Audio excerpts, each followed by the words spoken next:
was so good. I'm stuffed. Magnolia, you've really become an amazing chef. Tell me about it. I really look forward to the days when you're on kitchen duty. Vraiment? You're too kind. Now, wait right there while I get dessert.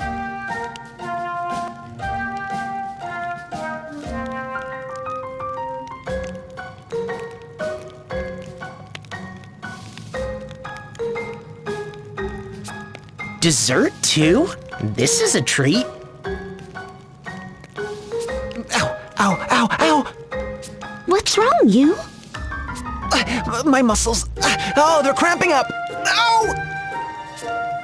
You remember, don't you, Magnolia? His little problem? Oh, wee! You're terrified of ghosts! A real scaredy cat!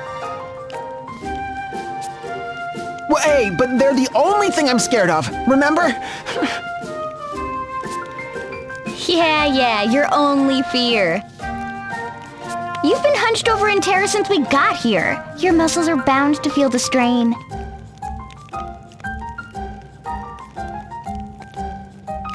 But Idia, you don't like ghosts either. You said so. Who does? But they don't make me completely lock up in terror like you. Anyway, I think I'm going to get some fresh air. Wait, where are you going? Just getting in a little exercise. Gotta make room for dessert.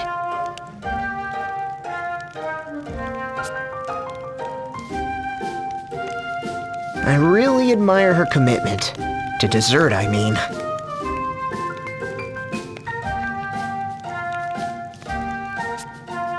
Indeed, braving these pitch-black corridors and narrow stairs, with evil spirits lurking around every corner.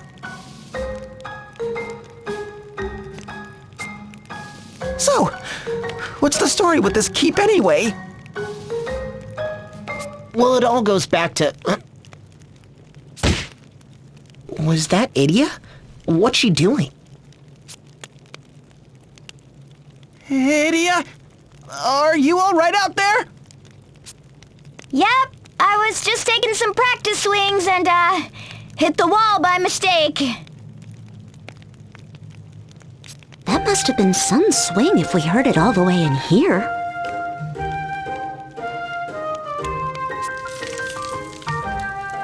Did you hear that? It sounded like small bits of debris coming down from the ceiling.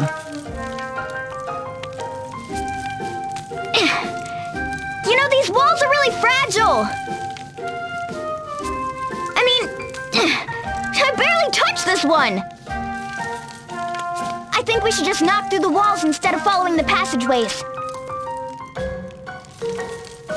I don't think that's practical. They're way too thick for that. She probably just knocked some plaster off the surface, that's all. In any case, Idia, please stop hitting the walls. Huh? What's this about walls?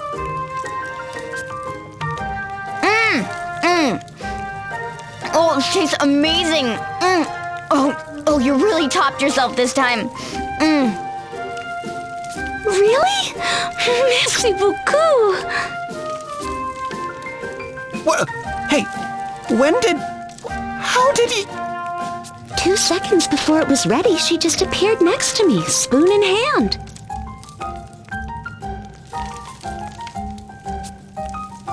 Like... a ghost? You know, I'm still hearing a lot of falling debris.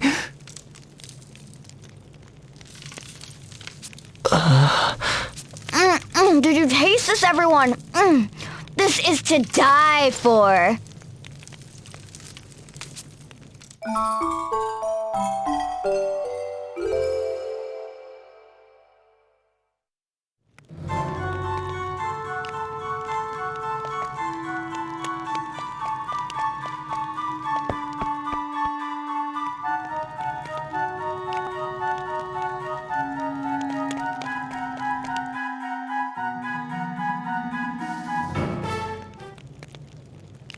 We've found it at last! With this, the ultimate magic is... Ominous Crow, partner to Bahamut and holder of the Black Mage Asterisk. Formerly a lieutenant commander of the Eternian Sky Knights, he bears an enduring grudge against women. His explosive personality wins him few friends among his comrades, but none would deny his skill with fire magic.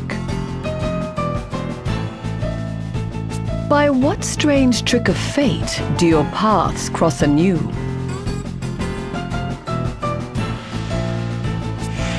Ding dong! Delivery for Ominous Crow! Good grief, you'd better be grateful for this. Oh! Whoa! Whoa! Whoa! What in the... An earthquake! It's a big one!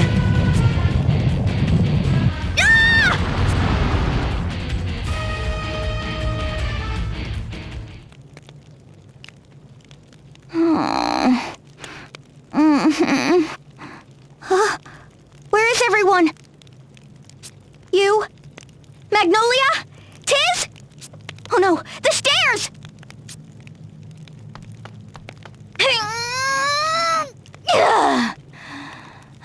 Even my muscles are no match for this. You know, I think most people would realize that without even trying. Tiz, you're all right! No good, sir. There's no sign of an exit on this side either. You! And Magnolia! Oh, what a relief. I wouldn't get too relieved. It would seem we're trapped. Trapped? What about the others? They're fine. Ominous and his party are resting just over there. I see. Well, first things first. Let's deliver the food we brought.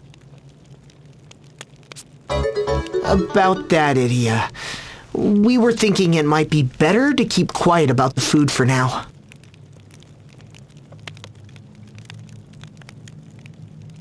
I have to agree, sir. We split up to search for a way out, but there was none to be found.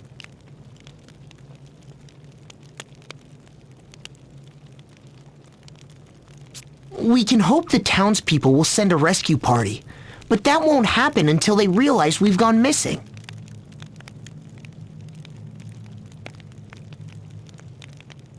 We may want to hold on to that extra food until we really need it.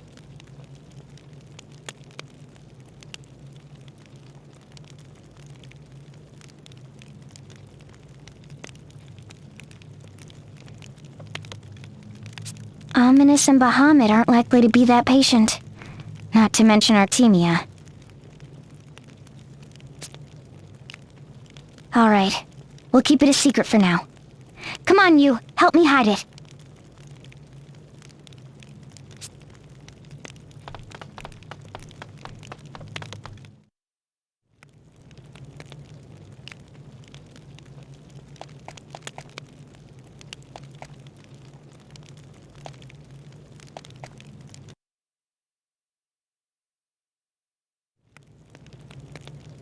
Ominous unfair. Not fit for leadership. Artemia not follow.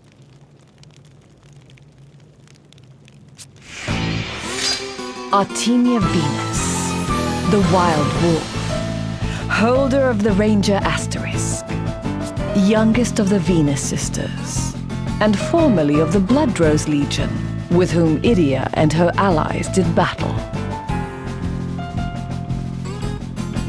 Be not fooled by her cuddly appearance, for this soft exterior hides a fierce heart that sings most keenly when battling to the death. By what strange trick of fate? What did you say? Why, you impertinent little... Food should be shared. Equal. Fair. Why should I have to share my food with a hired help? Don't you worry, Bahamut. I'll make sure enough is set aside for you, too. Bahamut more understanding than ominous. Food must share. What are you two bickering about? Who? Idia! What are you doing here? Delivering your garbage. Says right here. Foodstuffs for the ominous party. Idia have new job? Grand Marshal's daughter delivery girl? Lux and dark economy very harsh.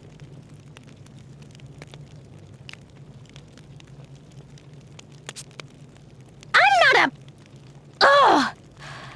This is just a favor I'm doing for someone. I'm sorry to interrupt, but did something happen to my dad? Oh. You must be the delivery man's son. A la vache, that's quite the family resemblance. I'm Jambalaya. Master Ominous hired me in Unohana. Same for me. My name's Risotto. I'm Paella. Please tell us what happened to Jambalay's father. We've known him since we were all kids. Just a little accident. A sprained ankle has him out of commission, so we came to make his delivery.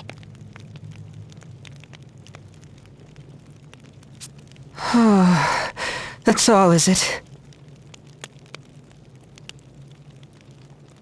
Yep, he's fine. No need to worry. In fact, we're supposed to contact him with any additional orders when we get back, so... I'm sure when we don't show up, he'll realize something's happened and send help. That's true. We can count on my dad. You said you weren't here to deliver some food, right? Well, hand it over. Finally, a decent meal. Ominous eat too much. Not fair. Every meal, he always serves himself and that Dagon there, Bahamut, more than any of the rest of us.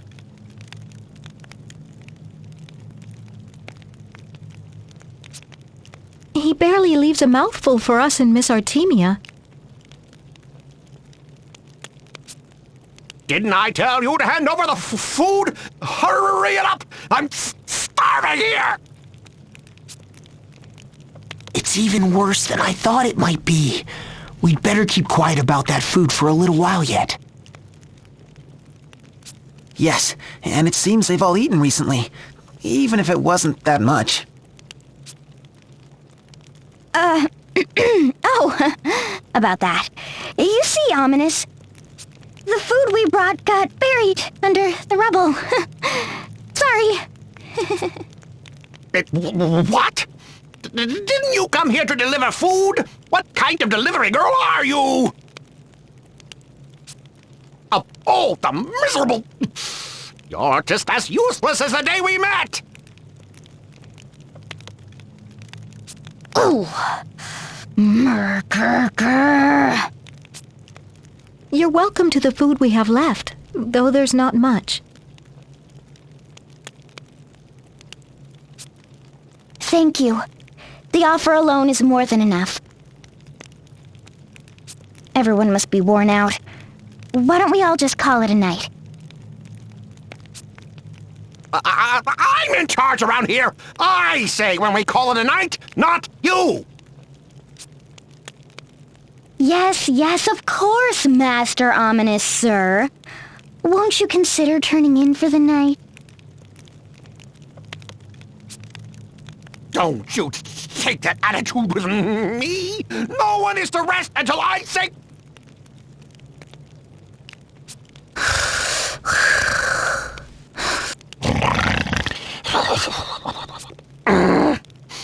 All right. You may all sleep now.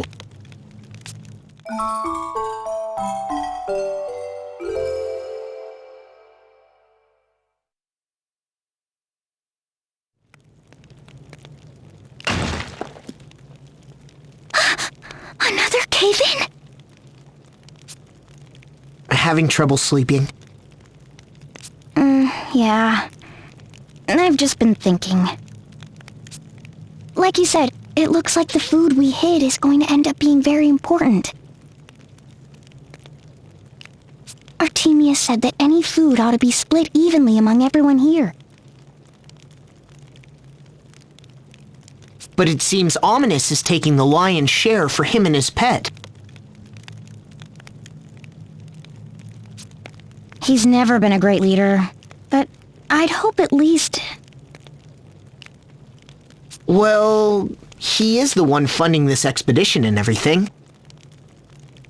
I know that, but still...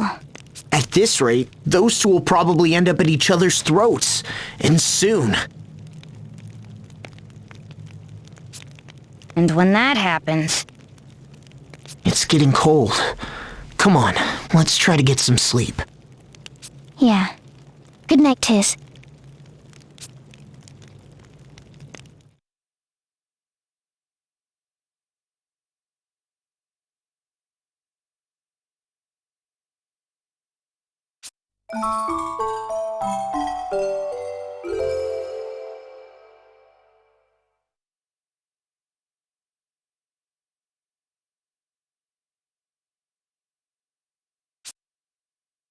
Keep trying, Bahamut. You're nearly there. Bah! Bah!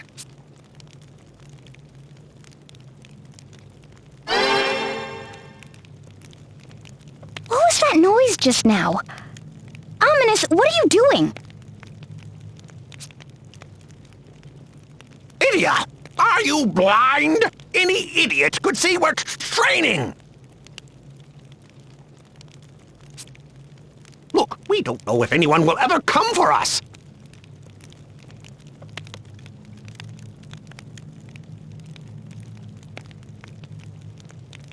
Bahamut mastering the ultimate monster magic might be our only chance of getting out of here. The ultimate... monster magic?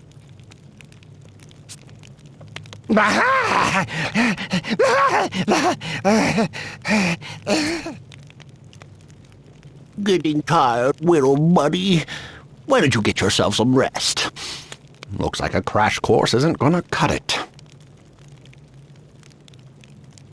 Hey, you grunts! It's time to eat! Chop, chop! Of course, Master Ominous. Right away. Is this a joke? What are these scraps? But we're almost out of supplies. If we don't ration ourselves... How many times do I have to say it? Bahamut is to be kept happy and full. What part of that can't you understand? Hand over your shares, too. Come on. Hey, don't you give me that look. Ominous tyrant. Poor Bahamut. Bad master. Everyone have life. All life equal. Equal, you say? Don't be ridiculous. Nothing could be further from the truth. If someone is to survive, it should be the most skilled, the most able, the ones the world needs most. Hey, don't give our food to Idia and her slacker friends too. They're not even working for us.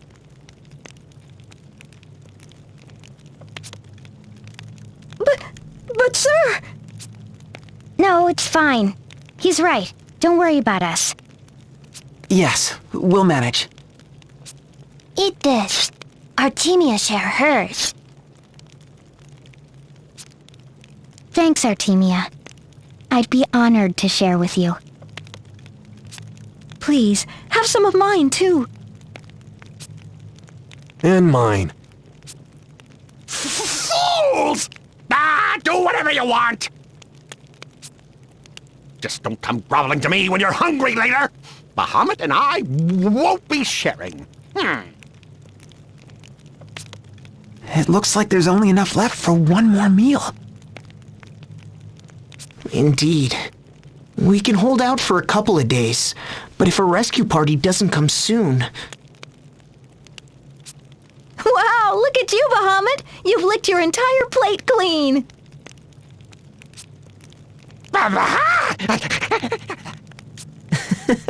No one will deny that you're a cute one, Bahamut.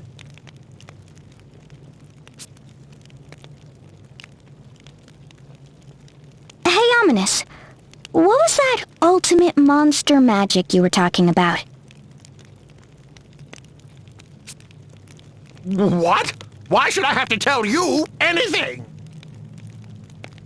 Is it true it's an ace in the hole for going up against a ball?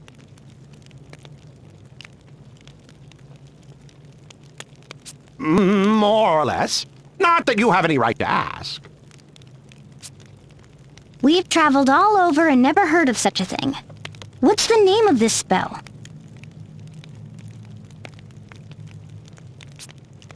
Femto. Huh? Femto? Femto Flare. The ultimate monster magic. Femto Flare! When the Grand Marshal assigned us to those silly teens, I got stuck with that strange old man. He's the one who said I might be able to release the power of Femto. And if you can, it might get us out of here? So how do you use it?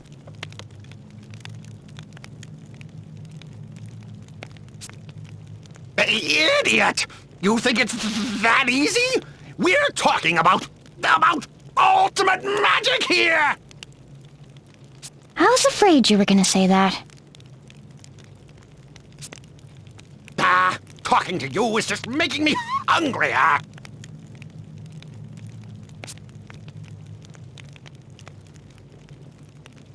Shake coming! Big one! No more shake for now. Chance to rest. Thanks, Artemia. You're on a whole nother level as usual. How do you sense these things?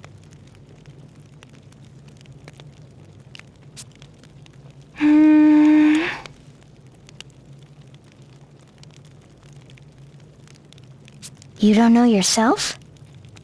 I see. Speaking of which, why did you become Ominous's bodyguard?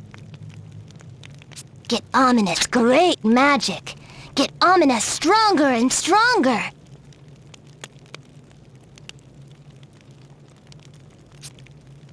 Ah, you wanted to test yourself against Ominous at his strongest, huh?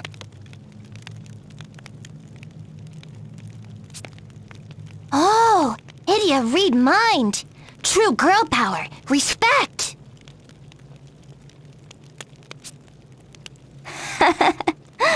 Nope, you haven't changed a bit. Or maybe a little. Ominous's assistants are really fond of you. They look up to you more than Ominous, it seems.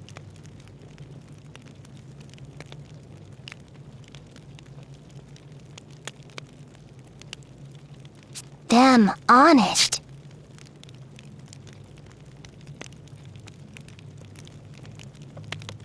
They sure are.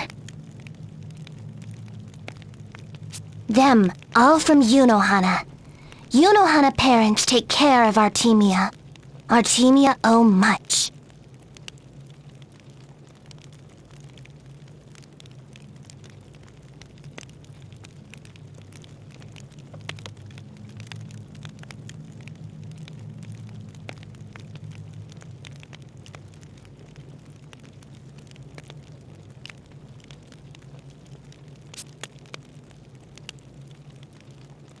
Miss Artemia, do you really think we'll get out of here alive? Artemia not know. Don't you worry, Risotto. My dad's on his way right now. I'm sure of it.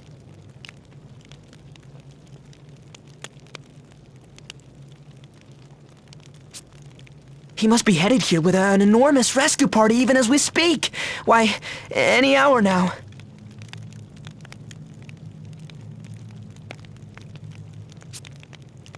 Exactly. Try to keep your chin up. I will. You Artemias. Artemia protect Artemia zone. Right. We've been through worse, but for these poor kids, this is as rough as it gets. I'm afraid so.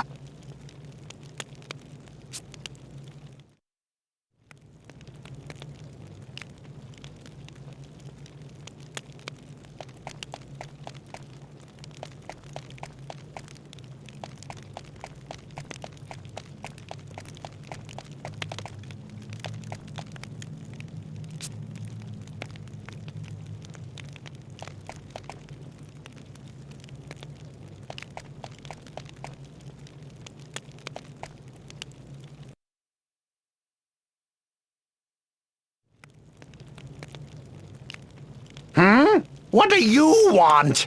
Calling it a day already? I'm starved. We still had some food left, right? Bahamut ate the last of what we had! Well, what are you looking at me like that for?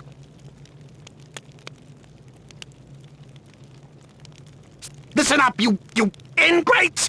I'm saying this for the last time.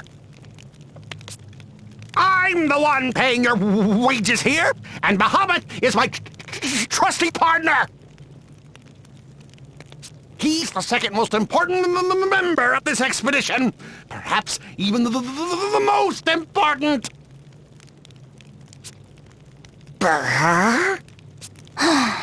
No understand. Give it a break, Ominous.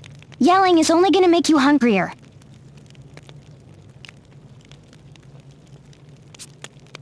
You're one to talk, idiot! You're the one who went and lost our extra food! Yes, Master Ominous, it's all my fault. Forgive me for even breathing. As much as I'd love to stay awake and get yelled at some more, I'm gonna hit the sack. Night-night!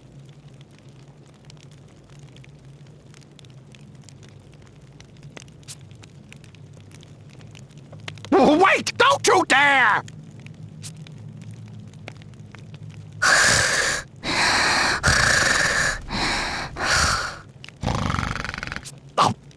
The impertinent!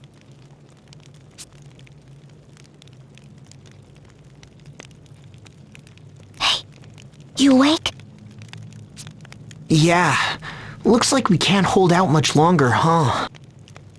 You agree with Artemia about the food, don't you, Idia? Unless Unless it's true. About femtoflare. Right. Magic that can stop a ball? It's intriguing, but from Ominous? D'accord, I must say that I'm intrigued. Magnolia, you're awake too? And you? Yes, I'm also awake and equally interested. I know it sounds good, but with the situation being what it is... Maybe we should just get some sleep. Yeah.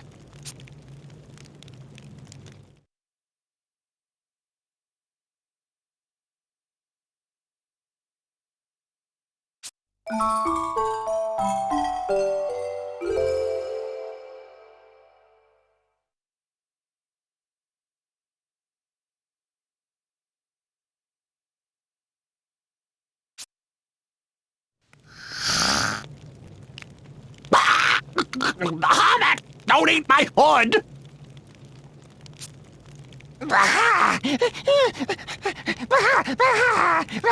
Are you serious? It's all covered in slobber. Morning. Ooh, looks like your day's off to a rough start, Ominous.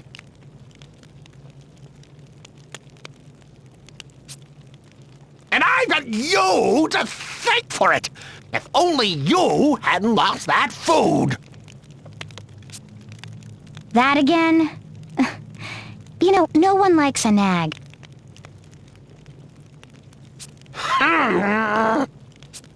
Nag, undisciplined, no one like Ominous. Master Ominous, I'm afraid that we've finally reached the end of our food stores.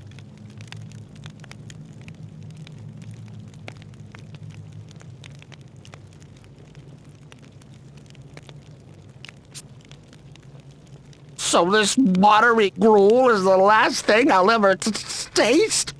Ugh. And what do you think you're doing serving yourselves, huh?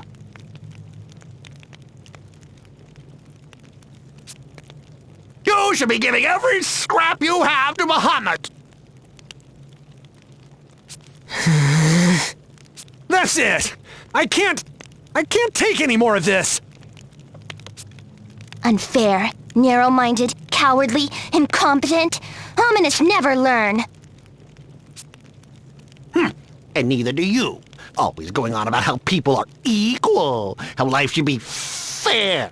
Balderdash! Will this do, Master Ominous? It's the last we have. Then hand it here! Muhammad, come here, fella! I've got your brekkie right here! Come on, Muhammad! What are you waiting for? Go on, eat! What's wrong with you, Muhammad? Ominous, give it a rest. Even Bahamut is feeling guilty. You don't understand anything. Femto Flare is the ultimate monster magic. We have no hope of using it without Bahamut. You mean that's why you wanted him to have all that food? But even if Bahamut survives, what good will that do if no one else does? You really don't understand anything, do you? You think I just want to get me and my buddy out of this place? All I want is for Bahamut to master Femto Flare and live through this disaster. That's all that matters. You know what damage that ball has done to our world already, don't you? It destroyed the entire western half of Eternia. Whole seas dried up. Mountains gouged out of the land.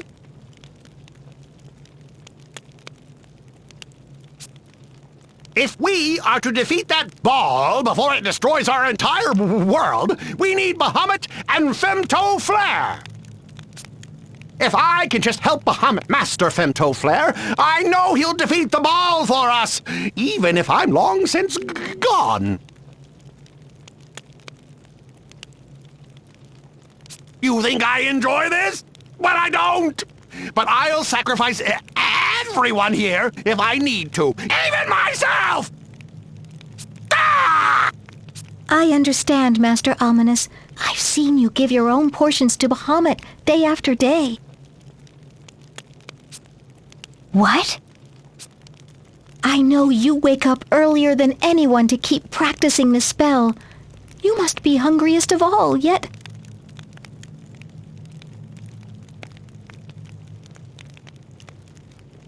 Ominous. You've really been doing all that?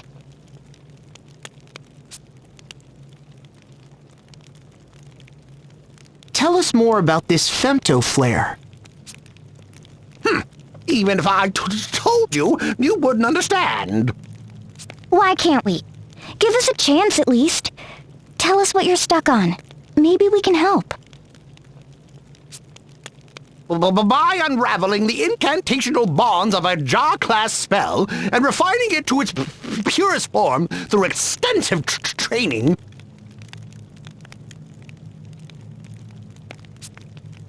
it should become possible for a familiar of the same elemental persuasion to master the ultimate monster magic. In theory.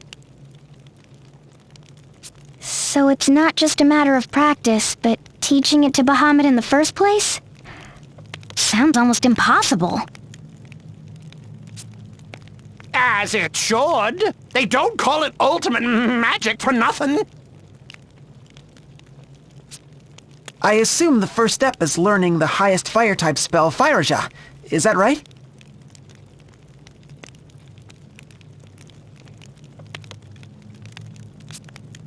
Yes, that's already out of the way. Really?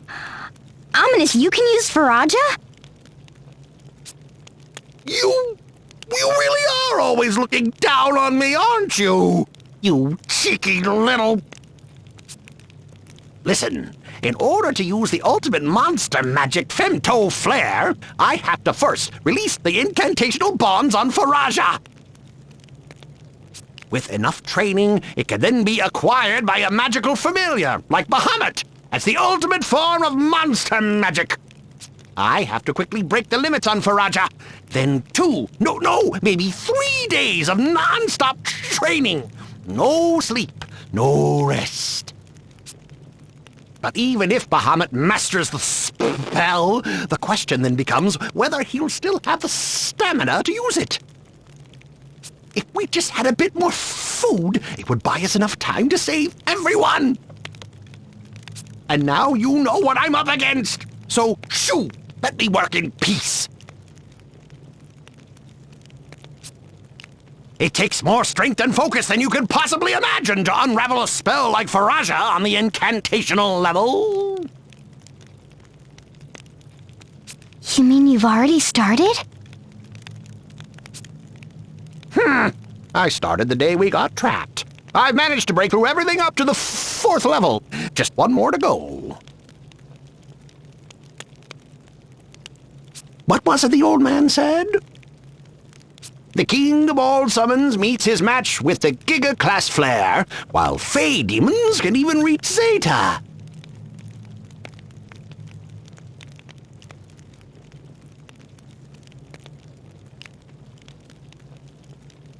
Magical familiars are usually limited to the Pico class, but with the help of their human masters, this can be refined further.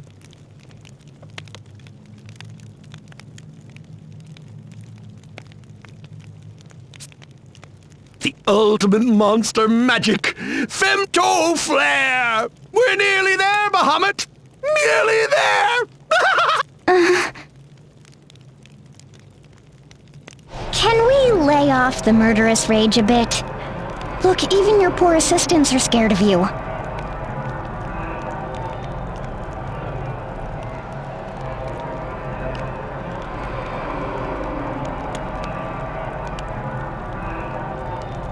I know Ominous is always setting you off. And now... that ultimate magic of his, Femto Flare. Is that what's tickling your killer instinct?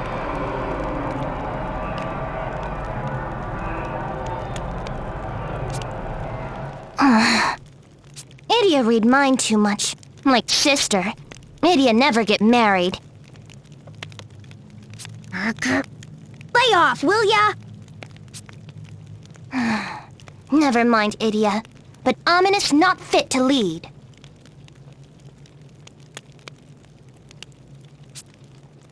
I know. It seems like even Bahamut notices other people's feelings more than Ominous does. Artemia, aren't you getting hungry? Artemia, disciplined. Hunger, nothing. Yeah, I'm hungry too.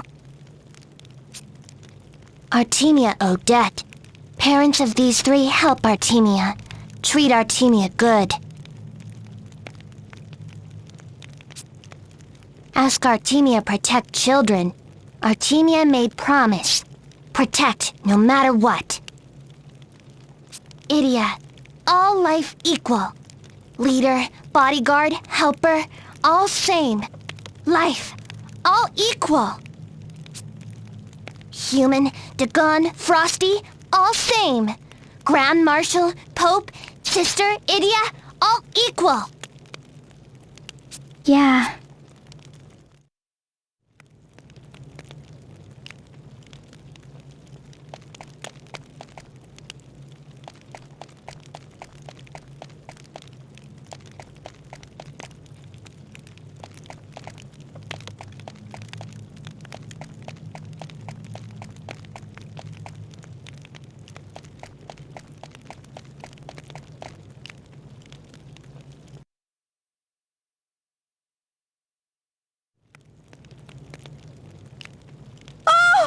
Someone! Come quickly!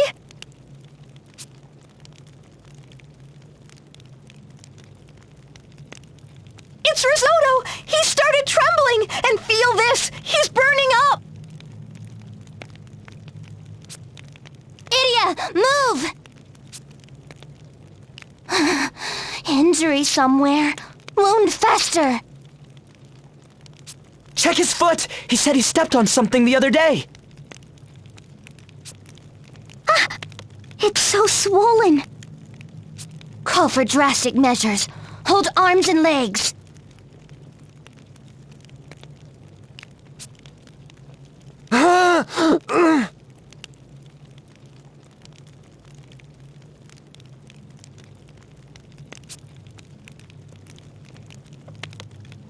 Artemia remove pus. Drink this. Stop infection. 1 foot in grave.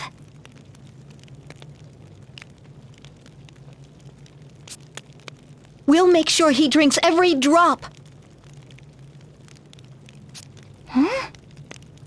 Bahamut! No, that's...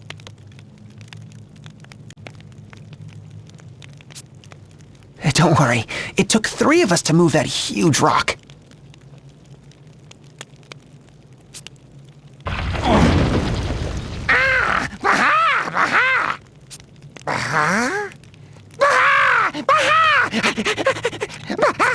No, Bahamut! That's not for you!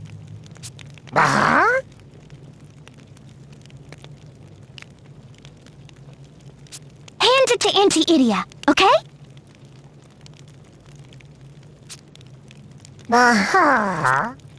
Idia! What's the meaning of this? That's my... Ominous, wait. I can explain. Idia hid food? Artemia, I'm sorry. It was my idea. With everyone fighting over food, I thought we should set it aside until we really needed it.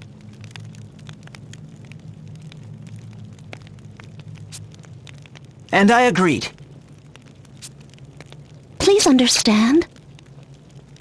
Never mind any of that. The good news is that there's food!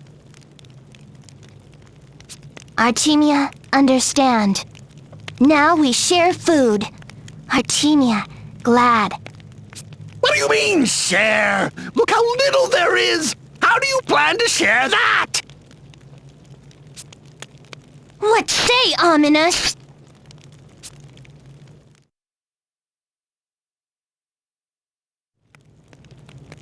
Foolish girl! Have you not been listening to a word I've said? If Bahamut can master the anti-ballistic femto flare, he will be the world's greatest hope! Got it? We need to focus on helping Bahamut in his training! Then we have to ensure that he gets out of here alive! That is all that matters! That food has to be used for Bahamut's survival, and mine. Ominous! Artemia say again and again, all life equal. Leader, bodyguard, slacker, all equal. Human, Dagon, all same. Any life can save world. My father and the other townspeople. I'm sure they're coming to rescue us. Shut your mouth, lackey! Unless you insist on proving how stupid you truly are.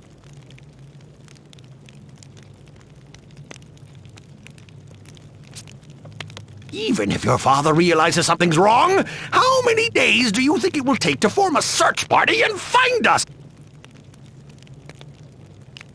And even if they find us, how many more days will it take to clear a way for us to get out? I guess I never... You never thought. Yes, that's obvious enough. Idia, hand the food over to me. Idia, all life equal. Must share food equally. If we split the food up evenly, like Artemia says... There won't be much to go around. Even with careful rationing, it won't last more than 2 or 3 days.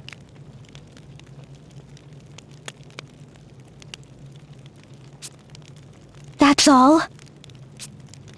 And if Ominous is to succeed in teaching Bahamut femtoflare... It might take 3 days, or longer. There's no way to know. Nor do we know if anyone's coming for us.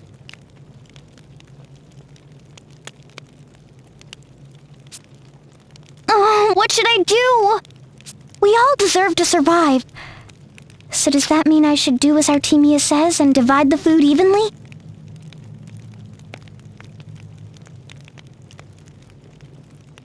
Or is it more important for the world that Bahamut survives? Meaning I should give the food to Ominous. They both seem deadly serious. Take care, Idia. Whichever choice you make, I have a feeling we'll be facing stiff opposition from the losing party. This is no easy choice. What should I do?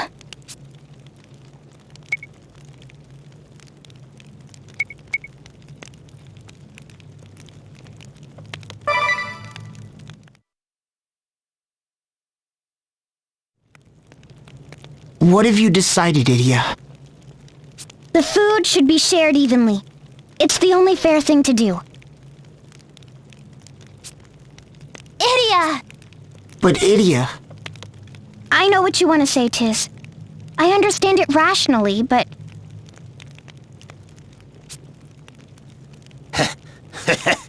This won't do. She blew it. What with the Templar, I think. And that old geezer. The girl you two trusted. This foolish girl and her fool friends. They've turned their backs on our world. No, there's still time! Come now, Idia! You'll reconsider, right?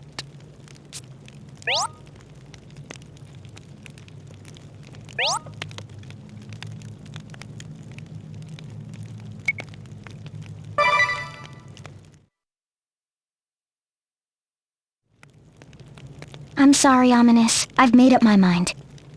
This food ought to be shared evenly.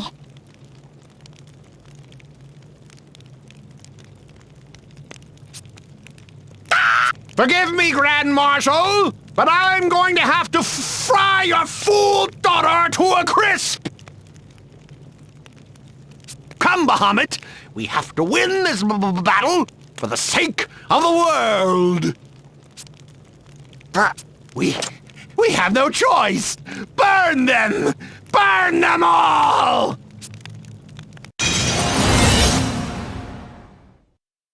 You're about to face Black Mage Ominous Crow and his loyal partner, Bahamut! We will defeat you! For Lux and Dark's sake! Aha!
Ropes!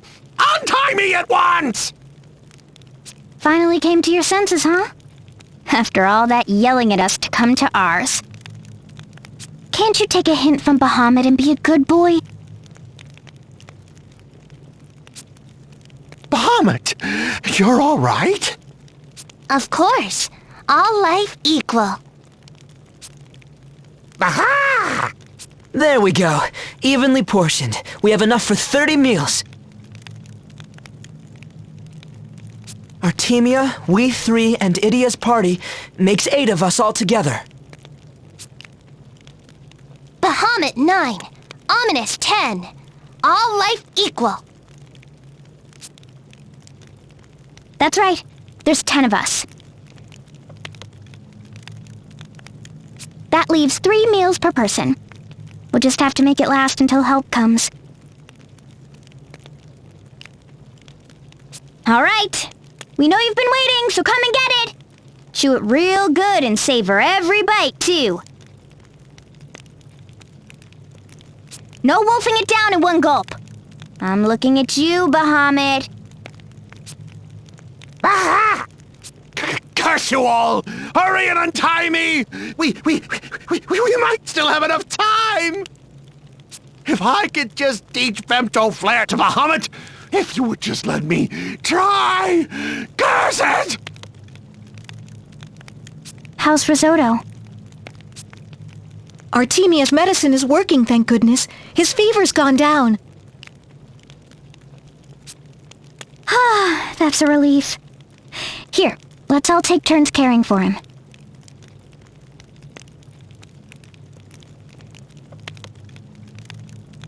Thank you. I can watch him for now. Please, go rest. Okay. We're going to make it through this, everyone. You hear me? Yes, ma'am!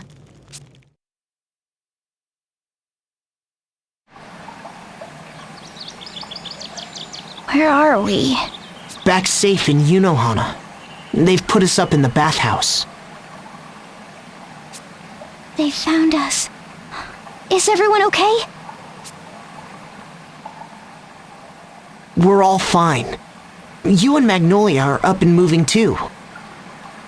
Artemia? The kids? They all made it back safely. They're out getting food right now, in fact. We figured you'd be grouchy when you woke up with an empty stomach. What about Ominous and Bahamut? They both made it. They're helping out in the boiler room, preparing hot water for the baths. Oh, thank goodness. What's wrong? Are you still having second thoughts? Going against Ominous and giving up on the femto flare? No, I don't regret anything. I'd make the same decision again if I had to.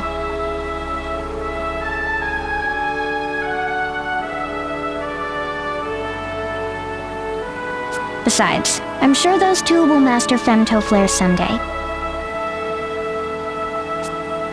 Yeah, I imagine they will. Ah, la vache, c'est magnifique! Oh my, what a splendid banquet! Miss Idia, the townspeople have all come to express their thanks. Prepare your stomach, Idia. I see a great feast in our future.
So this is Kaiser Grotto. I can barely see with all the steam.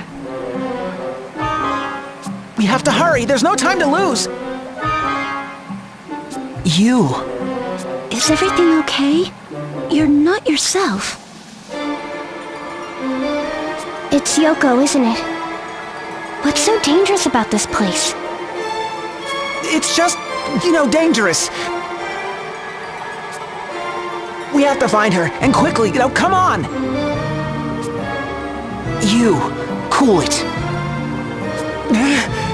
There won't be anyone to save Yoko if we get ourselves killed being careless.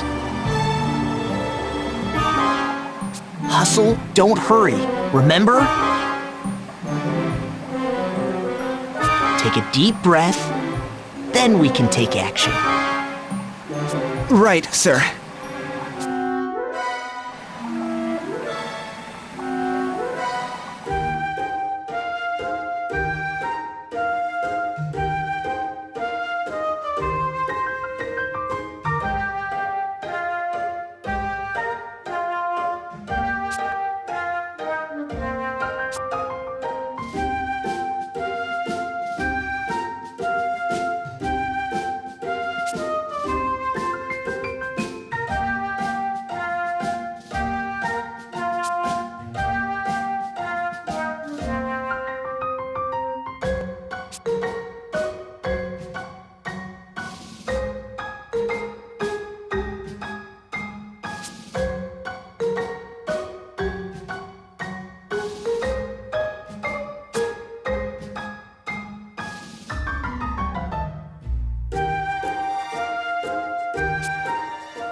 am the sword of the brave, mortal. Thou, who wouldst seek ultimate power, art thou prepared to pay the ultimate price? We are. With your power, finally Father will accept Anisama as his true son. And we can live together, forever and ever. For such happiness, there is no price we would not pay. So be it. Take me into thy hand, mortal. Yoko, stop!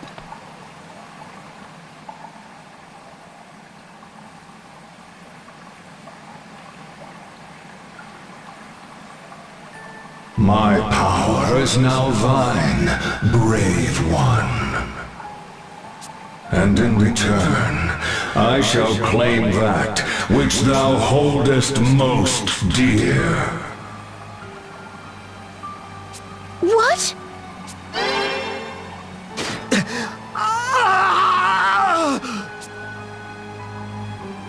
No!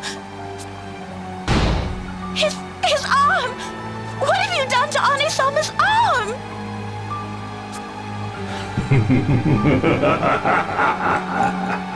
Thou didst say any price. And so I have claimed from the one dearest to thee that which he did hold most dear. Know this, mortal. Great power comes at great cost. This cannot be! No! No! No! Kiskatua! You!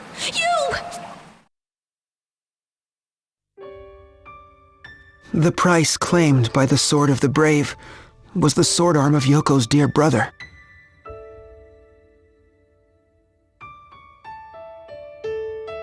This shocked her, but not me. Why? Because I had seen it happen before. I had a big brother too. A half-brother, to be precise. He was a great swordsman. I was a bookworm. We couldn't have been more different, but we were as close as brothers can be. Strong, wise, and gentle, he was the perfect leader for the three cavaliers, and my hero. One day, he would inherit House Geniolja, and the very thought filled me with joy. Until that fateful day, when Father named me as his heir. He asserted my brother's lineage to be inferior.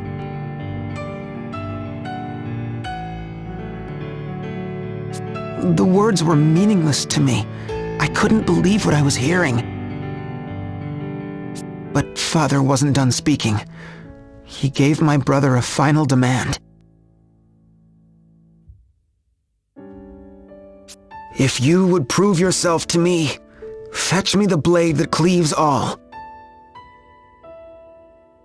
Bring me the sword of the brave, and I may yet see fit to call you son. That, or be gone from my sight forever. My brother only nodded and walked away. He intended to obey Father's command and leave our home.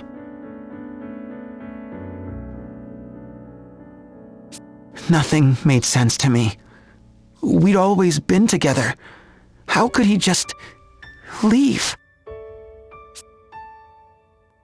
And so, I made up my mind. I would find this sword of the brave. Day and night, for 6 months, I scoured books of history and legend. I spoke to scholars, sages, and seers. I even sought out unsavory occultists. Finally, I was able to track down the blade, and so I set off on my own. I am the sword of the brave, mortal, the blade that cleaves all. Thou, who wouldst seek ultimate power, art thou prepared to pay the ultimate price? Yes, I am. With your power, finally Father will accept my brother as his true heir. My brother will come home, and we can live together again, forever and ever. For that, I'd pay anything. So be it. Take me into thy hand, mortal. Stop! You! Brother, why are you... When I heard you were asking around about the Sword of the Brave, I had a bad feeling. That is no blade, you. It is a demon. Take it in hand, and there's no telling what price it will claim. I don't mind! Don't you see? I'd pay any price for you! Such resolve, brave one. My power is now thine.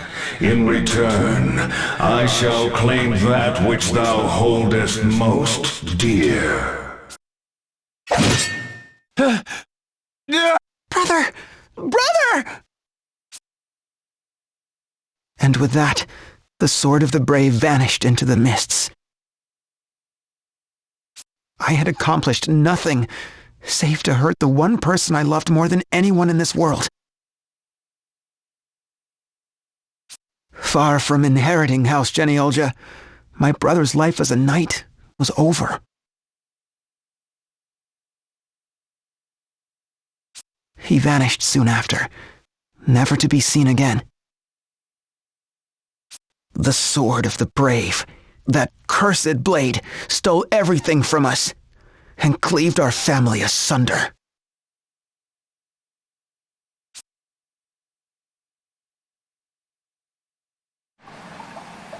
You! Can you hear me?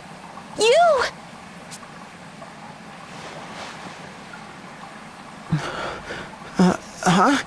Magnolia?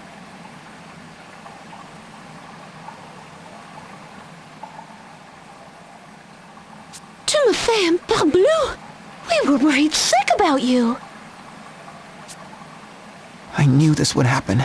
All of it. And still... You knew? I'll tell you everything. It's a long story, and a painful one. But I want you to know.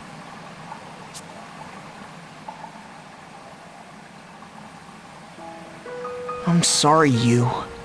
What a burden. Foolishly thinking I could help my brother. Instead, I stole everything from him.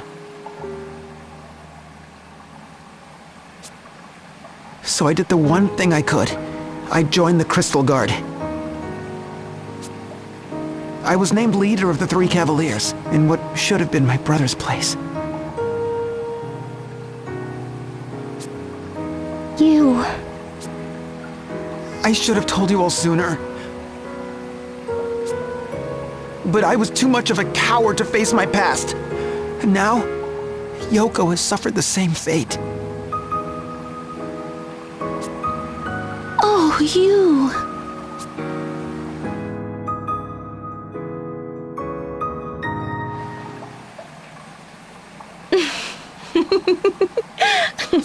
Yes, you are a naughty boy indeed, you. You would willingly put others at risk to conceal the sins of your past.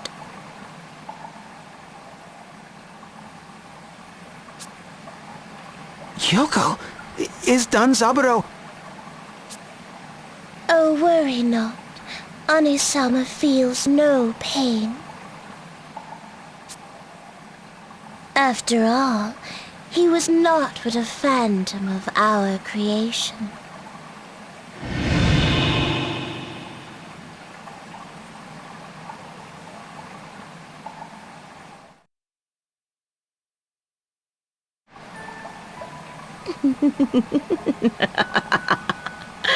You mortals are so interesting. Peering into your hearts, plucking out long-forgotten threads of guilt and pain and fear. Oh, it is such good sport.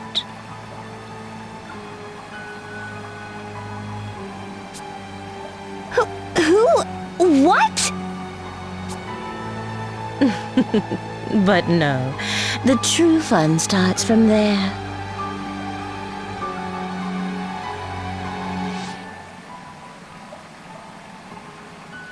What is a man to do when confronted with the truth that his whole life has been a lie? Can he accept the pain, the ugliness, the sin? Will the truth change him for the better, or will it destroy him? That is what I would see. Mikkel! How dare you! You as a person, not some toy for your amusement! Did I upset you? And here I merely thought to help the boy become a man. Oh. But you isn't the only one with demons to face, is he? You, who let your poor brother die, has finding a new little brother freed you of your guilt?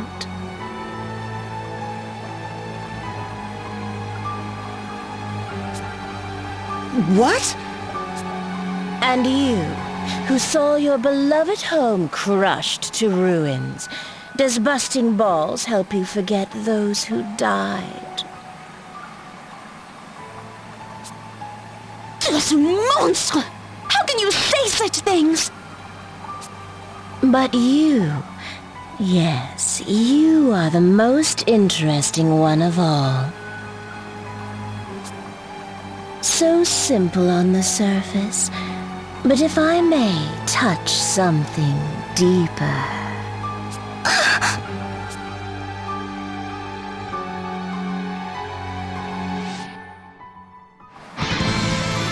Hands off her, you fiend!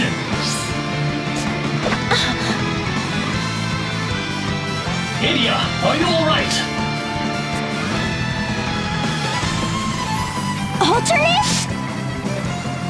I remember you. You were with the Grand Marshal. Dark Knight. Alternus Dim. You are a menace to this world.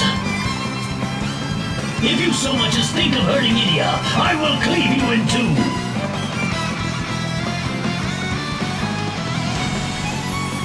Oh, would you now?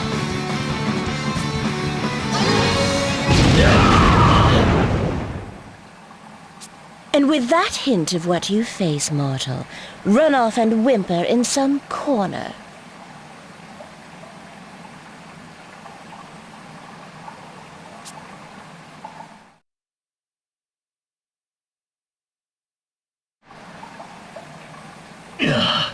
I will defend Idia, no matter what I face.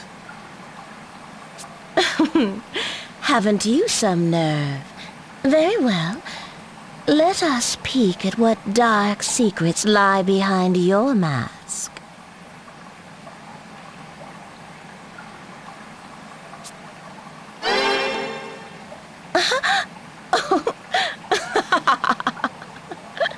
Well, aren't you full of surprises? What's so funny, fiend? Yours has been a life of many troubles. Most interesting indeed. Yes, I will be watching you, all of you, with great interest. You have amused us today. We would return the favor. This Kaiser that you seek, do you not wonder what his true aim is? Travel to the Temple of Fire, and all will become clear. There is a tunnel leading there from this very cave. We suggest you go quickly. She's gone? What on earth? We were powerless. Alternus, are you hurt? Oh, that wound. Oh, we have to stop the bleeding. Hold on, Alternus. I am fine. I'm just glad I wasn't too late.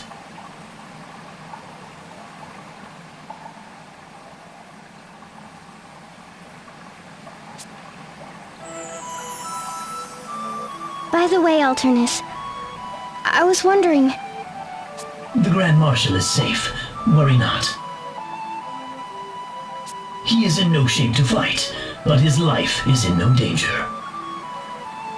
Oh, thank you. To hear it from you... Oh, thank you, Alternus.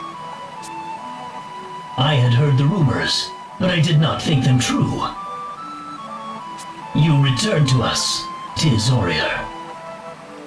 Yes, thanks to Idia and my new friends here.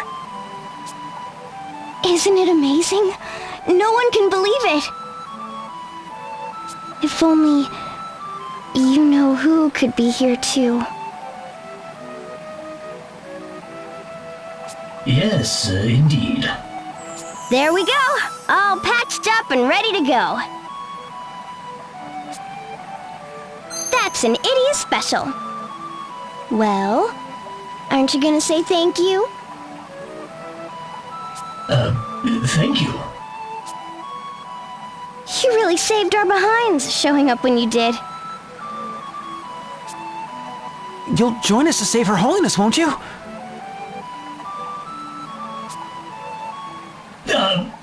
What is it?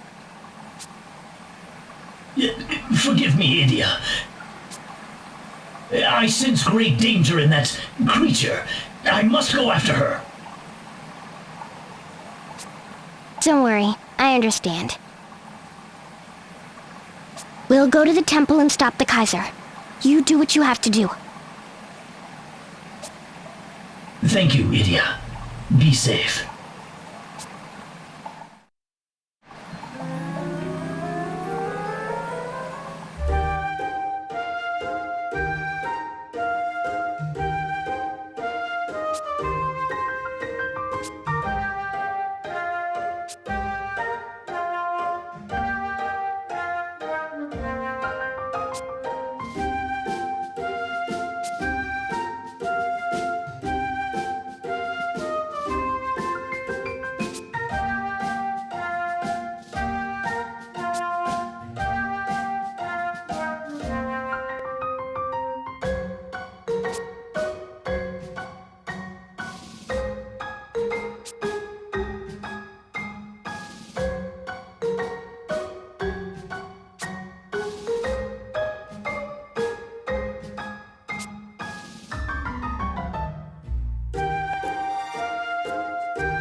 Temple of Fire.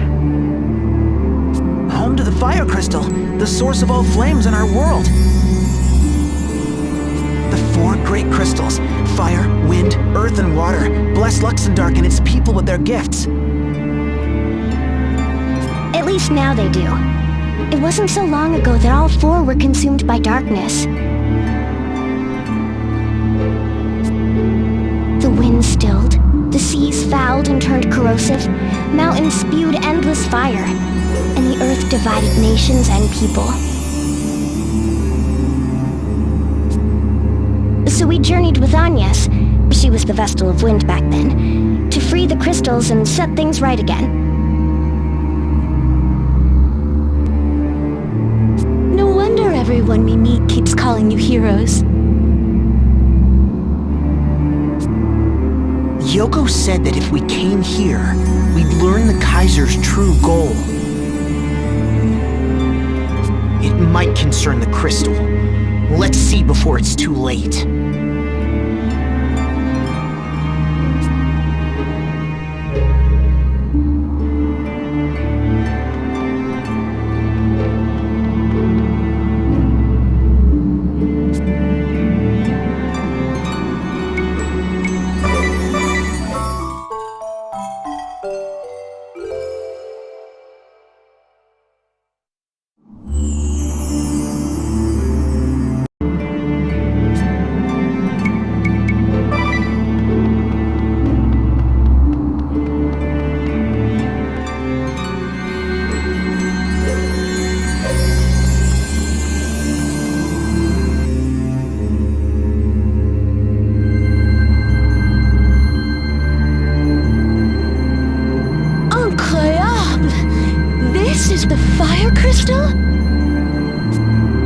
I can just feel the energy pouring out.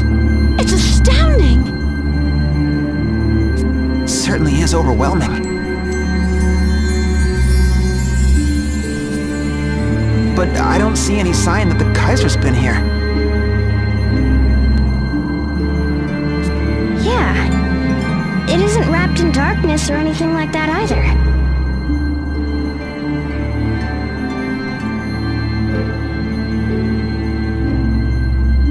Everything looks just fine? No, wait a minute. Something's definitely wrong. The crystal's light is too strong. It's out of control. Out of control?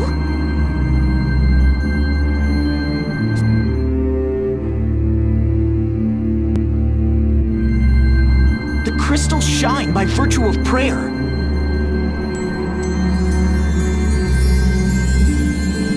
But prayer in excess will cause a crystal to run out of control.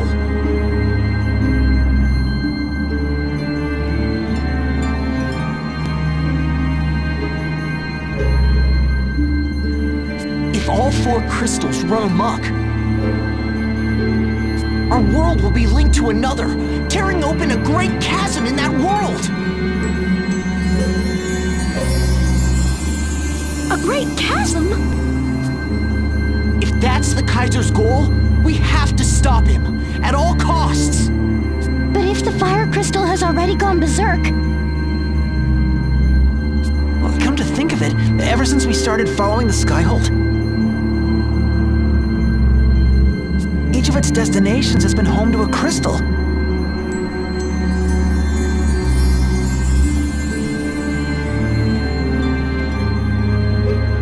The Temple of Earth in Eternia, Ansheim's Temple of Wind, and now the Temple of Fire.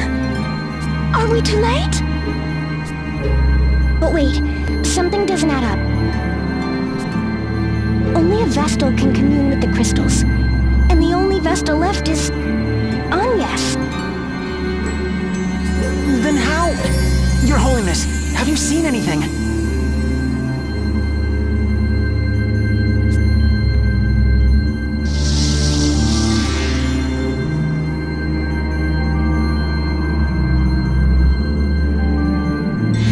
I'm afraid I know nothing. Is something the matter? I'm fine. I just feel a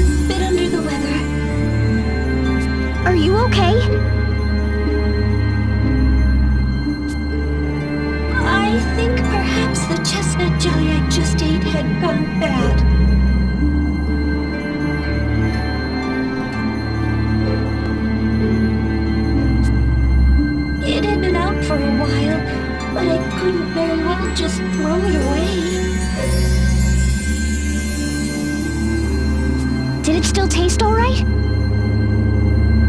Yes, it was delicious, but I should have been more careful. I'm sorry. Don't feel bad, Agnes. I'd have done the same thing. But now is not the time to worry about me. Right. About the crystals. Since the passing of the Vestals of Earth and Fire, and Olivia, the Vestal of Water,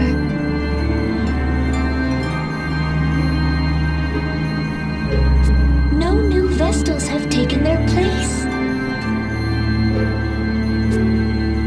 Which means Your Holiness is the only person left who can commune with the crystals.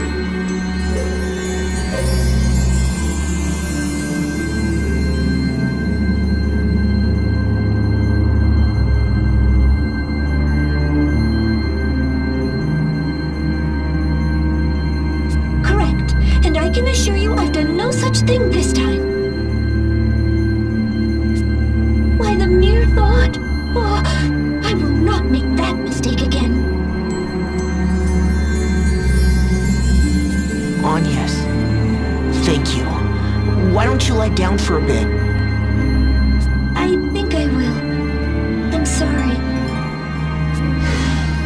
Even Agnes is at a loss.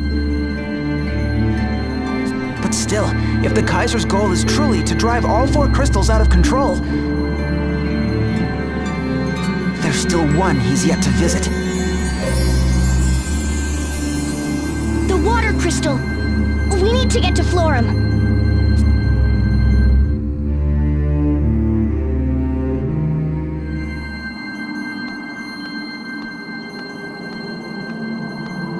You're not going anywhere.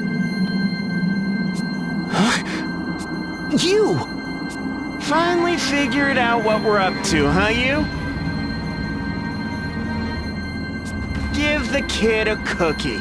Too bad it's too late to stop us.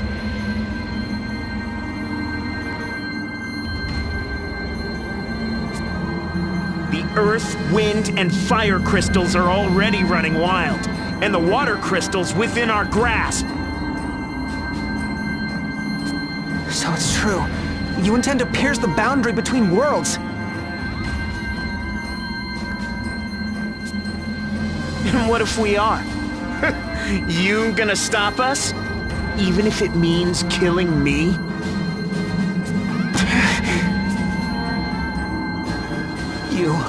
You bet we'll stop you! You don't sound so sure of yourself, but that's nothing new. Be as wishy-washy as you want. Doesn't change my job. I'm here to cut you down and settle the score once and for all. Let's finish this.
Finally!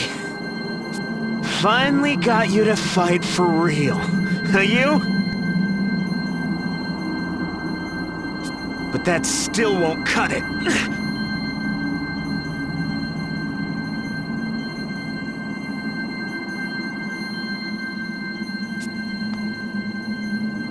Jan!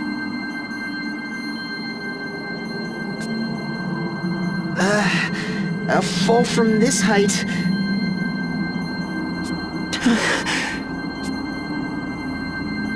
Let's go, everyone. We have our own job to do. The Kaiser must be stopped. Onward to Florum.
All right, everyone.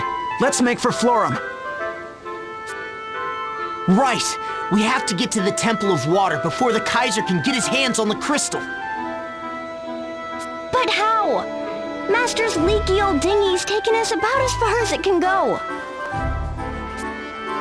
We'll have to cross open seas to reach Florum. Maybe we can ask about a more reliable vessel in Unohana. Great idea, sir. It sits right on the ocean. Surely they'd have ships to charter. Oh, I was looking forward to feeling the waves on my face again. Yeah, you're the only one. You guys are no fun.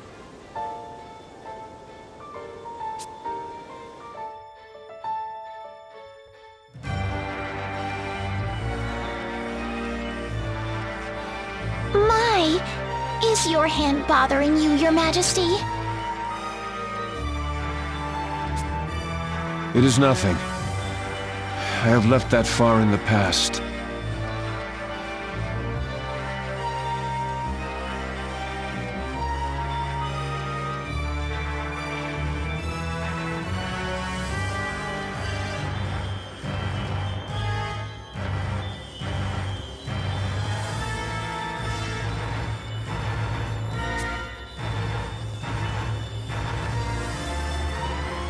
The past, the future, and all that comes between. I deny it all.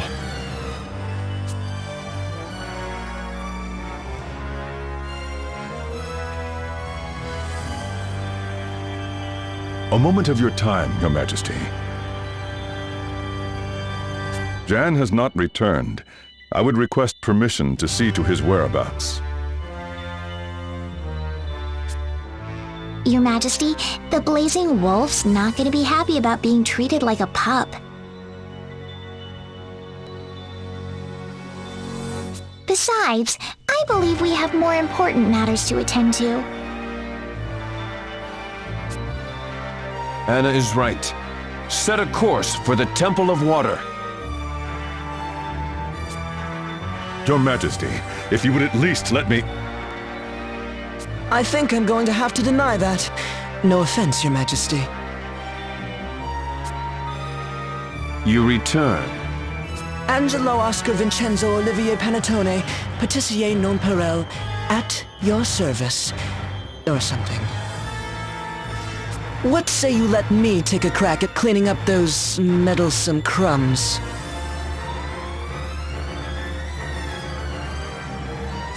Intriguing. But why you, Angelo? You would seek revenge for Amy? Revenge? Hardly. Just because that foul-mouthed tart had a thing for me, why should I give two whisks about her?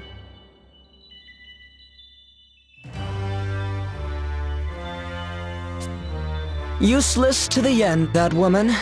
Couldn't even hold a simple bridge. Awfully talkative today, aren't we? If I didn't know better, I'd say the loss of your girlfriend has really put a fly in your batter.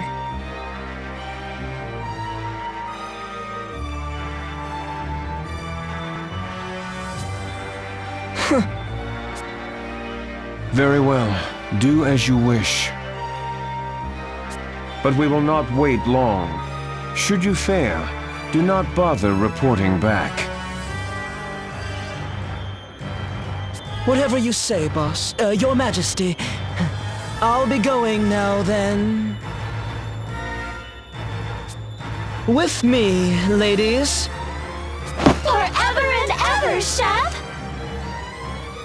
Your Majesty, surely it would be wiser to send me, your loyal lieutenant, instead of these. Oh, go take a nap, old man. I have everything under control. Or maybe you could join your sweet little Pope for high tea. Don't think I haven't noticed you sneaking sweets into her cell. It'd almost be touching if it didn't make me sick.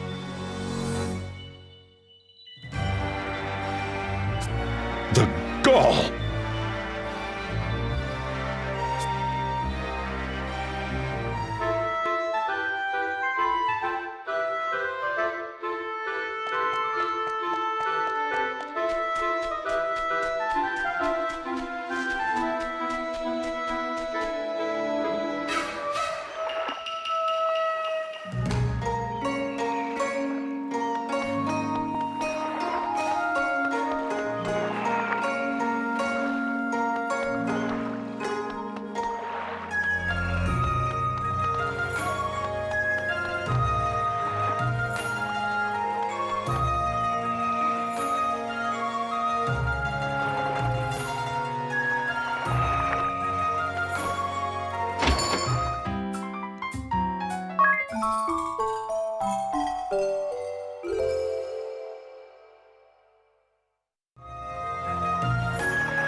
Sitting here in the sun, eating dumplings, for a moment you can almost forget that the world is in danger.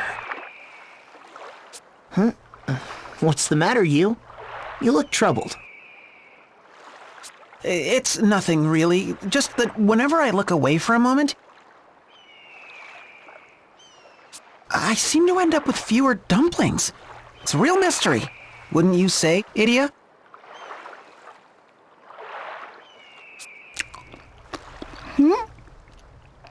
Did you say something?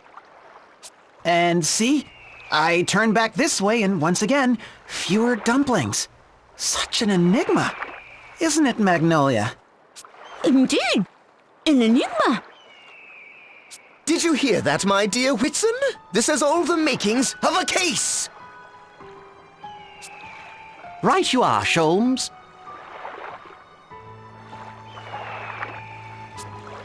Huh? The owner of those dumplings reports that each time he looks away, his dumplings go missing, one after the next.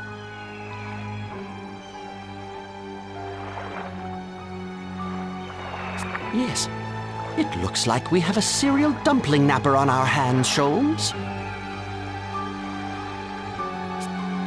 Are the dumplings being abducted for monetary gain, or out of personal spite? Or is there some hidden tragedy behind it? Quite the conundrum.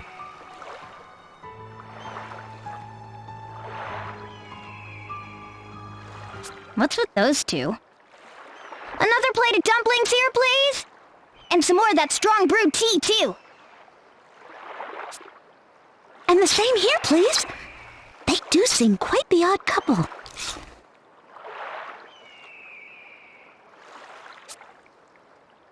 Sholmes, it's almost time for you to be going. I say, so it is. Blast these interviews.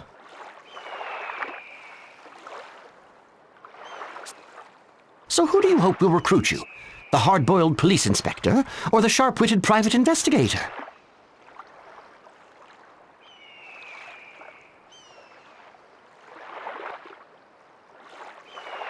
To be frank with you, old chum, I have not been able to decide.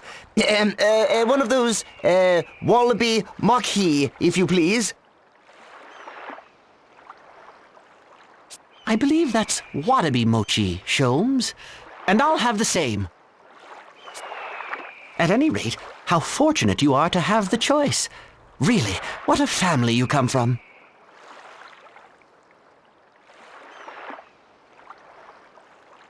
This inspector from the municipal police is related to you in some way, didn't you say? Yes, good Uncle Heinkel. Now Inspector Argent Heinkel, to be precise.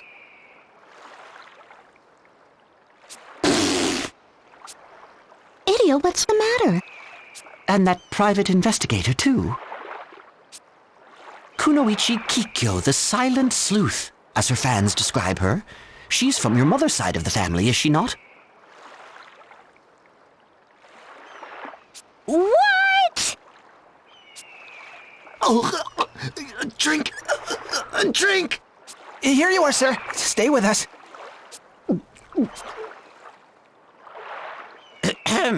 I'm sorry, but would you mind keeping it down? Are you kidding me? You expect me to keep my mouth shut after hearing something like that? Heinkel and Inspector. Kikyo a private eye, for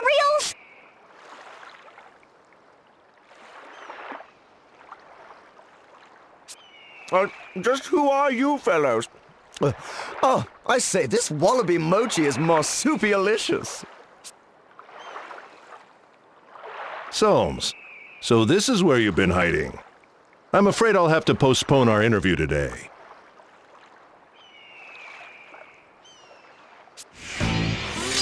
Argent Heinkel, holder of the Knight Asterisk. As erstwhile captain of the Eternian Sky Knights, he was once Idia's commanding officer. A hardened warrior, dedicated to his cause, and trusted by those who serve him.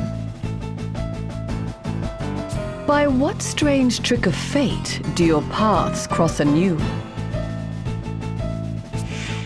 Inspector Heinkel, pray tell, what is the matter?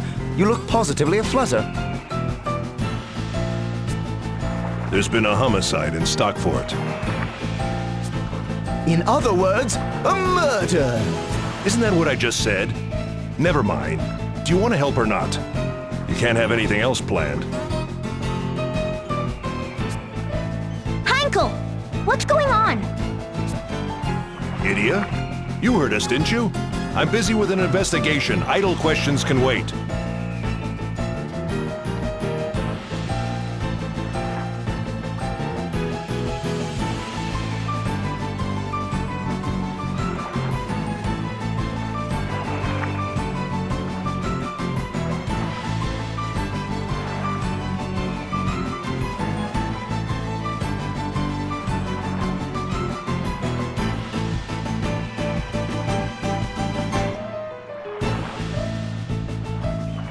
I'll be going ahead, Sholmes.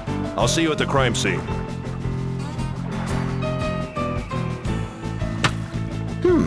Something just came flying. A kunai, and with a note tied to it, no less. Quickly, let us examine the evidence.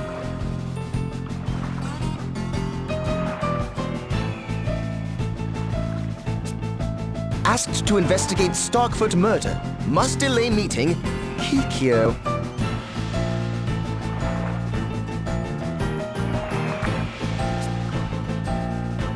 Aunt Kikyo! Konoe Kikyo, the silent Kunoichi, holder of the Ninja Asterisk. Idia encountered her in Heartschild, when Kikyo served as a key member of the Black Blade's covert forces. Too shy to express her thoughts to others face to face, this woman of many masks hides great secrets within her silence. By what strange trick of fate do your paths cross anew?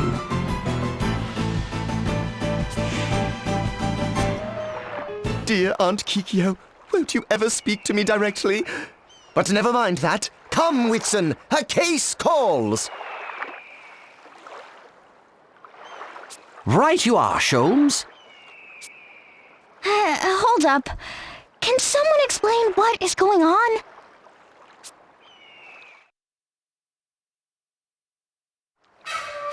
Argent Heinkel, Knights Captain of the Eternian Sky Knights, is now a hard-boiled inspector in the Unohana PD?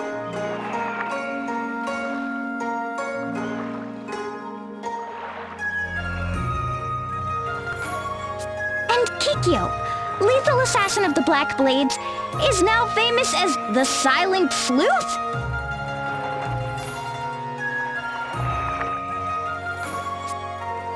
Things certainly have changed. And what about those other two? Oh, Sholmes and Whitson? They said they were members of a sleuthing club. A sleuthing club? So they're private investigators too?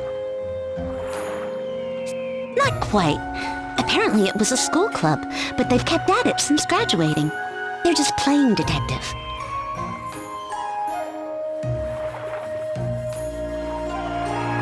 Give me a break. Aren't they both older than me? Oh, but that Sholmes fellow comes from quite the family. His grandfather was a world-famous private detective. His father is a police commissioner, and his mother is a celebrated mystery novelist.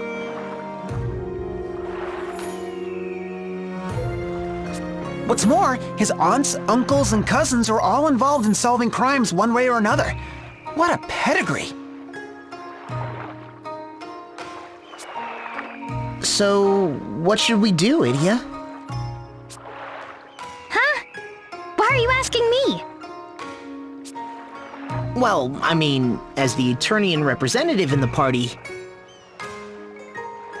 I was afraid you'd mention that. They said they were going to Stockport, didn't they? Come on, guess we are too.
Idia, you're late. I'm sorry, sir. We were just... Wait. Why am I in trouble?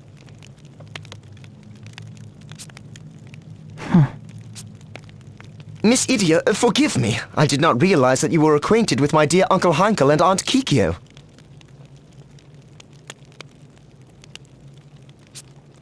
Don't worry about it. Just don't tell me about any more of your relatives.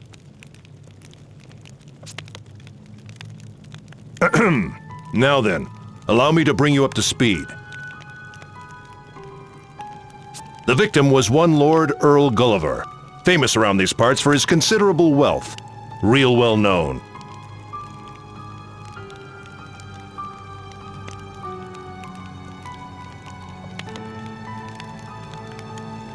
He was alone in this room when he was stabbed in the back by an unknown assailant. He appears to have died on the spot. These three here claim to have discovered the body simultaneously.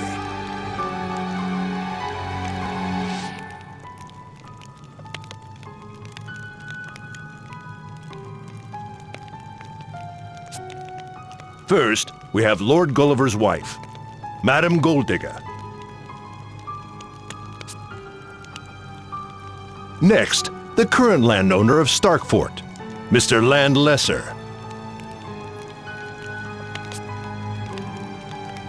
And finally, Lord Gulliver's financial advisor, Noah Interest of Eisenbank.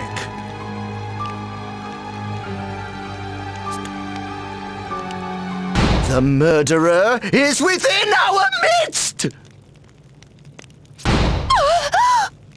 No! Soames, get yourself under control, or I'll do it for you.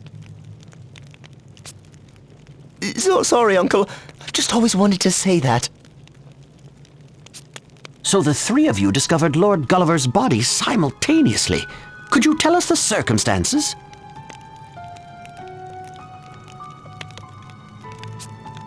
We came to inspect the property.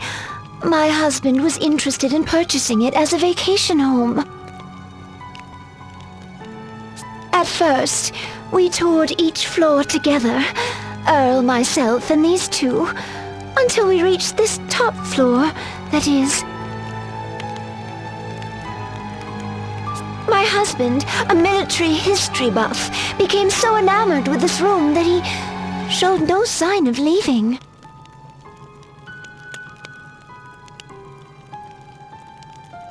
And so we escorted the madam down to the 5th floor to show her a bit more of the fort.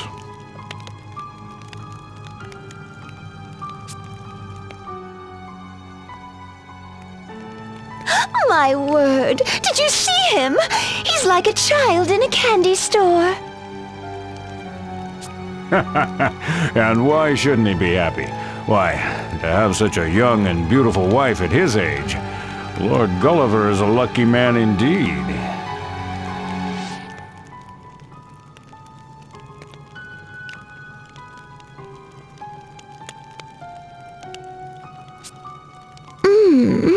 Now, if you would allow me, madam, it would be my pleasure to show you the 5th floor.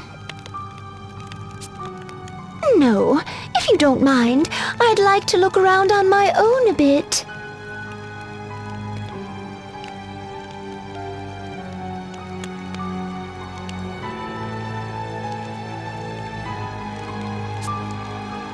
Of course. As you wish, milady.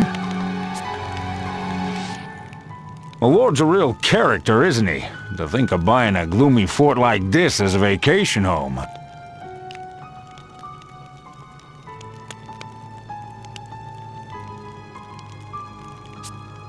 And his wife. A young woman wanting to be left alone in this kind of place. She's an odd duck herself. Well, I'll have not a bad word to say about either if they take this place off my hands.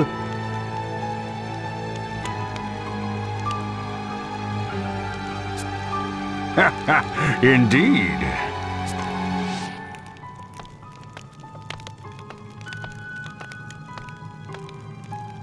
Oh, back so soon, milady?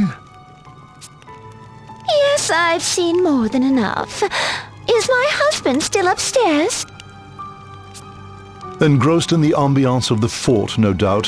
What say we go rouse him from his reverie?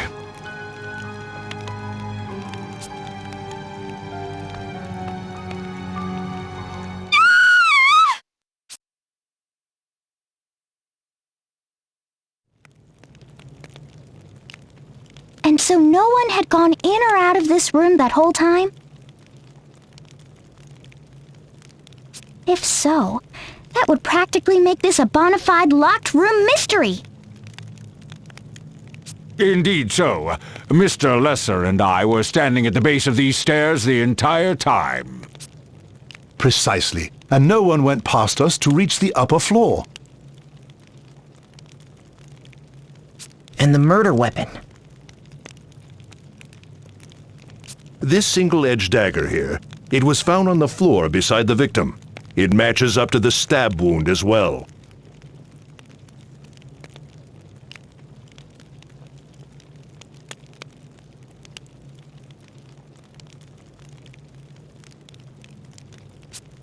I've got it! The murderer must have prepared a weapon of solid ice, which he or she then used to deal a blow to Lord Gulliver's head.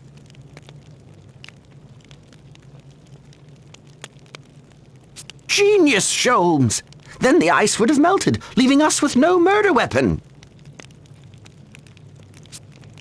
The cause of death was clearly the stab wound. I'll thank you not to muddy our investigation with frivolous conjecture, Sholmes.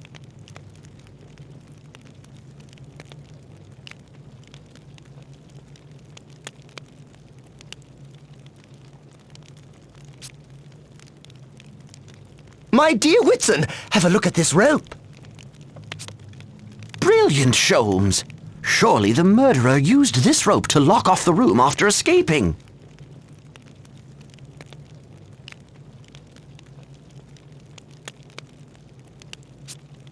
That's our rope, you fools! It says YHPD right on it!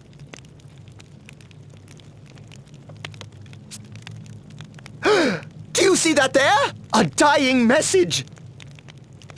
The murderer is Whit. Whitson, you couldn't have! Sholmes, you know I would never. Just having a laugh at your expense, old chum.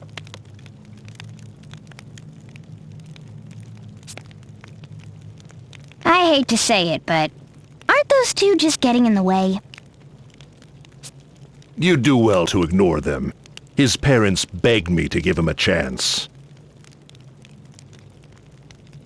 I suspect it was much the same for you, Kunoichi Kikyo Pi.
To think that you became a private investigator.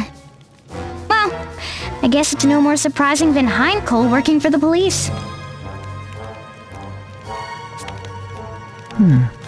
So tell me, how does the Silent Sleuth see this case? As talkative as ever. That's some trick to pull off an investigation without ever opening your mouth.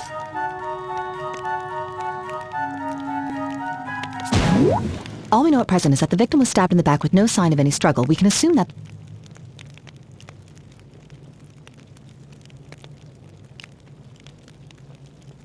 The murderer was someone close to the late Lord, which rules out Mr. Lesser, as the two had only just met today.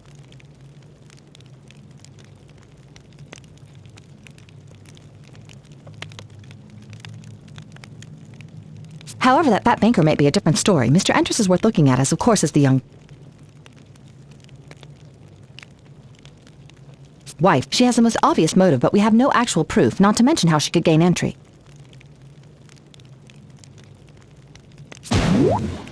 La vache! That is simply astounding. I've never heard anyone speak so rapidly. It's like she didn't even stop to breathe. Yeah. It's been a while, but it never fails to leave an impression. Sholmes! She spoke! Right you are, old chum. I dare say we have just experienced the Silent Sleuth's ninja power. Breathtaking. But Kikyo, do you really think she could kill him in one go with those skinny arms?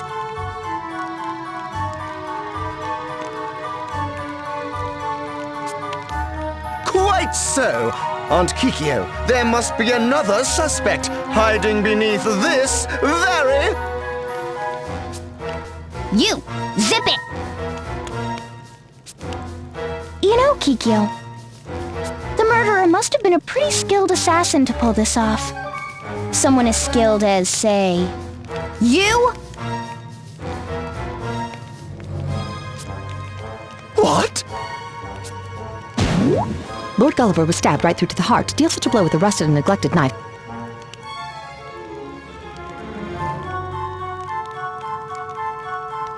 such as this one here would surely take two hands and the full weight of a body behind it. Yet look at this.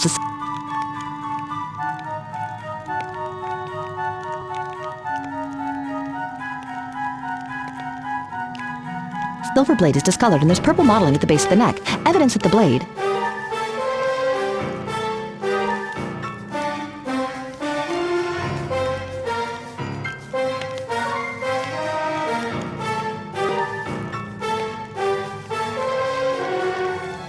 was coated with some kind of poison. All the murderer had to do was scratch Gulliver's skin, and here, this cut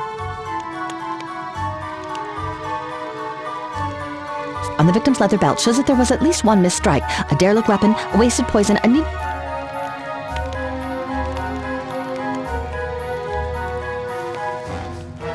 needlessly difficult method of killing. In short, this murder was no experienced assassin, but a rank amateur.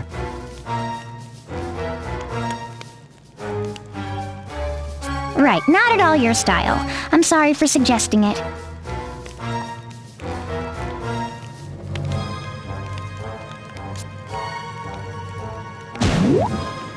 Which leaves us with the wife as the prime suspect after all.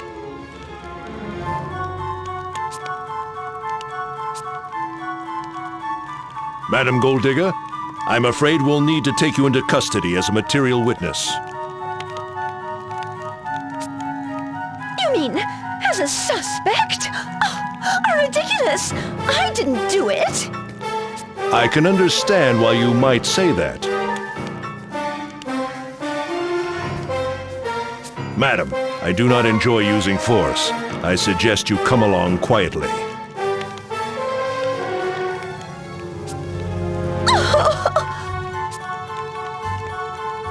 What insight, what acumen, to determine so much from a single knife! It pains me to discount my uncle's work, but there is nothing so impressive as the instincts and deductions of a private investigator.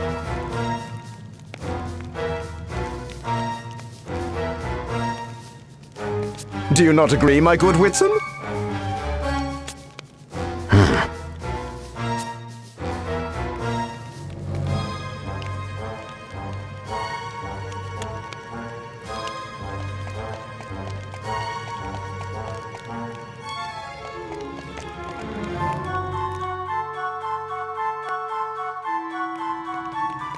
That's all we've learned about Lord Gulliver, sir. Carry on, then. We need to determine the motive, whether it was monetary or some personal grudge. Next! Inspector Heinkel, sir. We searched the walls from top to bottom, but found no evidence of any secret passages. You gave them each a good whack, I trust? A good what? I'm asking whether you were thorough enough to give the walls a good hard knock or not. No, sir. Then don't say you searched top to bottom. Get some more men and start knocking walls before I knock you one in the head. Leave not a single stone unturned. I want every inch of this fort searched. Yes, sir! Uncle, I must say, my deductions have led me to believe that the murderer must have hidden beneath... Oh, we have work to do, Sholmes. Try not to get in the way, will you? How about you, Idia? Have you noticed anything odd? I'd say the banker and the landowner both strike me as a bit suspicious. You think so, Well, what have we found out? Sir, we did a background check on Mr. Lesser, but found nothing particularly noteworthy. He seemed quite pleased with the prospect of having Lord Gulliver take both the land and the building off his hands.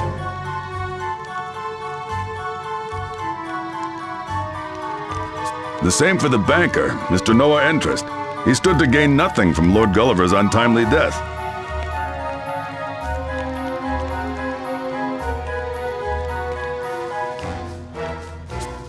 Any ties between the two? None. They say that today was their first time meeting one another.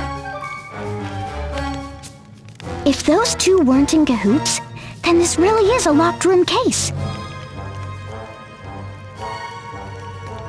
We've found no evidence to identify a suspect definitively. But if we consider motive alone...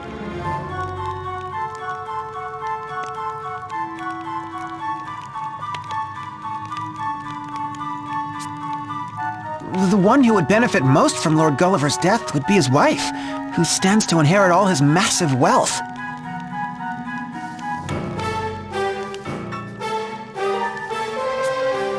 True, but would she really try something so obvious? So you thought so too. Let's look into her story without any preconceived notions.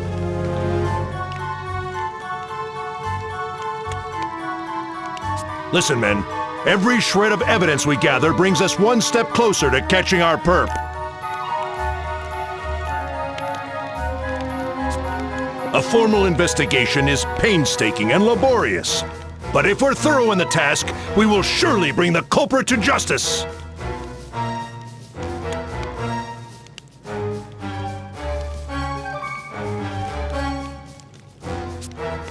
Yes, sir.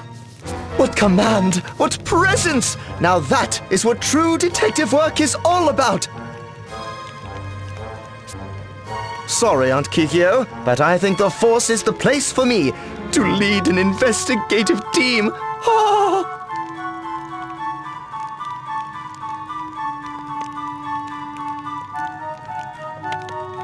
Surely you agree, my dear Whitson?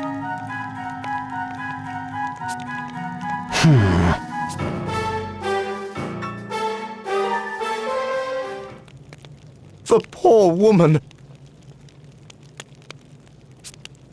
Material witness or no, to be confined to the very room in which one's husband was brutally murdered.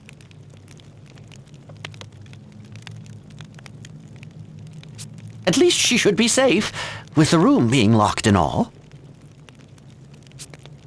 Keep watch on Madame Golddigger. No one comes up or down these stairs, got it? Sholmes, what do you two intend to do? We thought to examine this floor in further detail. By Jove, I think I've got it! What? Sorry. I just had the sudden urge to say that. Ugh. The rest of you come with me. The lower floors need thorough inspection.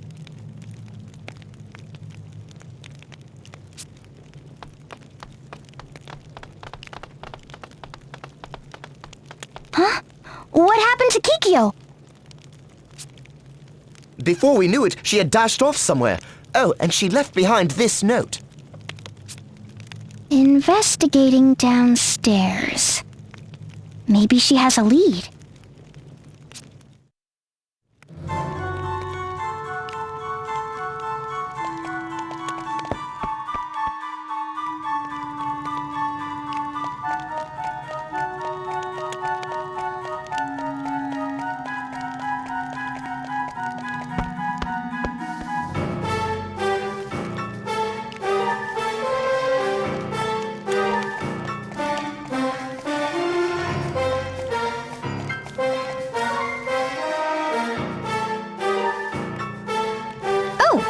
You're not with Sholmes?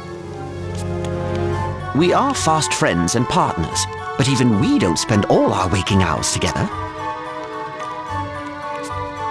On a case, we stick to our own specialties and try not to interfere with each other's processes.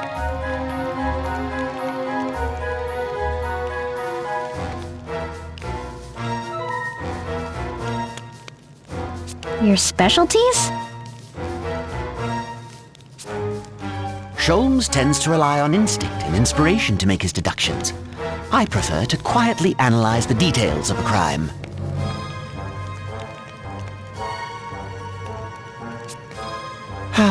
I suppose we are both the products of our environments. You also come from quite the family, huh? No less impressive than Sholmes, at least. Oh, please, come off that. Sholmes' grandfather was a world-famous detective. Mine was a world-famous detective's aide.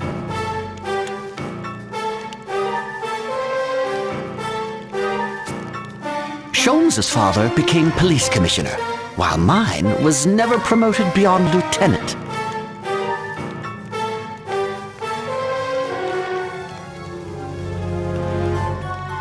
His mother is a best-selling mystery novelist. Mine, a best-selling mystery novelist's assistant.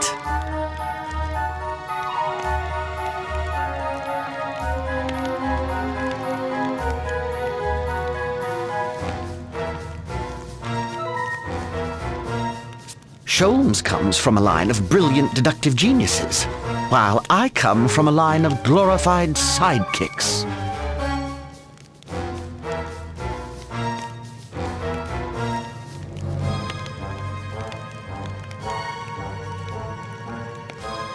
There are no Inspector Hankels or Silent Sleuth Kikyos among my relatives.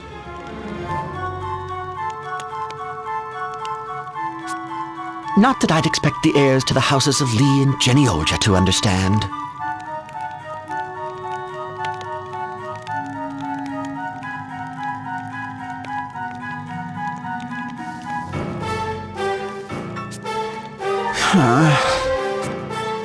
So what are you gonna do once Sholmes figures out his career path?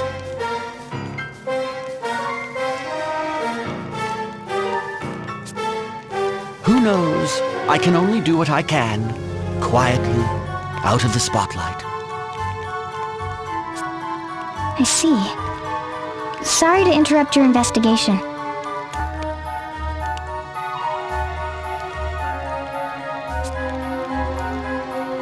He's almost like a different person when he's not together with Sholmes.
Oh, Miss Idia.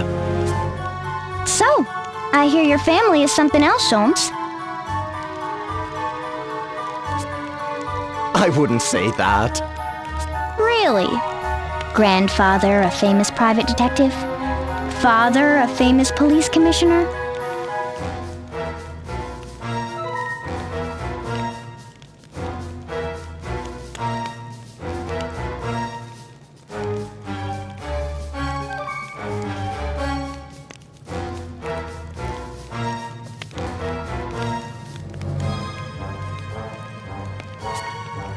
A best-selling mystery novelist for a mother?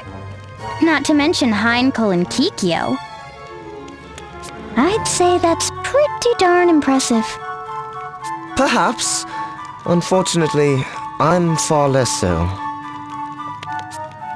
To be honest, it's quite a burden. I had hoped the two of you might understand how I feel.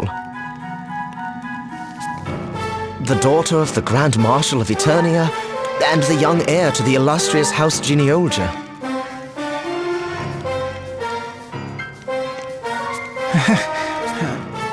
Well, you know yourself best.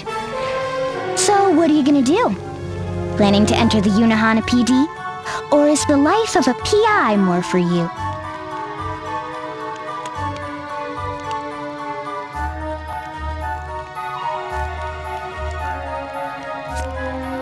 They both have their own appeal, of course. Should I join the police, master the art of leading an investigation, and hone my innate leadership skills as I work toward the top? Or should I use the deductive genius I was born with to become a famous PI, solving cases that have baffled ordinary minds the realm over? Miss Idia, which do you think would be a better use of my considerable talents? Well, when you put it that way. Basically, it comes down to whether you'd rather start your career working for Heinkel or Kikyo, right?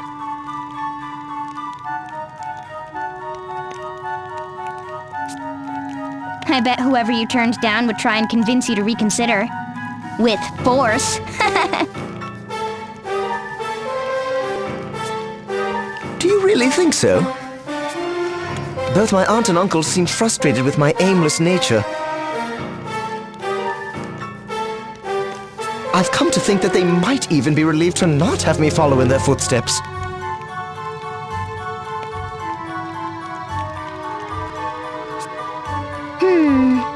You may be less of a self-important spoiled brat than I thought. That's some insight after all. I guess it does run in the family. My advice would be to just watch carefully how both Heinkel and Kikyo approach their work. Observation is one of the most fundamental skills for any investigator, to be sure.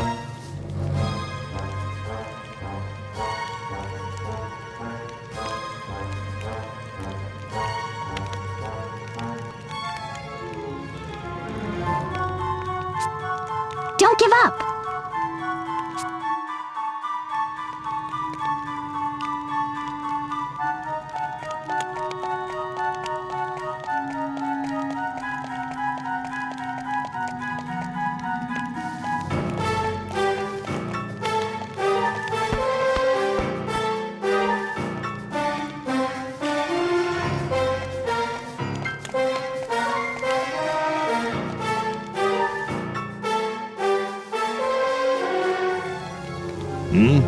Oh, Idia. I'll not be taking any ridiculous questions about why a knight like myself is now working for some backwater municipal police force.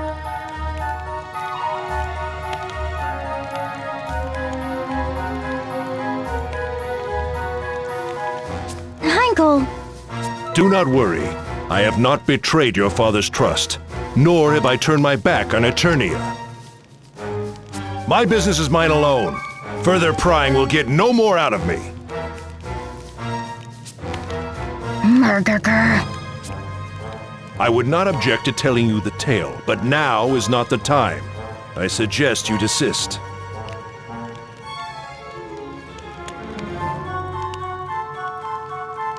Inspector, you must see this, sir! Understood. I'm on my way. Heinkel, What more can you have to pester me about? just, why are you still wearing that?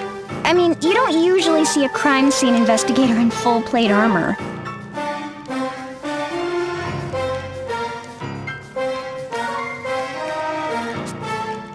Ha! Have you ever seen me in anything else?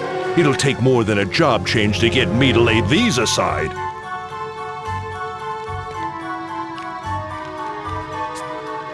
Not to mention my great shield. If you say so.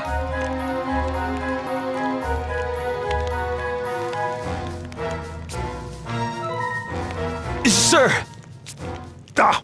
Can you simpletons go 1 minute without hounding me? What is it this time? It's Madame Gold-Digger, sir. She's dead. What's that you say?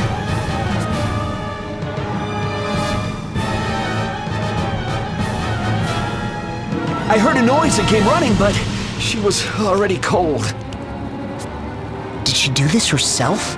A murder-suicide?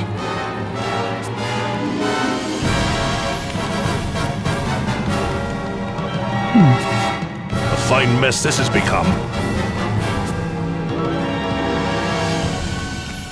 The madam is dead? Oh, say it is not so!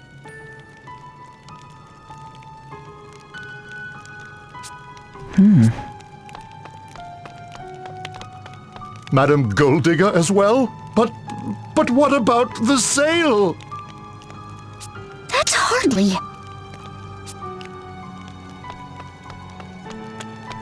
Is it true?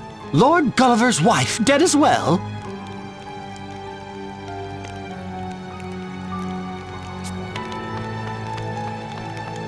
Whitson, quick to the scene, I see.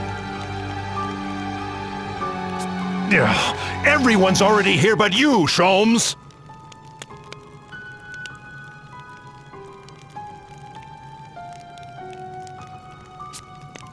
So, Madame Gold-Digger is also dead.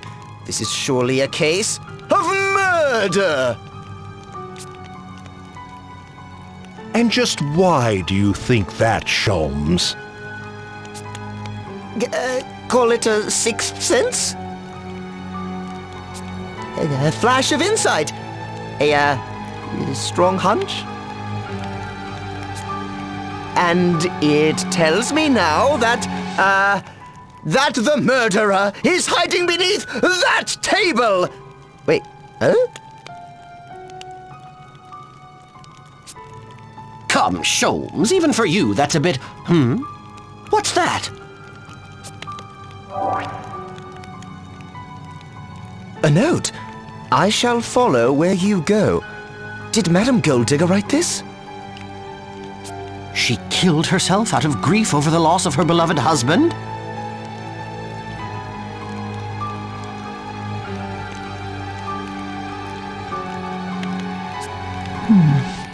No. This was surely planted by the murderer to lead us astray.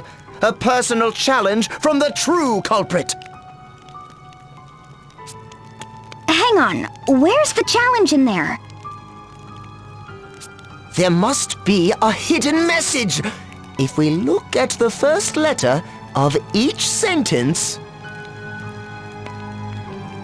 There's only one sentence! Oh, enough! We start the investigation from the top. Yeah, what a miserable day.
Heinkel, how sure are we that this room is really secure? We've been over every inch and found not a single hidden passage. It's a sealed chamber if I ever saw one. Kikyo, you stayed here when you were with the Black Blades, didn't you? How well did you all know the fort?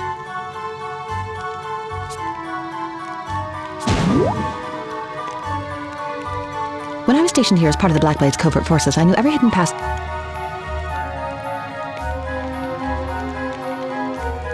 in this fort. It appears, however, that there have been renovations since then, which could very well mean...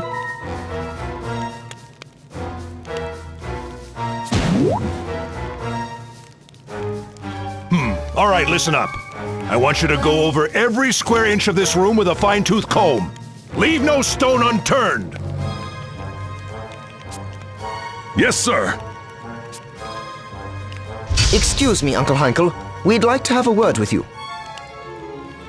What is it this time, Sholmes?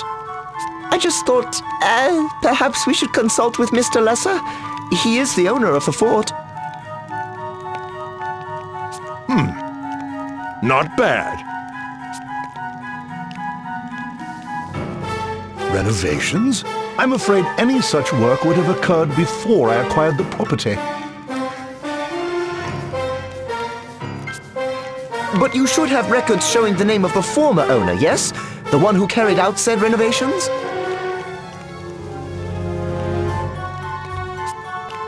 Yes, I believe I do. I thought as much. Just as you should have records of the two of us working here. Isn't that so, Whitson? That's true enough. I remember it well. We were still students then. It was the best pay we'd ever gotten. Why, yes, it was. You heard the man. Go to Mr. Lesser's office and bring me the names of everyone involved with the renovation work.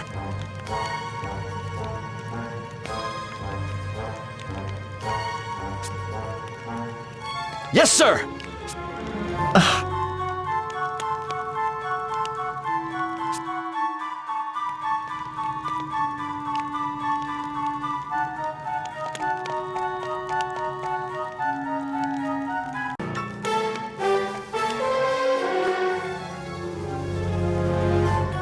Not too shabby, Sholmes. You might have what it takes to pull off an investigation. With careful police work and keen instinct, both.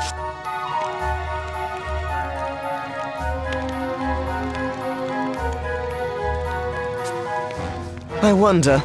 In truth, I still can't decide. Am I best suited to the life of an inspector, tirelessly pursuing criminals through steady, thorough investigation? Or am I destined to become a genius detective, using logic and inspiration to track down the most evasive criminal masterminds?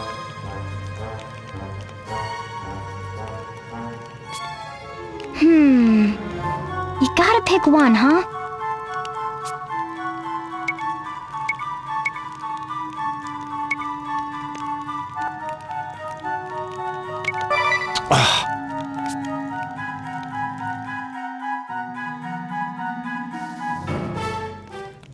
I think you should follow in Heinkel's footsteps. You'd make a great inspector. Now's not the time for you to be running around on your own as a private eye, with nothing to guide you but your hunches.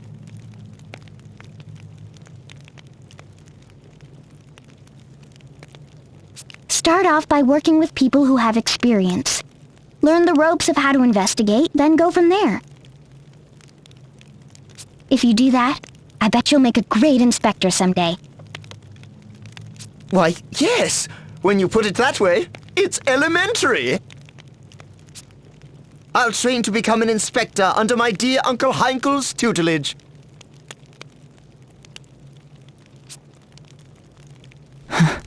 Kikyo? I was asked by your parents to help you find a job. A sheltered little fool I barely have any ties to, but still I agree.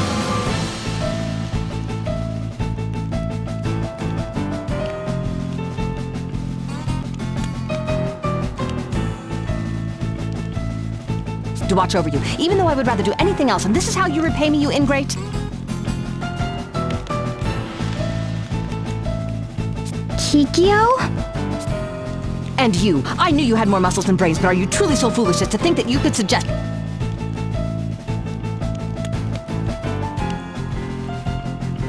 that Sholmes become an inspector, and it wouldn't end with you battling me, idiot?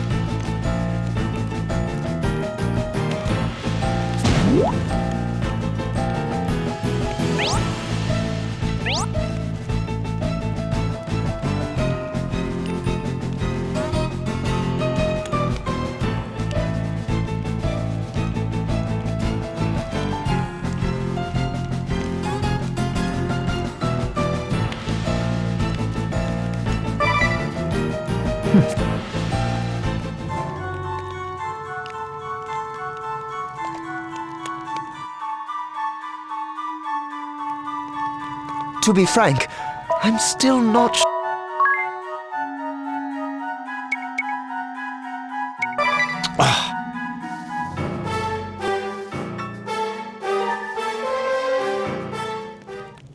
I think you should follow in Heinkel's footsteps.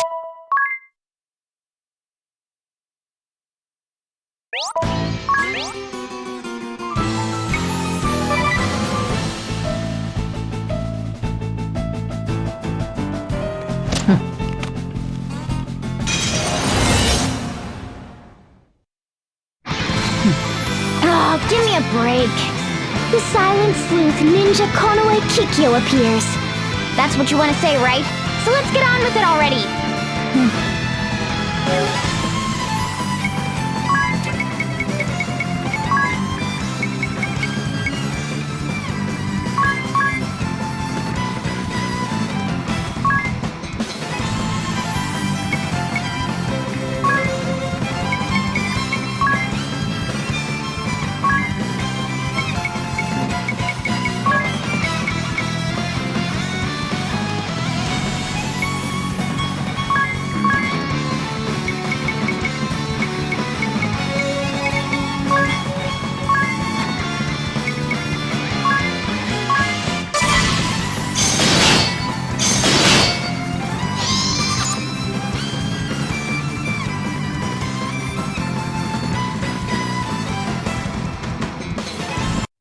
I'm not pulling any punches!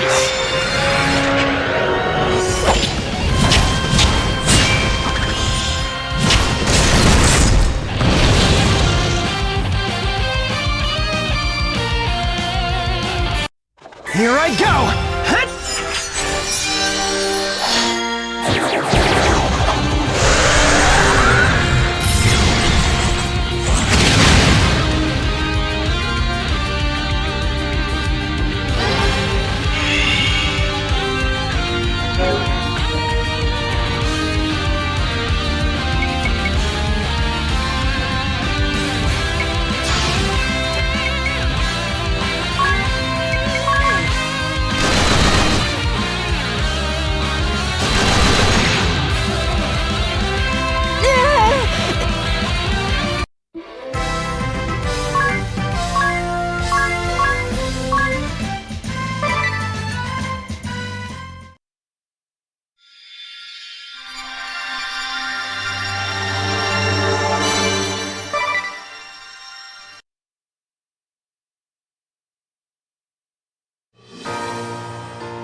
So I lost to you. Who'd have thought you were this strong? Who are you? The game is up, Whitson. There's no place for you to run. What? You hoped that I wouldn't follow my Uncle Heinkel in his line of work. You didn't want a formal investigation to uncover the truth, that you were here at this very fort 2 years ago.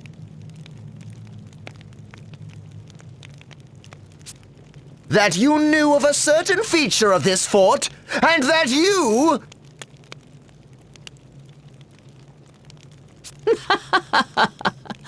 Let us end this charade.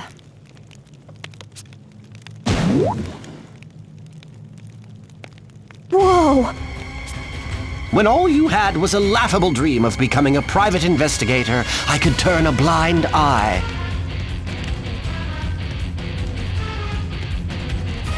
But when you finally gave up your ridiculous posturing and did some real detective work, you became quite the nuisance. What have you done with Kikyo? I don't have to answer to you. If you care so much, find her yourself. Get back here! A secret passage! So this is how the perpetrator...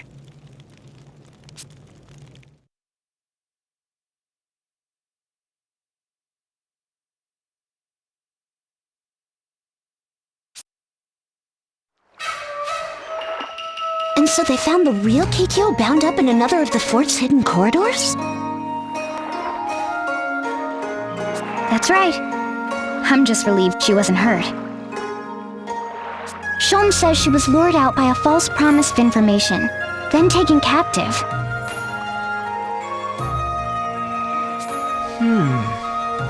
But in the end, we still don't know the truth of what happened? Well, thanks to Inspector Heinkel's investigation, several facts have come to light. Lord Gulliver's murder was the sole work of Madame Goldigga, who was after his fortune from the beginning.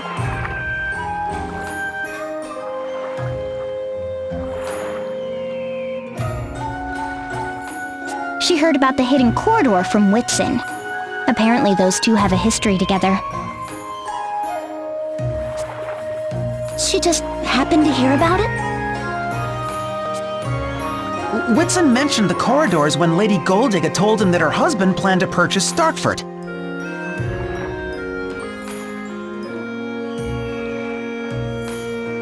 Perhaps he also mentioned how ideally suited it was for staging the perfect murder.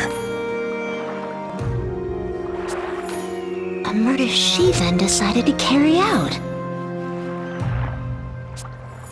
Whatever he knew or didn't know, Whitson hurried to the crime scene under the pretense of investigating with Sholmes.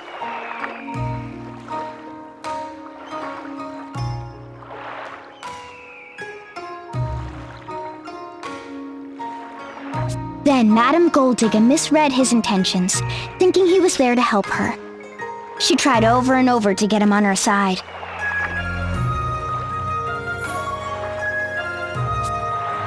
In the end, she even tried threatening him, though we'll never be sure with what. But what about the note we found? I shall follow where you go. There were quite a few theories flying around about that note, weren't there? The Madam might have written it, or... The truth seems to be that Lord Gulliver wrote that note himself. He did? I guess coming to Stockport and getting caught up in its history sparked the creative urge in him.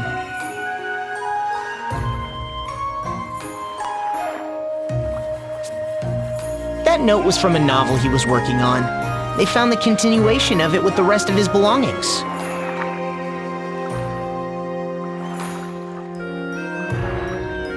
Oh, so it was just a red herring. Forgive me. It's my fault for jumping to conclusions like I did.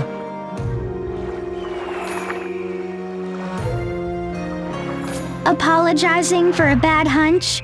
Who are you, and what did you do with the real Sholmes?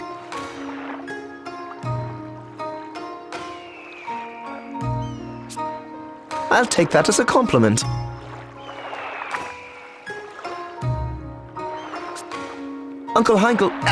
Inspector Heinkel has been teaching me what it means to truly be a part of a real investigative team. Sholmes, we have a case! Yes, sir. Go cordon off the scene and begin collecting evidence. I'll get there as soon as I can.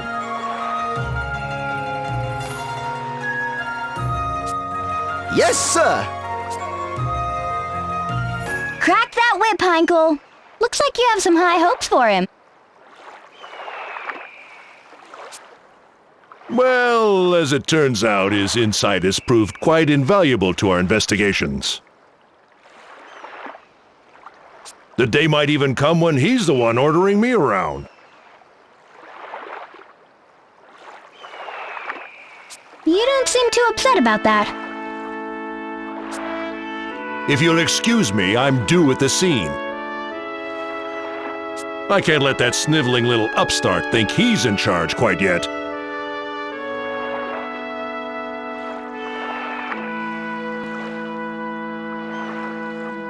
Be well, Idia. It seems you chose well, Idia. Everything's working out wonderfully. Yep, not bad if I do say so myself. And I'm relieved that I gave Sholmes good advice for his future, too. Excuse me, can I get a soybean mochi and another cup of strong tea? Make that 2. One for me, too. Let's make it 5 sets. Coming right up! But there's only 4 of...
Why, hello!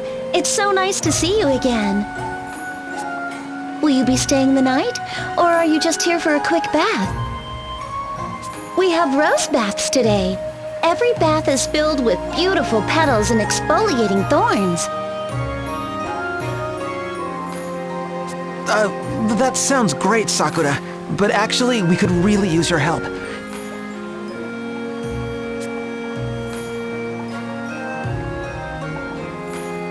A ship, you say? I fear I'm just a humble stewardess. You should speak with Lord Arima. Lord Arima? Yes, the Lord of Yunohana.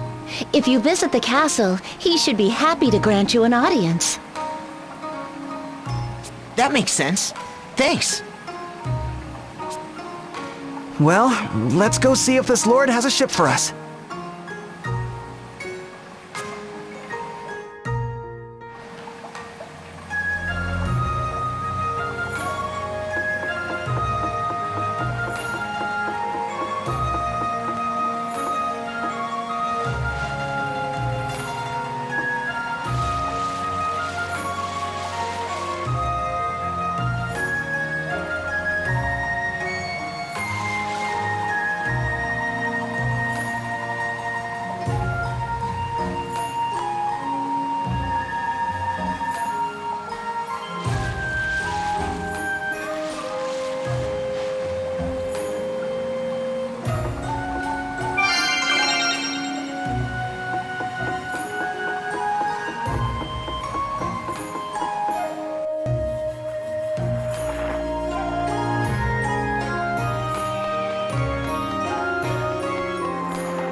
Welcome, travelers. I am Kusatsu Arima IV, Lord of the Baths. Your arrival in our nation has made quite the splash. I hear it, you fight the Empire. If you need anything at all, just say the word. I will happily pool my resources for you. Thank you, your lordship. As a matter of fact... A ship, you say? Why, that's as simple as soap and water. My favorite lacquered gondola is at the docks, adorned ornately with the Arima family crest. Please, think of it as your own. Another rowboat. Actually, we were looking for something a bit more ocean-worthy and bigger. That's one idea down the drain. And yet, I fear it is my only vessel. If only there were some way to... But no, that's impossible. What's impossible? Alas, an intractable clog. If you wish to venture into the open seas, I suggest you wait for a merchant vessel. But how long is that gonna take? What are we gonna do? Now, my friends, no need to get so lathered up. Come, let us nibble on something sweet, and we shall ponder this bubblesome issue together.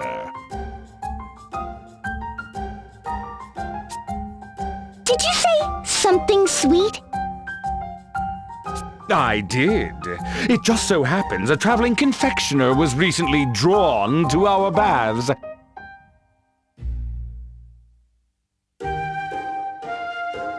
He presented me with an offering of desserts, but I fear they will be too sweet for my sophisticated palate. Perhaps you will find them more to your liking.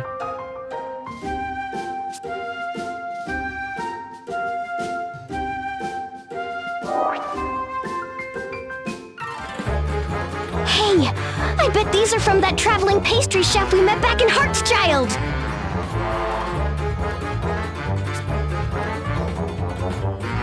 What luck! Maybe he has a boat for us too.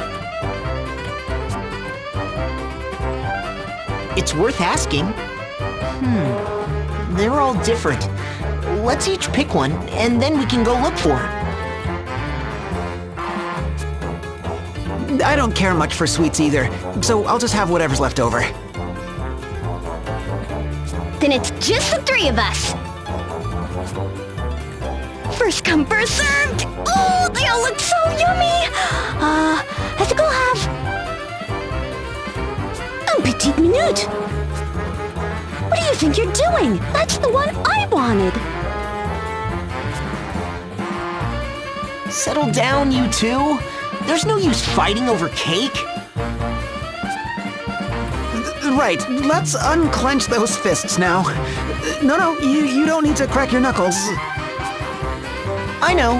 Why don't we let you decide who gets first dibs?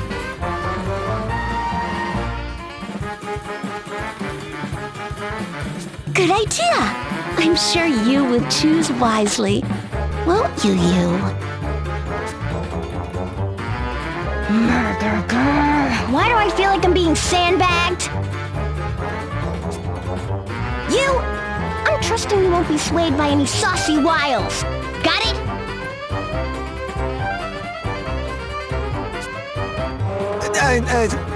Right. Whatever you say. In that case...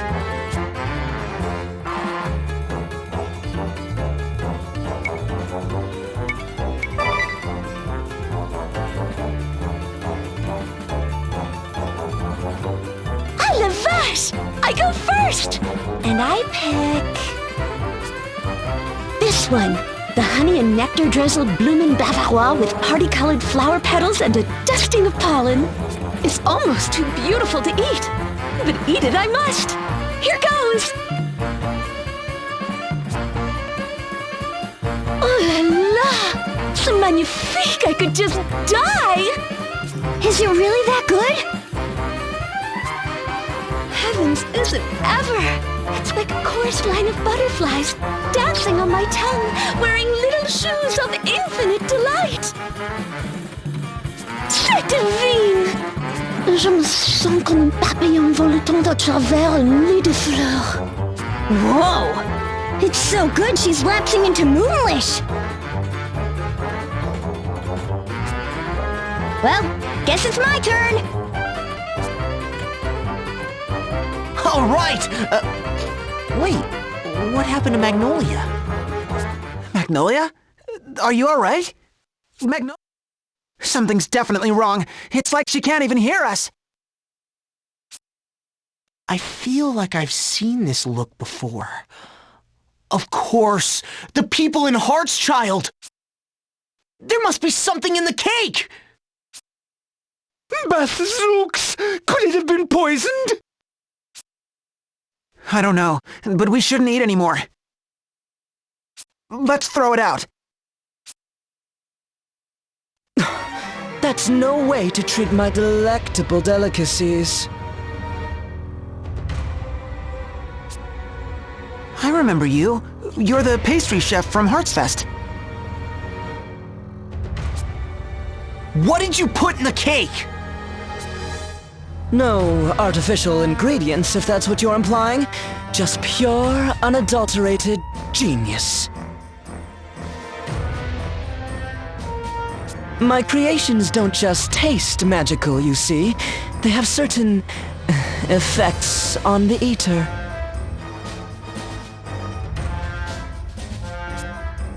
These cakes include an extra dash of inspiration I added just for you.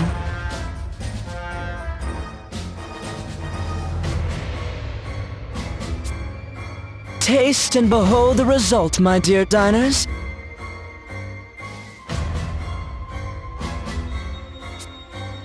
A one-way ticket to heaven. Huh? Qu'est-ce qui m'arrive? What's happening to me? Magnolia! I'm disappearing! Aled! Please! Help me! What? What did you do to her? Didn't we just go over this? My cakes are so divine, anyone who tastes one is whisked straight off to heaven. Of course, in heaven you have no body, and you can't move or talk.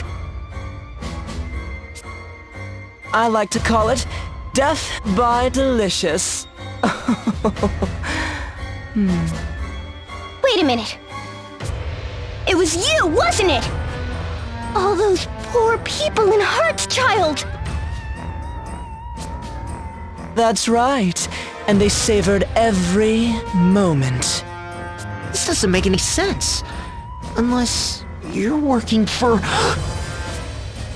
Angelo Ovio Panettone, patissier non parel. Charmed, I'm sure. Personal confectioner to the Kaiser, and proud owner of the patissier asterisk. My boss was sick of you meddling in his affairs, so here I am. Ladies! Yes, Chef! Right on cue. Now let's hear it. My sweets are... To die for!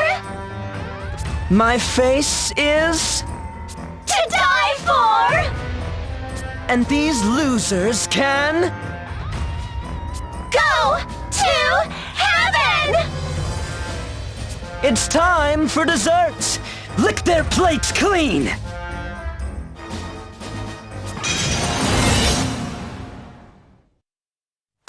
I am Angelo Panettone, holder of the patissier asterisk. By whisk and by spatula, I create a profusion of pastries, a symphony of sweets. The women of the world swoon at the taste of my delicacies and the sight of my face.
You're the ones who took out Amy?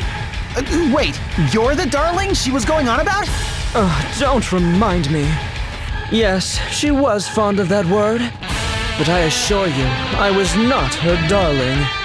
I show her a little bit of kindness, and the woman is hopelessly enamored with me.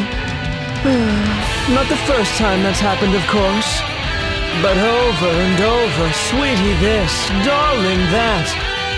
I can't stand the clingy types. You're a real jerk, you know that? Can't you see that she loved you? That's rich, coming from the kid who beat her in battle. You think I wanted to come all the way out here to play babysitter? Yet here I am, all because she couldn't take care of business. That woman continues to give me nothing but grief.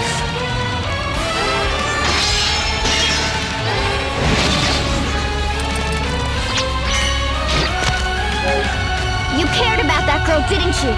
Why else would you come looking for revenge? Revenge? Is that what you think this is about? That girl was nothing more than a tool to me. Like my spatula. If my spatula broke, you bet I'd be annoyed. I actually feel sorry for you. You had someone who really cared about you. And you're comparing her to a spatula. You're really starting to get on my nerves. What do you know about me? What happened between Amy and I is our business.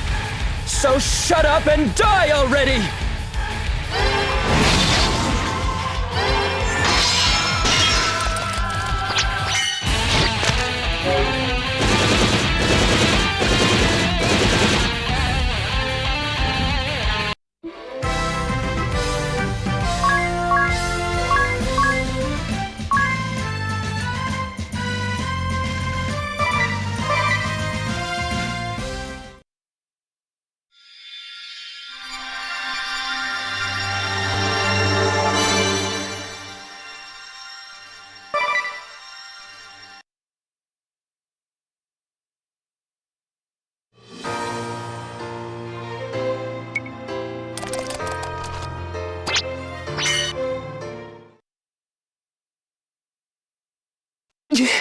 All my work, my genius ruined!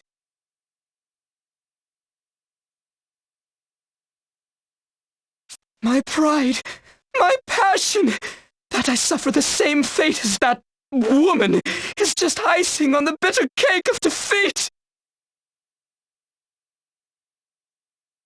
What are you waiting for?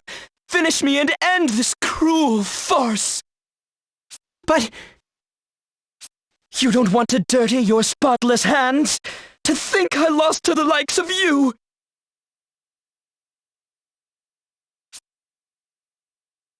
Then you leave me no choice but to do the deed myself. Heaven, here I come! What? No! Put down the cake!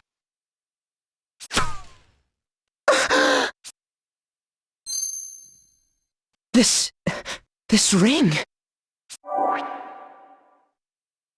It's that cheap trinket I gave Amy. There's a note tied to it? To my sweet darling. If you're reading this, I guess it means I'm pushing up daisies. I'm sorry for letting you down. I was never good enough for you. But I loved you more than anyone in the whole wide world. Growing up in the woods, all I ever ate was roots and bark and wild animals and stuff. I didn't even know what cake was until we met. But that first bite I took, holy cow! I couldn't believe anything so sweet could exist in this world. So I decided I'd be sticking with you, whether you liked it or not. If I hadn't have met you, I probably never would have seen the outside of those woods. You made my world a bigger place, darling. Thank you. Your sweet sugar cake, Amy.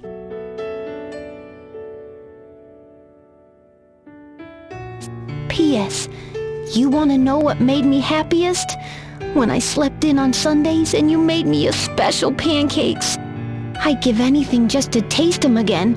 So listen, if you ever loved me, even just for a second, do me one last favor. Stop fighting. Open the pancake shop instead. Then everyone in the world can be as happy as I was.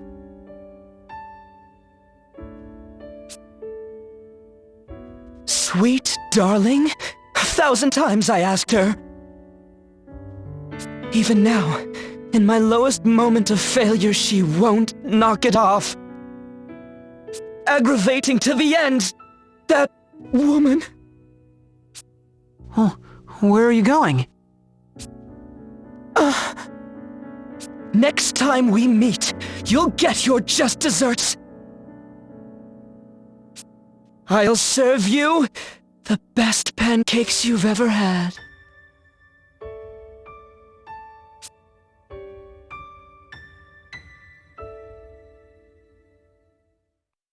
Phew, he was one tough cookie. Wait, aren't we forgetting something? It's Magnolia! We never asked him to bring her back! Oh no, now what do we do? We have no idea where he was headed either. We can't just leave her like this. Magnolia's scared. I can't see her, but I can tell. Me too. We have to do something.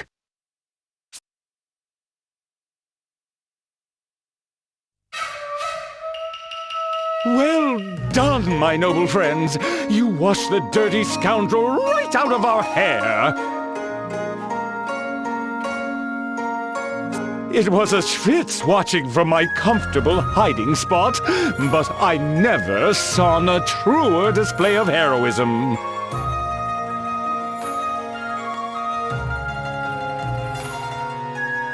If not for your quick action, our peaceful nation would truly be in hot water. As a token of my eternal gratitude, I would bestow upon you a lifetime Yunohana bathport.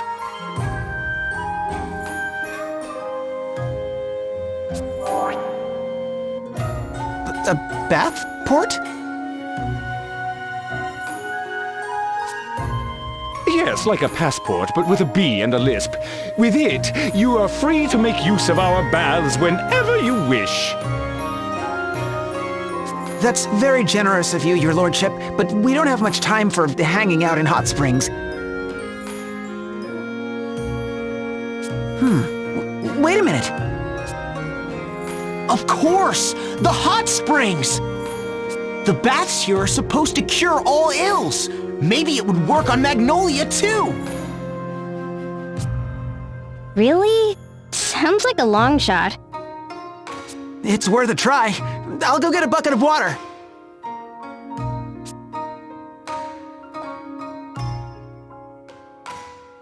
Here it is. Oh, that's hot. Magnolia must be somewhere around here. Okay, here it goes. Gracie should!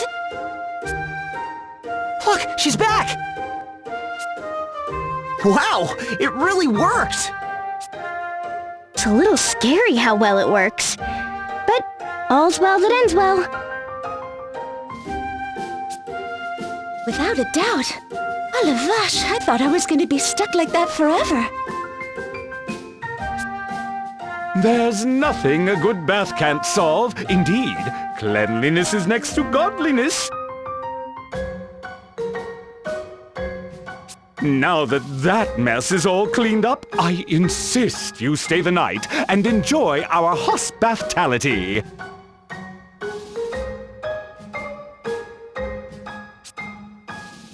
You know, a bath would be good right now. What do you say, everyone?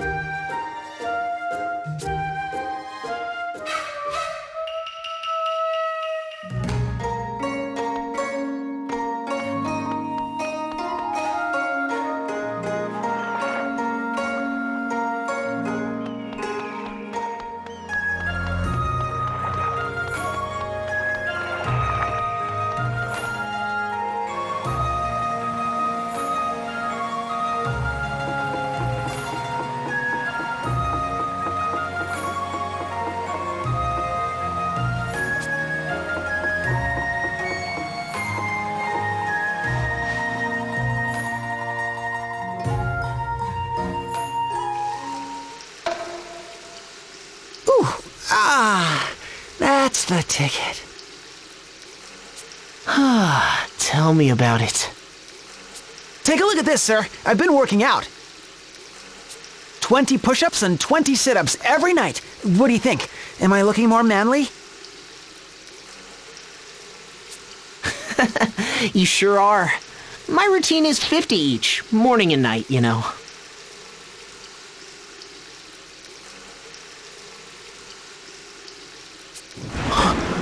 Wow, sir. Excuse me, gentlemen. I heard all about your bravery from Lord Odima's valet. He tells me you saved our town. Oh, no. We just did what we had to do. That's not what I heard. I think you're being far too modest. Well, it was a tough fight. In any case, your dinner is ready. Please, enjoy it while it's still hot.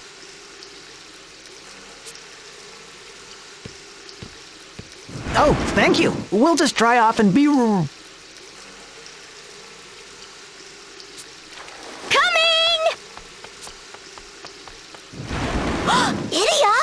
Idia, your clothes!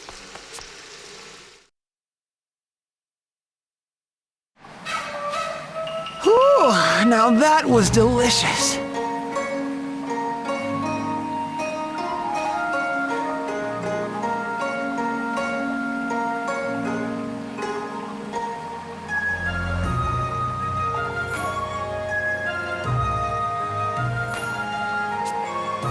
No kidding.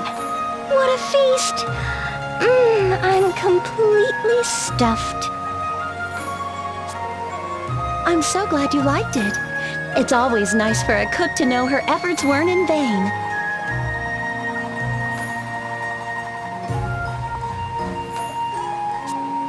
Wait, you made all this? Oh yes, as the sole employee of this bathhouse, I'm responsible for everything. Cleaning the baths, managing the front desk, preparing the meals, whatever needs to be done. Get out. That's amazing!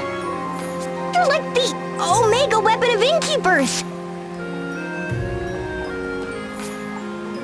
Why, thank you. I think. It's nothing, really. Will you be retiring for the night soon?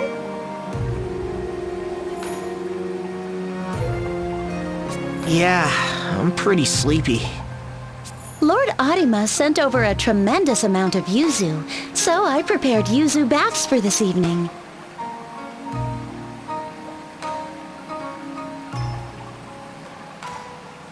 Perhaps you'd like to enter once more before turning in. Yuzu bats? What's that? Yuzu. It's a citrus fruit. You bathe with whole fruits floating in the water.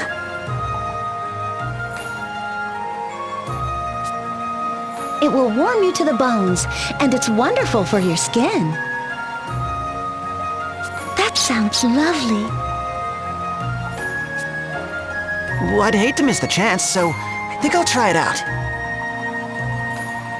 I would too, but I'm really beat. I think I'll... Me too. Oh, I might have overdone it. I gotta lie down and digest. All right, see you later then.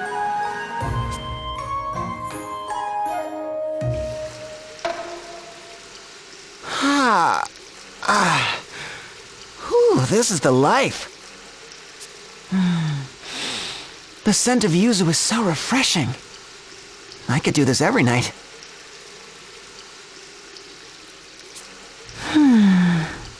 Hey, Magnolia? Are you there? Yes? What is it? I just wanted to say, I'm sorry. You know, about the flower, the moon, its customs. I really had no idea. Don't worry about it. It was my fault for leaping to conclusions.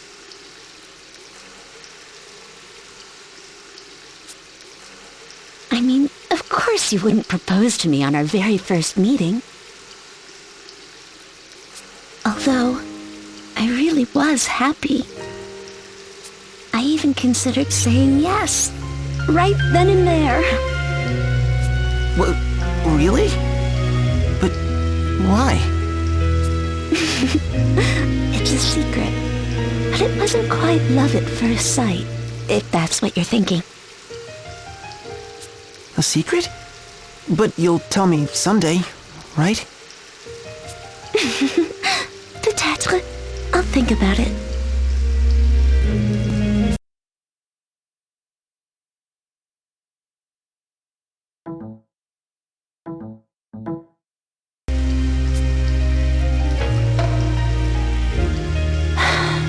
Too bad we can't stay like this. Yeah. The skyhold is still out there. That's our main worry. And we still need to find an ocean-worthy ship. I wish we could do something for the people of Heartschild, too. We could bring the spring water to them, but it seems it's not as effective once it cools off. And as long as they're in that gone-to-heaven ghost state, they aren't coming here.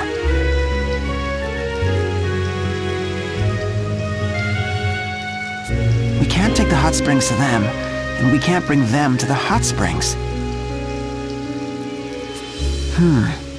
There must be a way. You seem troubled, my young friends.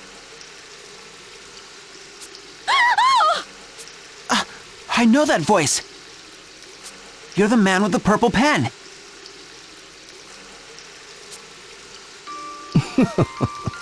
That's a curious name you've given me. Though I suppose it's better than stalker or ghost. I've got another name for you if you want. Peeping Tom. I assure you, I'd never dream of doing such a thing. My intentions are nothing if not noble. My only desire is to help.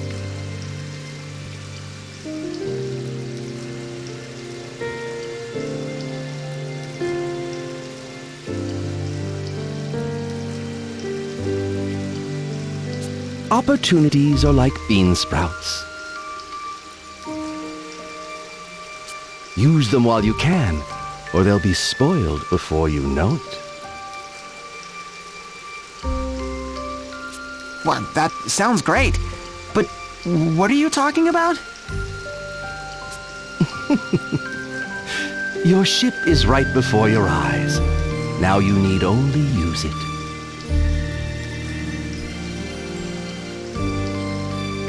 Well, don't see any ship.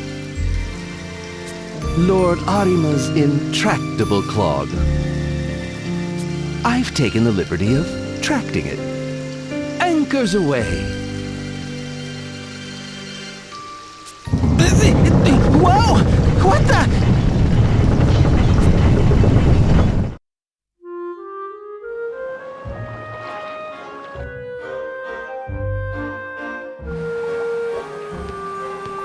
You? Magnolia? What the heck's going on? Wasn't us. Honest. What's with all the racket? I was having such a good sleep. We were in the bath when the man with the purple pen showed up.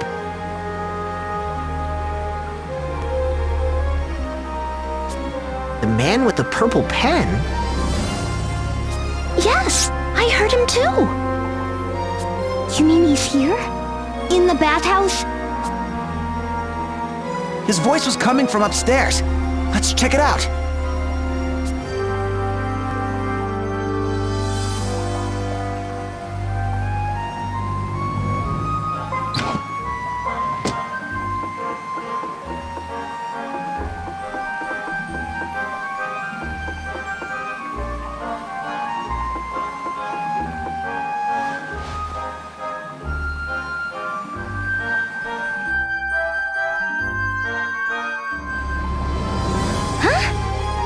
Ship's wheel doing here? Don't tell me. This is where it sounded like the man with the purple pen was. Well, he's not here now. Where's he always off to so suddenly? Bathing! She moves! Oh, how many years it has been!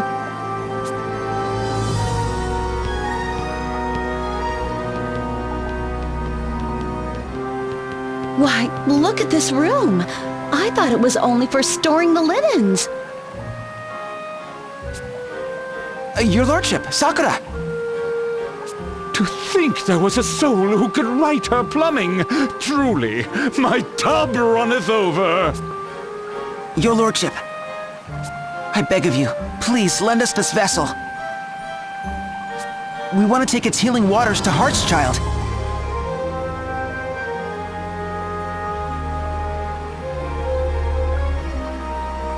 If the water's still hot, we'll be able to cure the townspeople. Not content to save our nation alone, you intend to scrub Heartschild free of its troubles as well?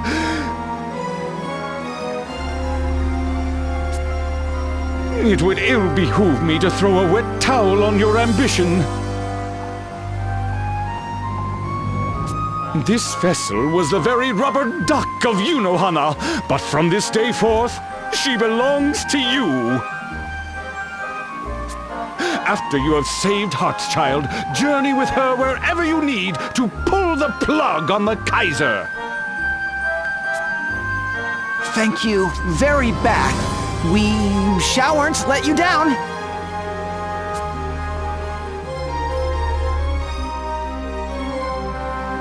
All right, time to bring the hot springs to Heartschild.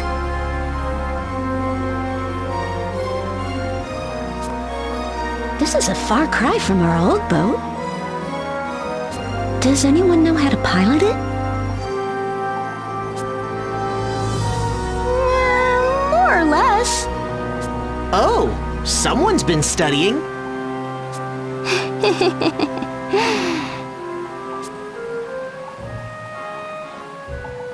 Huh? Really? Oh, well, I'll figure it out. All right, I can do this. Way to go, Idia. Helm, set a course for Heartschild. Aye, Captain. Bringing her about, full steam ahead.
This is the coast of Heartschild. That's right. Hey, wait a minute. You're still on board. Of course. Why wouldn't I be? It's just that, we kind of get into a lot of dangerous situations. Then all the more reason. I'll stay right here.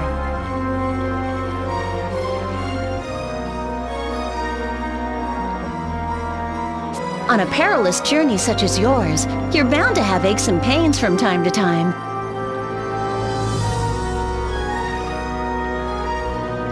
When that happens, I'll be here to see you're as comfortable as possible.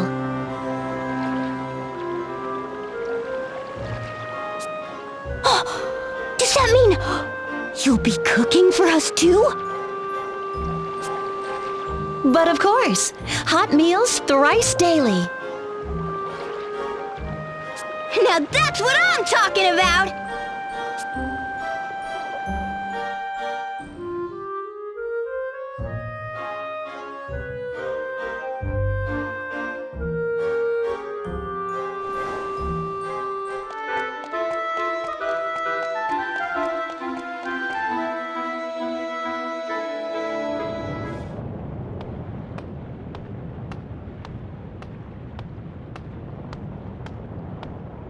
Nope, there's no one inside either.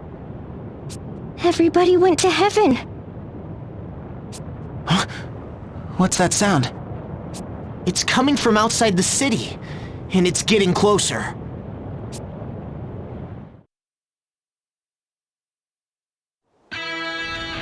Sergeant Sapp, sir! We're almost at Heartschild, sir!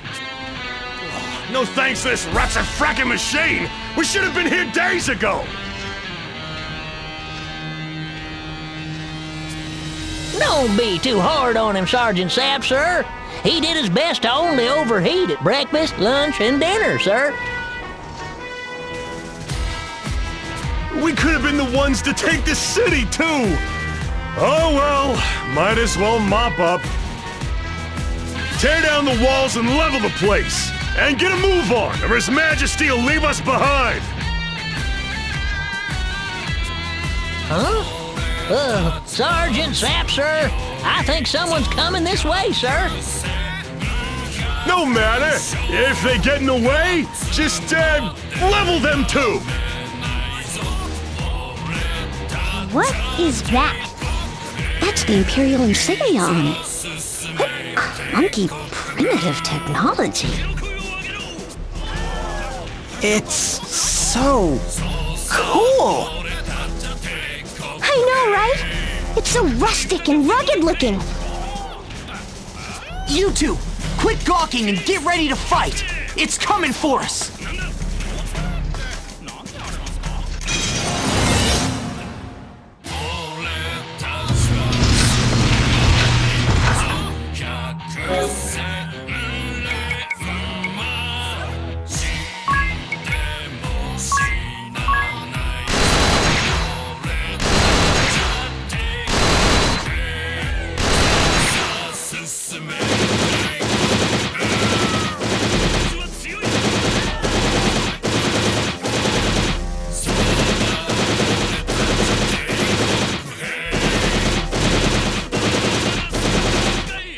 Climb Mount Fragmentum 0002. Sir, yes, sir! Increasing boiler temperature! Don't lower it by mistake, Private, whatever you do. Got it? Eh? I mean it.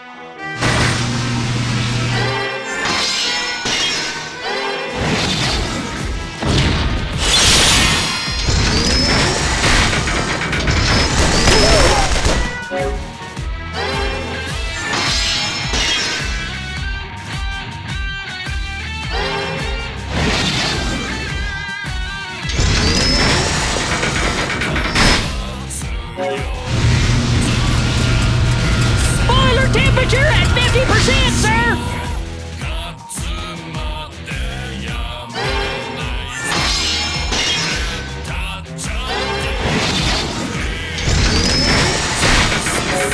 Ah! We don't have enough power, sir! All hands brace for impact!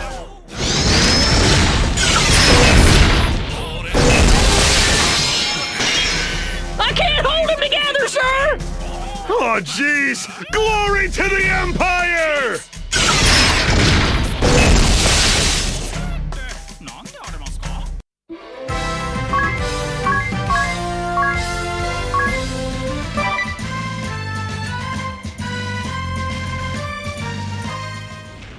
Preposterous!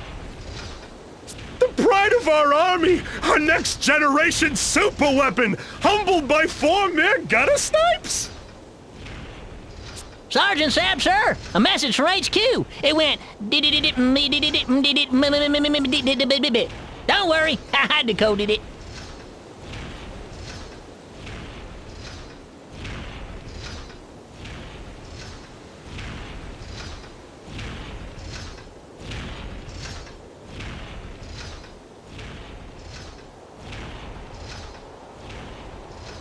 Sky fold, diam, and T sails, fro next object I've at dawn. Or something like that, sir. Return post faced or be ab and dunned. I don't want to be ab or dunned, sir.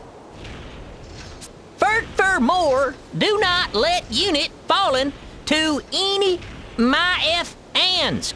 The end. And's what? Talk about a cliffhanger, sir. Oh, wait, there's also something about a coward Merdial and a firing squid.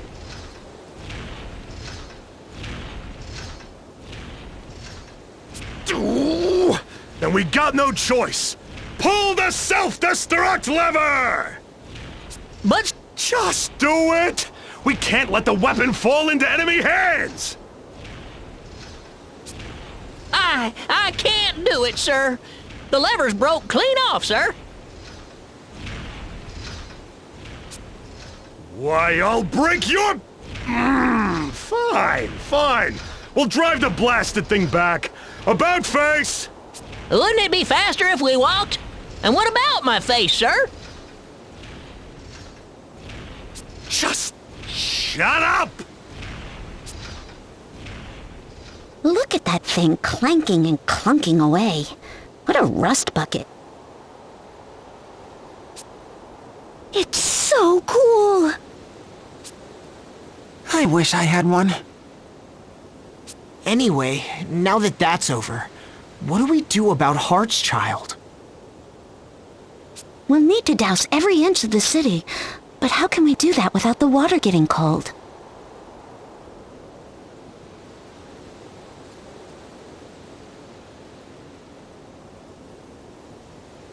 I know! We could spray the whole town at once with a great big shower! Yeah, good idea. Let's do that. Idia, you get the giant shower and we'll wait here. Murder. Why, you little... No, it is a good idea. There's a fountain in the middle of town. If we just connect that to the bathhouse... Nice thinking, sir. Sir? Don't jinx me. Anyway, the pipe leading to the fountain should be right over there. Great! Let's get to work! Okay, that should do it. Alright, open the valve and start pumping.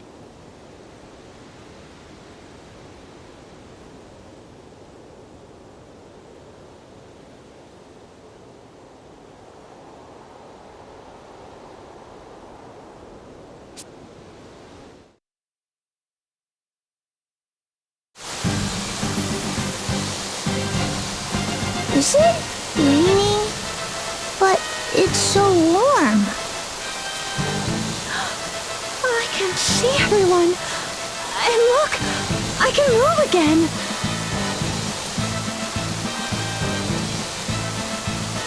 It worked! The townspeople are back to normal!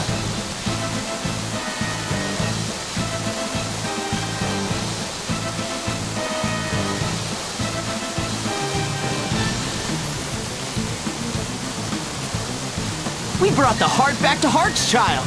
Good job, everyone!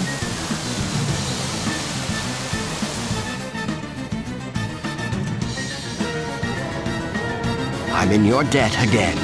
Thanks to you, I'm feeling as good as ever.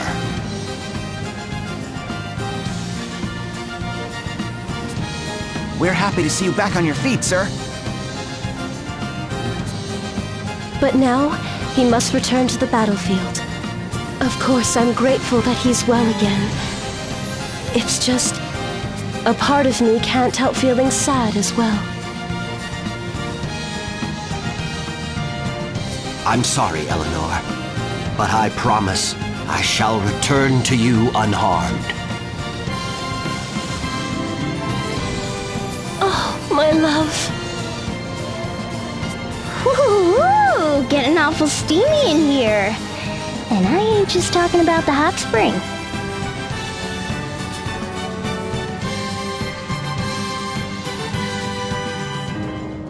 I've never seen two people who care for each other so deeply. And yet, despite that deep love, their lives force them apart. He must protect the nation, and she must protect their home for when he returns. Their love is suffocated and crushed under the heavy weight of duty.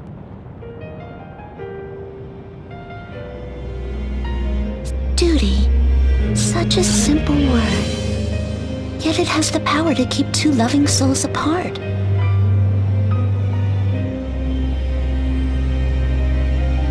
In the end, what does such a marriage mean? What is it all for?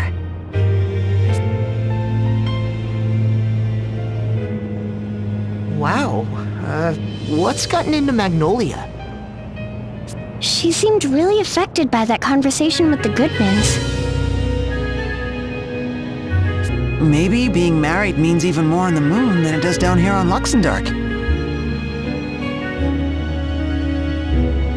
Still, I know how she feels. What I wouldn't give to experience true love like the Goodmans someday. Does this mean you're about to launch into a monologue too?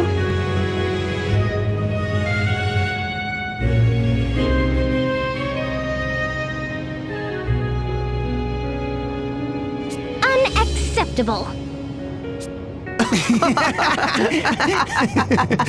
All right, everyone. Ready to go? Let's do it! To the Temple of Water!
The skyhold is on the move again.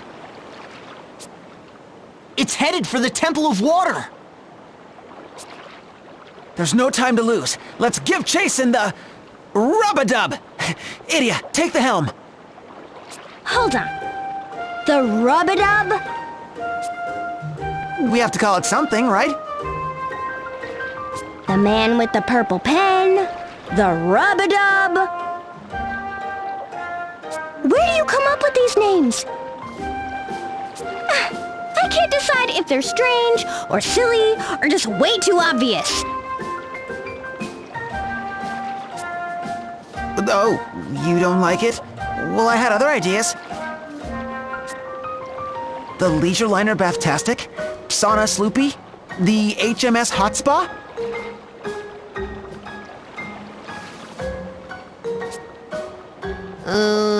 Let's just stick with Rub-a-Dub. Rub-a-dub it is! Oh, wait! How about the Battleship Bubble Bath? Rub-a-dub moving out!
It's the skyhold!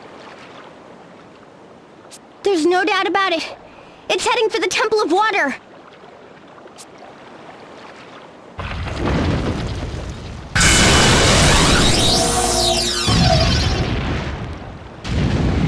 Casket, what just happened?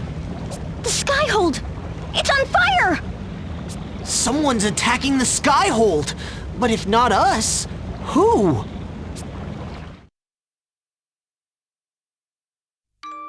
Memory. The cruelest and most beautiful of gifts. We look back at the days gone by, and only too late see them for what they were.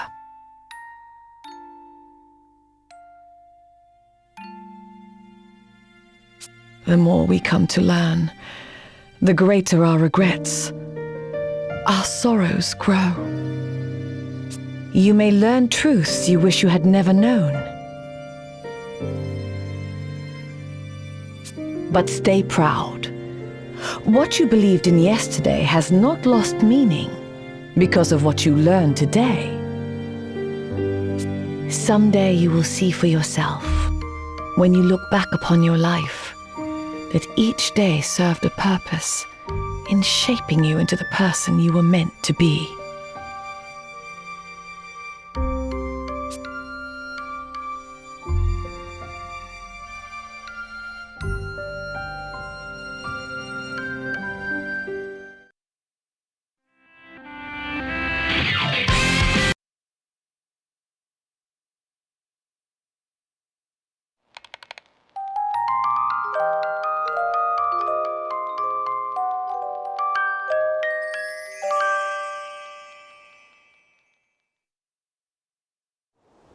The skyhold's really burning. It's headed for the other side of the mountains.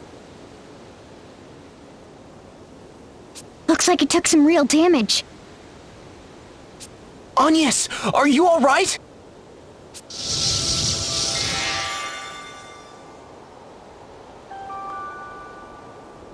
Oh, yes, I'm fine. There was a jolt just now, but... Oh, drat! She seems fine. What's wrong? That jolt scattered my knitting supplies all about the room. I simply can't find my red yarn anywhere. Oh, I'm terribly sorry. Was there something you needed? Someone attacked the skyhold. Attacked? But who? We're not sure. Can you tell us how things are there?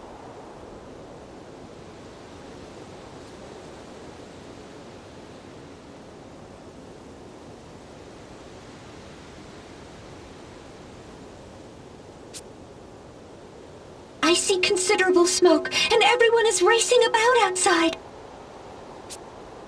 It seems there are quite a few wounded as well. Oh, I do hope everyone is okay. Got it. Given the situation, there's no telling what'll happen next. Take care of yourself. And Agnes, I can see your red yarn under this suit of armor behind you. The one on your right?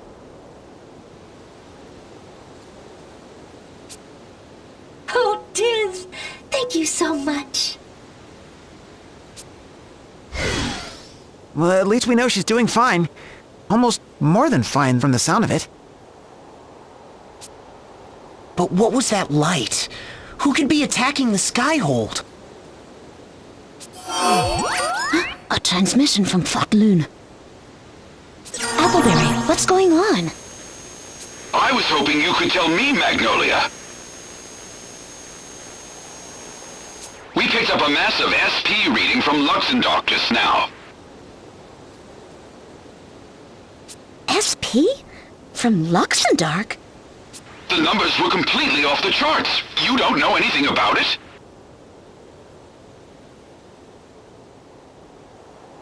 We saw a huge beam of light just now. Could that be?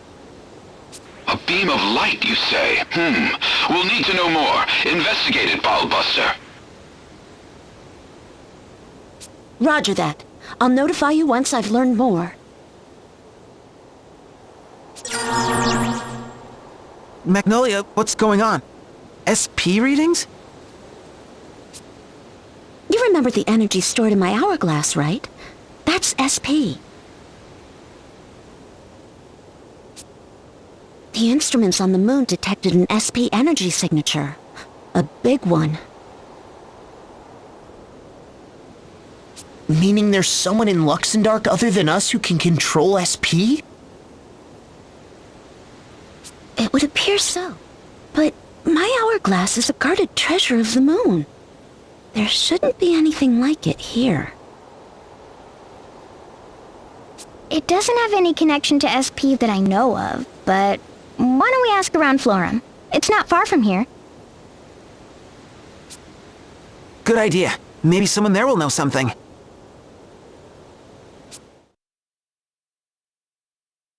An attack? Impossible! I must deny that claim. There is nothing impossible in this world.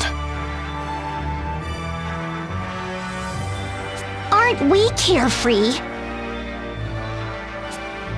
Well, I'll tell you what else is possible if they hit us again.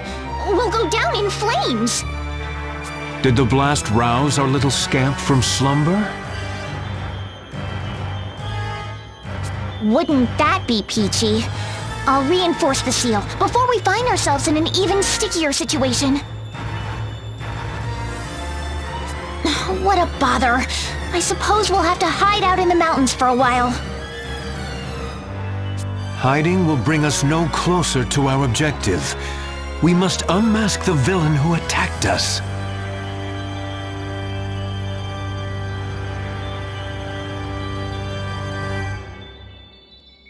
Your Majesty, we're quite near to Florum, land of radiant flowers.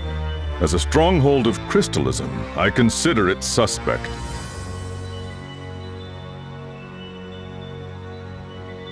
If your loyal lieutenant might beg a boon, please entrust the task of investigating it to me.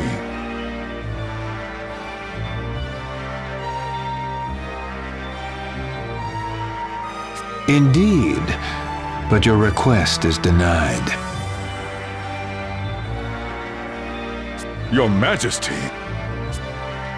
There is another better suited to the task. Another? You cannot mean to unleash Geist. I would not question your Majesty, but is he not too unpredictable? His methods are inhumane. The threat to innocent bystanders.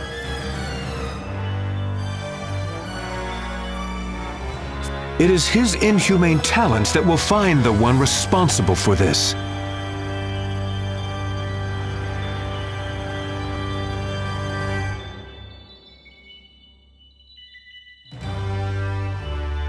Now is exactly the time to use him. Anna, let Geist take his pick of soldiers and dispatch him to Florum at once. With pleasure, Your Majesty. Your Majesty, are you sure this is wise?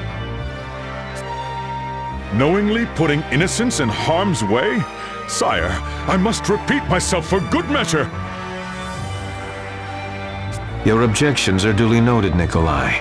I bear full responsibility for any evil.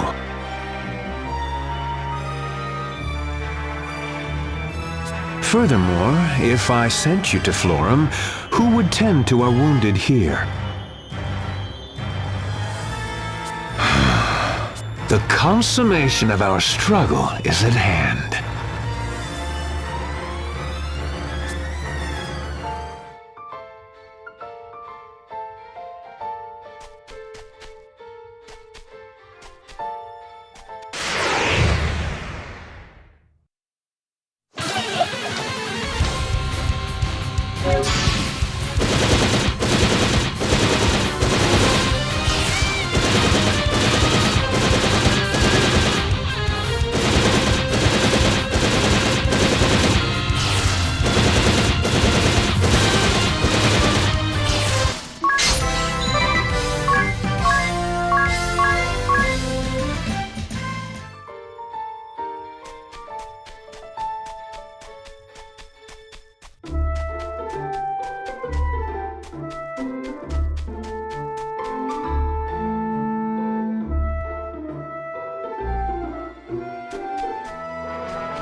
I've always wanted to visit Florum.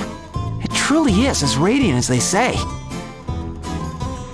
A beautiful land of flowers where only women can live. Nourished by the pristine waters of the water crystal. Cité de fleurs! I've never seen a city bloom so beautifully. Ah, when was the last time everyone was this stirred up?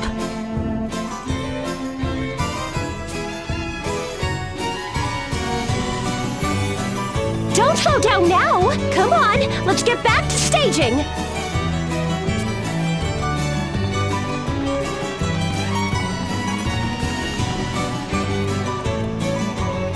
Staging for what?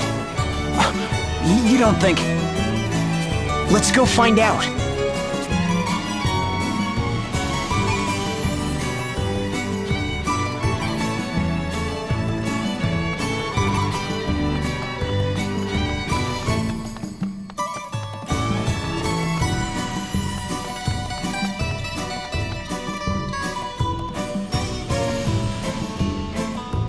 The festival is almost upon us! Remember, many hands make light work!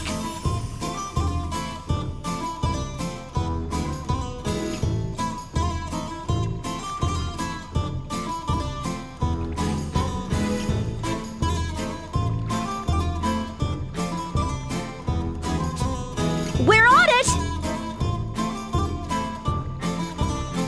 That's right. The Sacred Flower Festival is around this time of year. The Sacred Flower? You mean there's gonna be another festival? Yep. Every year Florum holds a pageant to recognize the most beautiful girl in the nation.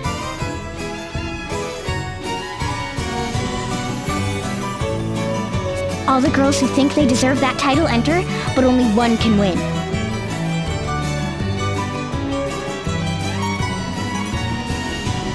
First goldfish scooping, now a beauty contest? Life in Luxembourg is so exciting! Idiot, don't give Magnolia the wrong idea. The Sacred Flower Festival is a religious tradition. The people of Florum choose a pure maiden to pray for good harvest that year.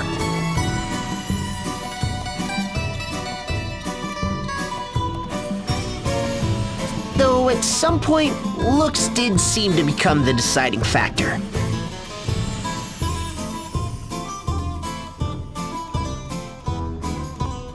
If I might interrupt, you're wrong about that.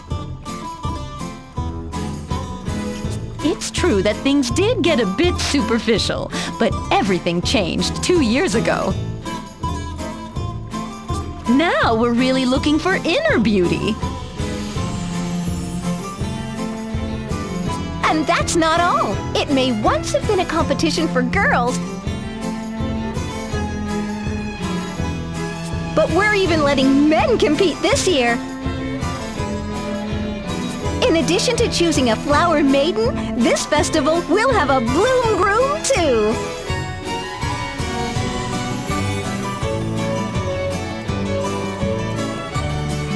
A bloom groom? So that explains it. I thought there were a lot more men around than usual. You hear that, you? Boys can enter too. How about it? Me? No, thank you. I'm no good at being in the spotlight. I think it's a fantastic idea, you. You're sure to win. I wouldn't stand a chance. Tiz, on the other hand. He has the inner qualities they want, plus rugged good looks to boot. He'd be a shoo-in.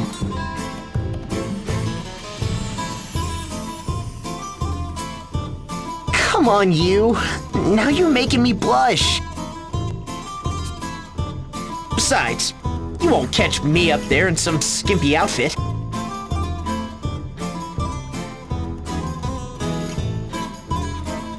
What about a skimpy outfit? Well, when it was a contest for girls, most of them wore outfits that showed off their, physical assets?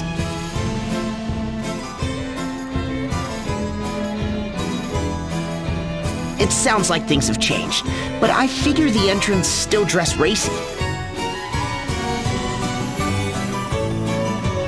I see. I definitely should sit this one out. Don't write yourself off so quickly. The competition is open to all who are interested. No pre-registration required. At any rate, I guess the people here didn't have anything to do with the attack on the skyhold. Let's at least check with the matriarch. She's in charge here, so if anyone knows what's going on, it'll be her. Her residence should be just over there.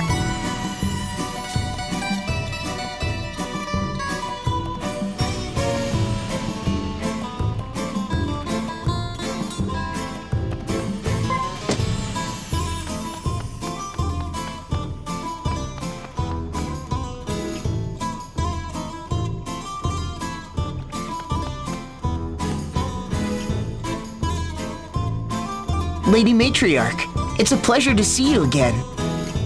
Master Tiz and Miss Idia, welcome back to Florum. How might I be of assistance to you today? We were wondering if you had any idea who attacked that flying fortress. I fear I do not. Many saw that light arcing through the heavens, but we have no idea where it came from. Darn. I guess we ought to fill you in on the situation while we're here.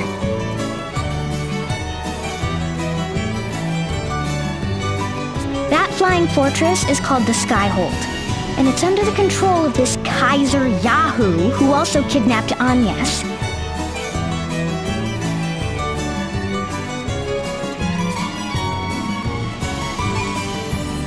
And now it looks like his next target is the water crystal. A troubling turn of events indeed. We must take swift action. We shall invoke a shield around the crystal at once.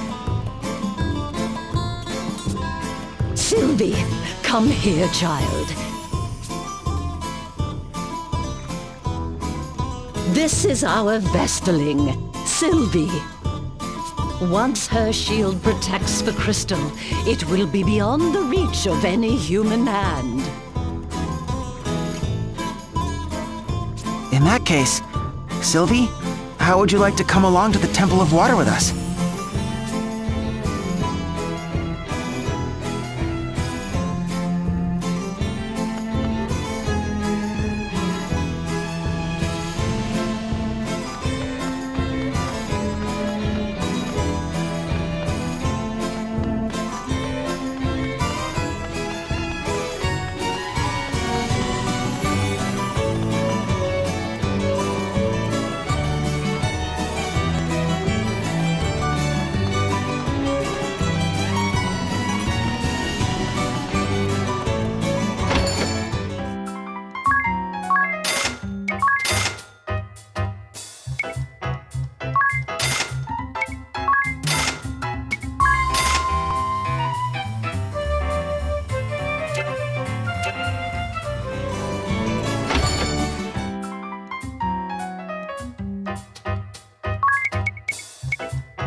So this is the water crystal. And this is how it's supposed to be glowing? Probably. I don't get a stinging sensation from this light. Sylvie, can we ask you to shield the crystal?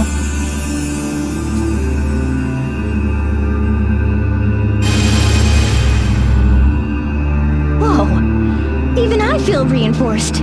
Way to go! Now we can breathe easier. Thank you for helping us, Sylvie. Yeah, thanks, Sylvie. Now, why don't we get you back to the matriarch?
I'm most relieved to see you all back with us. Oh!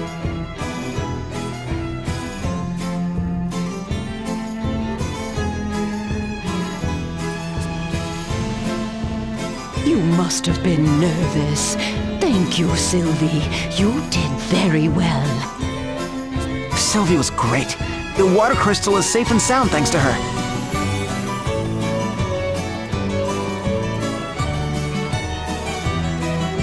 Comforting news indeed. We can all feel secure now. Tonight is the very evening of our annual Sacred Flower Festival. If you are able, won't you join us for the festivities? Mais oui! I wouldn't miss it for the world. It'll be good to relax just a bit. Let's see what all the excitement is about.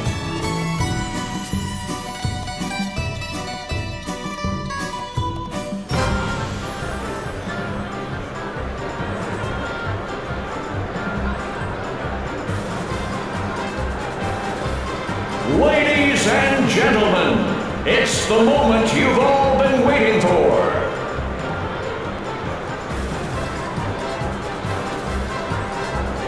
Let the 48th Sacred Flower Festival begin!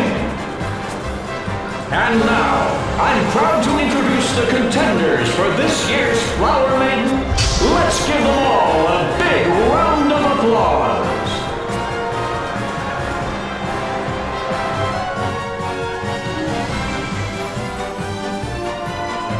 Ah, la vache!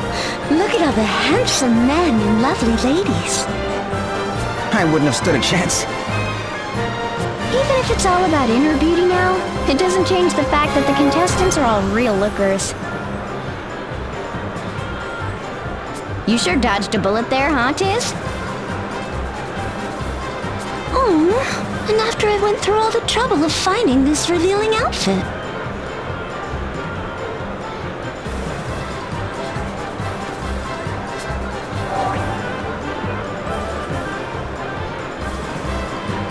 That outfit is exactly why I refused. Look, it's about to start. How does one compete for inner beauty anyway? I guess they'll each go up on stage and try to express their best qualities. Boasting about what a good person you are sounds kind of counterproductive.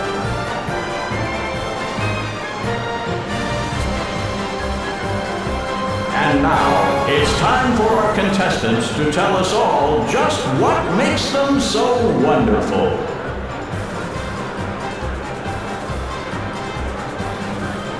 First up, we have entry number 1, Miss Birgit. How great are you? Well, I'm not just like totally hot. I also do like volunteer work and stuff. And I totally like love animals.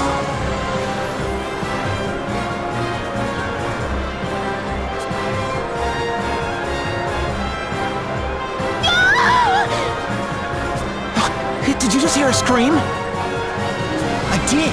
It sounded like it came from the city gates. And it didn't sound good. We should check it out.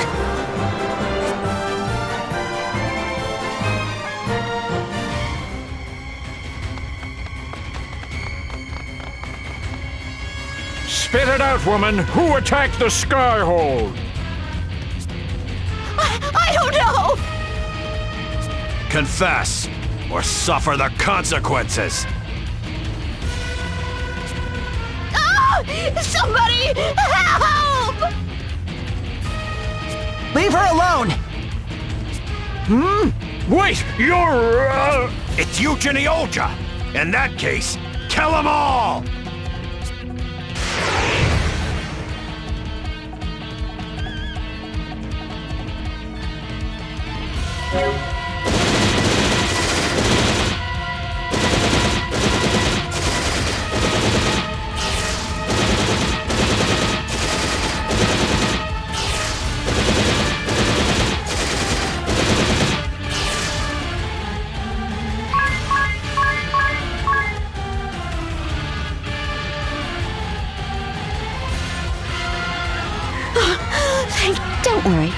doing our job.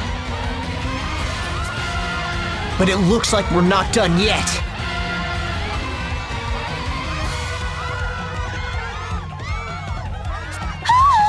Leave me alone!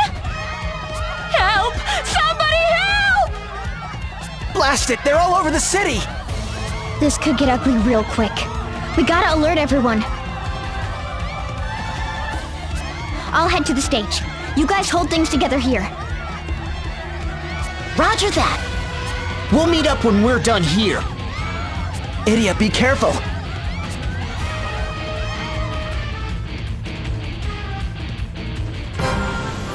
And last but not least, our final contestant. Entry number 8, Alphonse. How great are you? When it comes to inner beauty, none can compare to yours truly.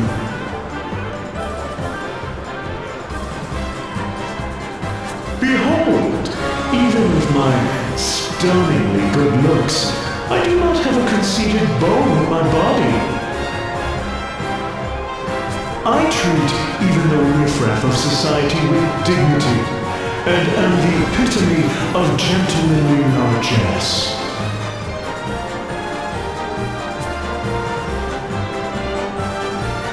This year's contestants are fine in the looks department. But when it comes to inner beauty...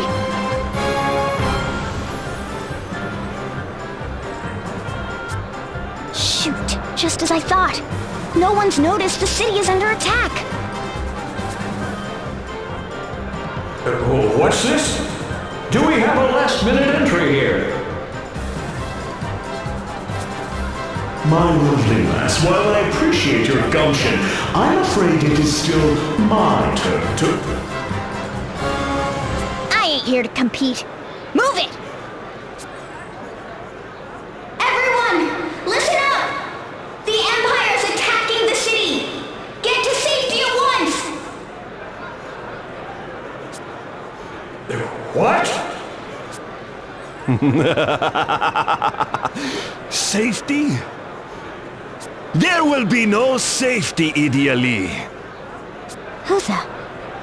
Another of the Kaiser's minions?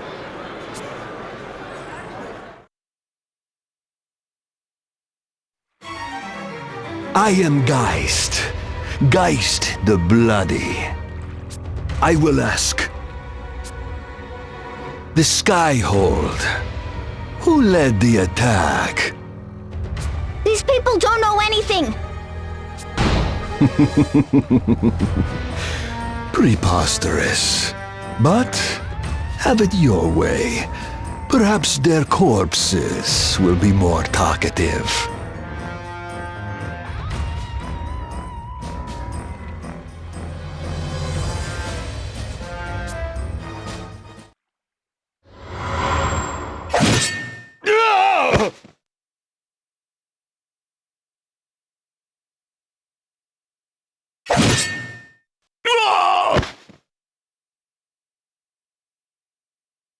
You monster! Oh, did I kill them? Do forgive me. Undo.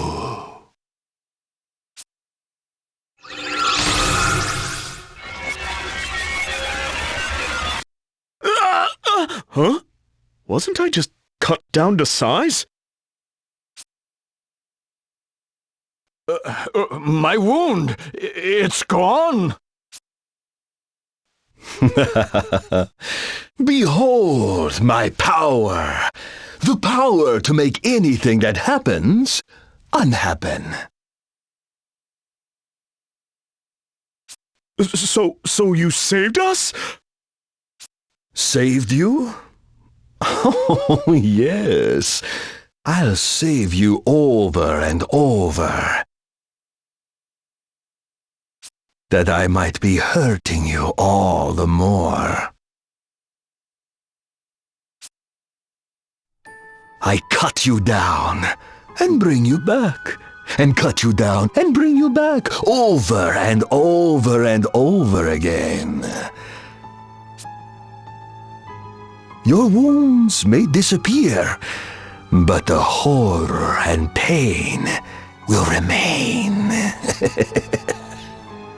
If you talk, perhaps, I will show you mercy. We do hope that someone here knows who attacked us, for if not,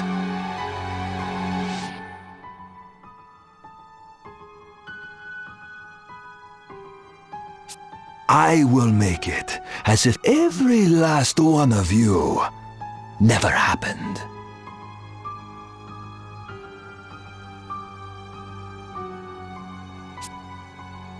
No, please. I'm too handsome to die. I think not. Block all the roads. No one leaves the city until we have answers. Yes, sir.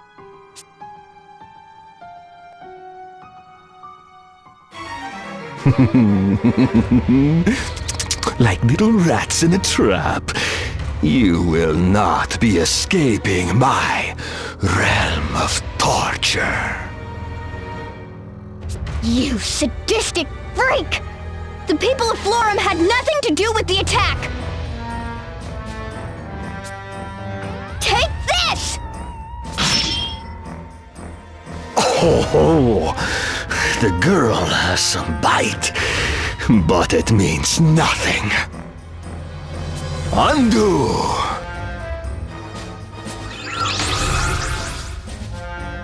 What?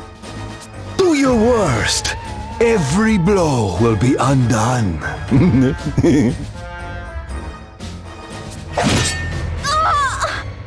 You have no chance of victory. No hope for escape. Your friends are busy playing with my soldiers.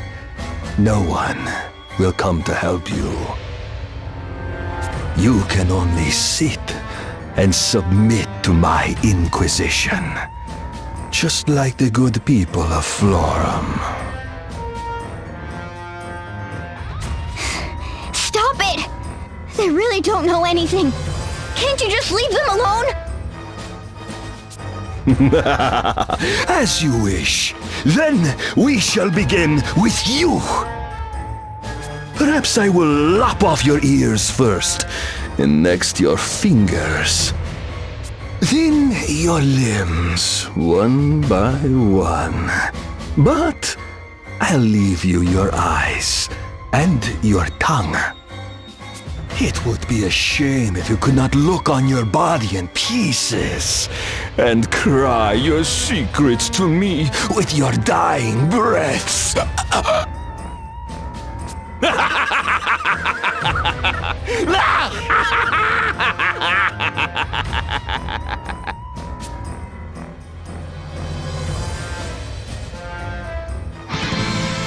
Step no closer!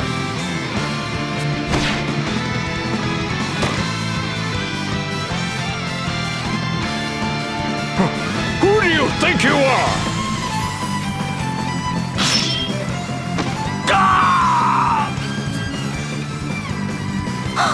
Alternus!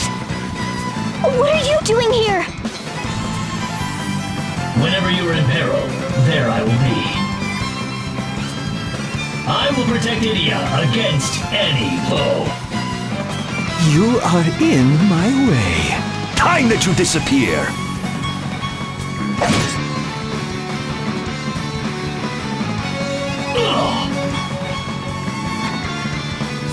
Alternus, are you alright?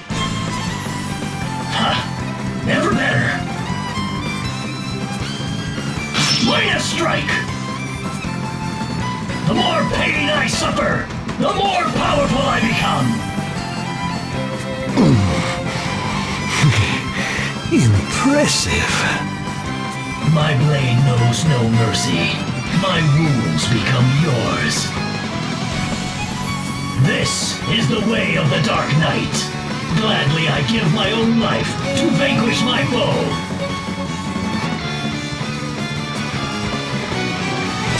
Care to wager on which comes first? Me running out of life to give, or you falling to my blade?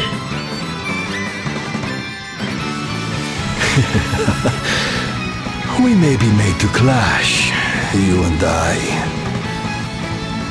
Your proposition amuses me, but I have had enough amusement for today. We will meet again.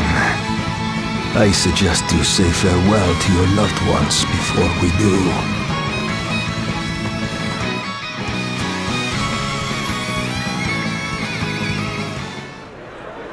Thank you, Alternus. You saved me again. And that is all that matters to me, Idia. I would come running from the farthest corner of Luxembourg if only you called my name. Alternus. Oh, what a power couple! The girl who risked her own life to save our city, and the dashing knight who came to her rescue. Why, they're our saviors! Who better to be our flower maiden and bloom groom?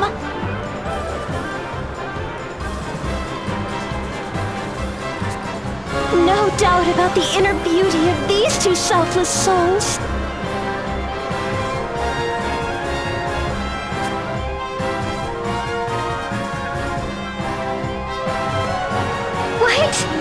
Wait, you got it all wrong. A power couple, they say? Without further ado, let us resume the festivities. Our final contenders are these two last-minute entrants, Idia and Alternus. Let's hear some noise from all of you who think they deserve to be this year's Flower Maiden and Bloom Groom. What a reception! Looks like we have a runaway winner. Ladies and gentlemen, I give you your Flower Maiden and Bloom Groom, Idia and Alternus. Let's give them another round of applause. Wouldn't you all like to know a little more about our new winners? I know I would.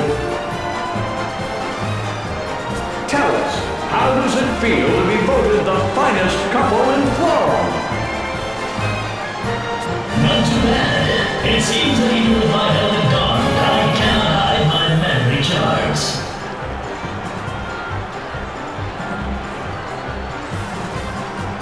What the? Cool your jets there, Buckethead. Yes, well, this year's contest does place an emphasis on inner beauty over mere good looks.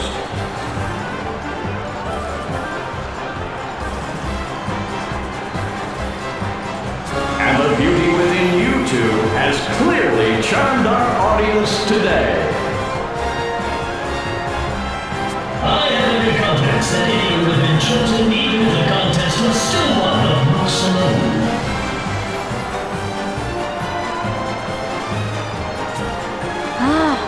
Can it, Alternus? Whoa! What's going on here?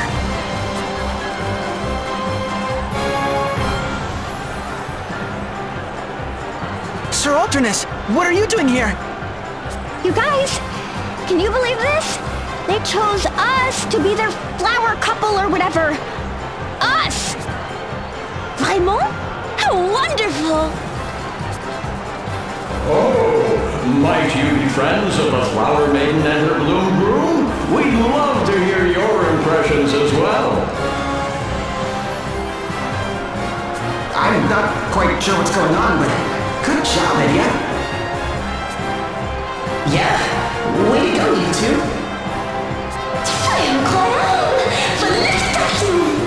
Sit on a crying blood? The fellow she stashed one? I don't quite follow.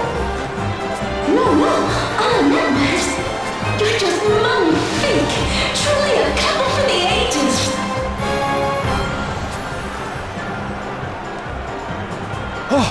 Elle a bien dit incroyable. Who is this girl? And why does she speak our tongue?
And that brings the 48th Sacred Flower Festival of Florum to a close. Thanks to all who took part, and take care on your way home, everyone. Wow, today's just been full of surprises. I was quite taken aback as well, if not entirely displeased with the outcome.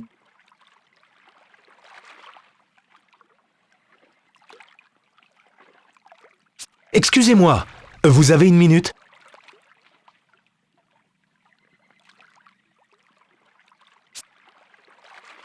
Oui, qu'est-ce que c'est? So you do understand me? Yes, I do. But who are you? He's speaking Magnolia's language. But how? Could he also be... I beg your pardon. I didn't mean to startle you. I couldn't help but overhear your remarks on stage. You were speaking the language of the sagitar. The who, what? The sagitar. We are a humble tribe, but one with a mission.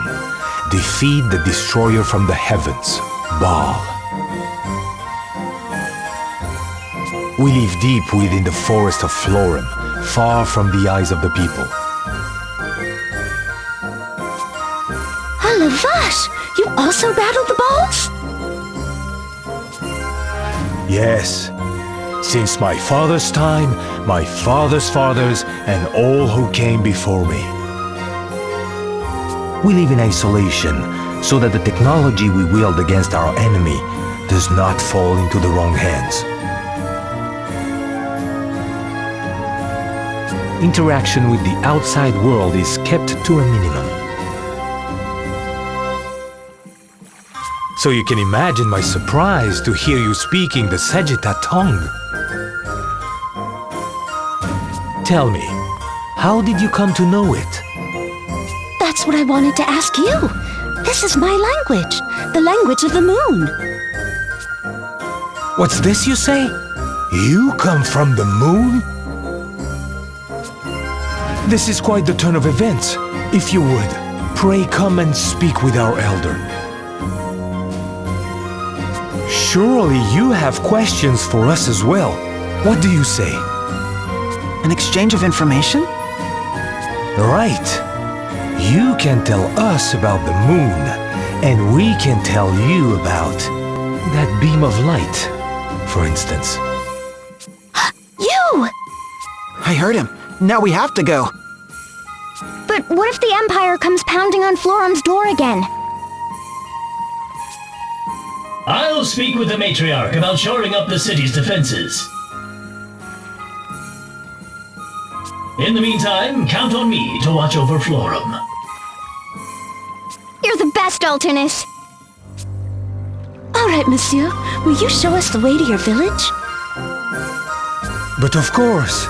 If you would just lend me your map, mademoiselle... Magnolia.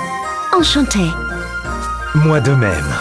I am Lotus, engineer of the Sagitar.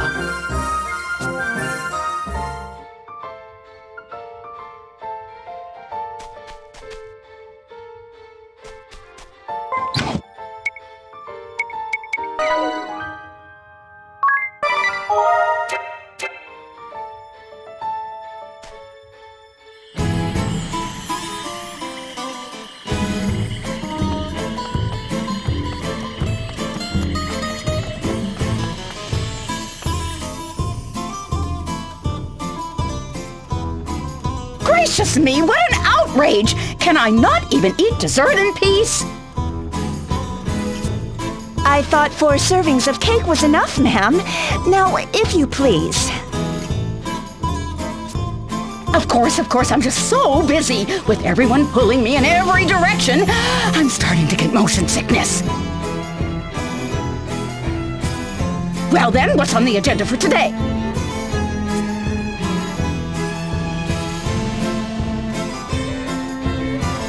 Now then, your inspection of the Twilight Ruins and the feasibility study for the new school.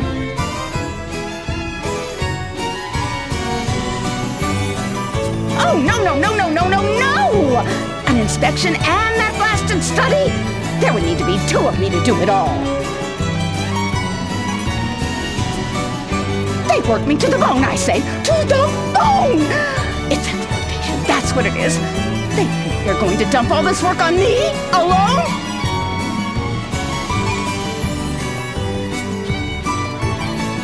I think not. You there. Huh? I hereby name you Florum's interim superintendent of education, effective immediately.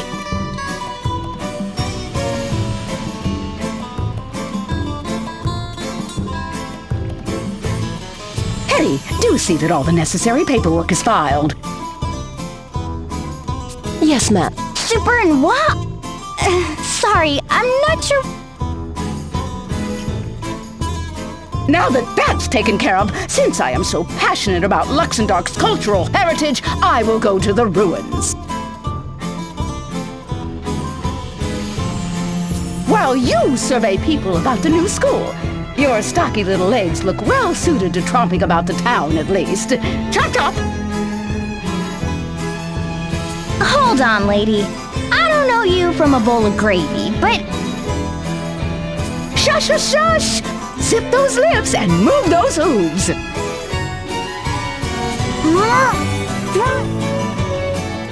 Oh, don't worry, dear. Everyone is nervous their first time. Take heart. I believe in you. We'll be taking our leave then. I'll be waiting for your report. Yes, ma'am. My word, what a powerful figure. She's like a force of nature. Just wait a minute! I still don't even know who any of you people are! The esteemed personage you just met is Miss Ursula U. Duet, Chancellor of Education from Al Campus. I am Hetty Steady, one of her administrative assistants. A pleasure to meet you. And what is this job she just dumped on me? Chancellor Duet has delegated to you the vital task of overseeing all matters of education here in Florum.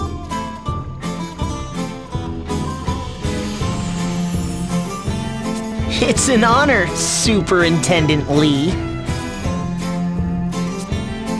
Halavash! Moving up in the world, aren't we now? I had no idea you were so passionate about education, Idia.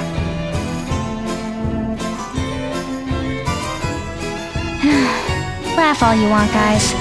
Let's just get this over with. What am I supposed to survey or whatever? The Al Campus Ministry of Education is planning to open a new academy right here in Florum. We are conducting a thorough survey of the populace to determine what sort of school might best serve their needs. That sounds pretty vague. Can't you just give me like a yes or no question?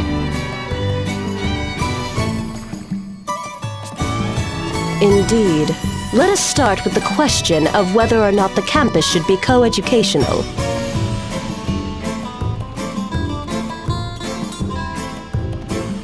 Okay, so I'll find out if people want one school for everyone or separate schools for girls and boys.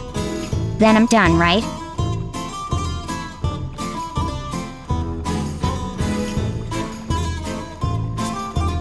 Not exactly. We already did a preliminary survey, the results being 10 in support of a co-educational system, 10 in support of single-sex education, and 40 with no particular preference.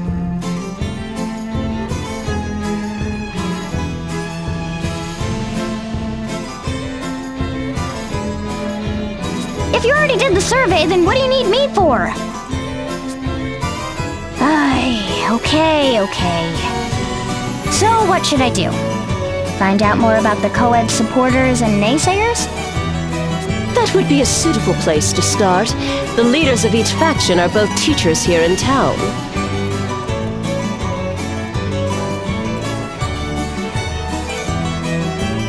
We would appreciate it if you could listen to their arguments and render a decision. Will you speak with them?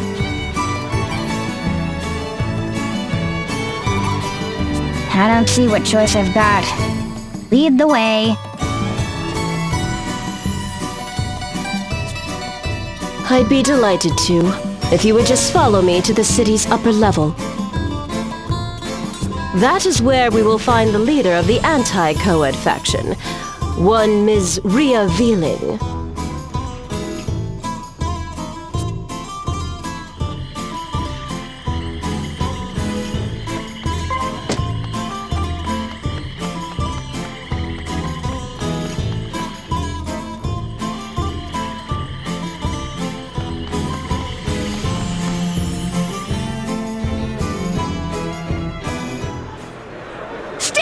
Against co-education! Don't allow these outsiders to come in and muddy our good morals!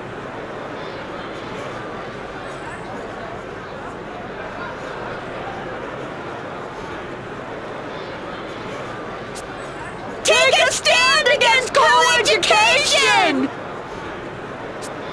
So that's the leader of the group that wants separate education? That is correct. Ms. Rhea Veeling. She may come from academia, but many say she has political aspirations. What's with the dowdy old dribble, eh? No one wants to see you out here, you saggy old hag!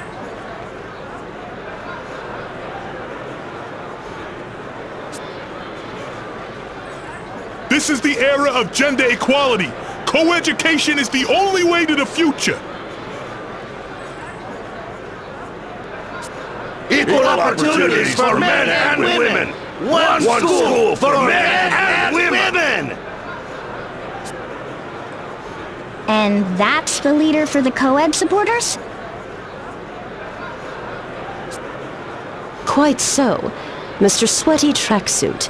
He was hired just this spring as an interim physical education instructor. That mask looks awfully familiar.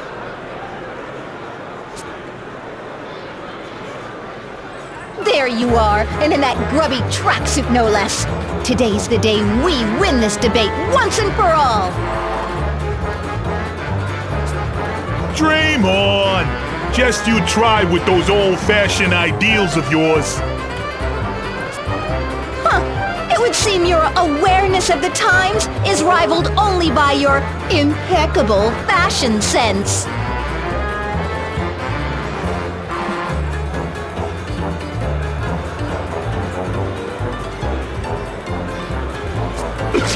Look! Florum isn't just for women any longer. Haven't you heard of the Equal Rights Act? It's the law, you old bag! So men and women have equal rights. Why should that mean they have to study together, Men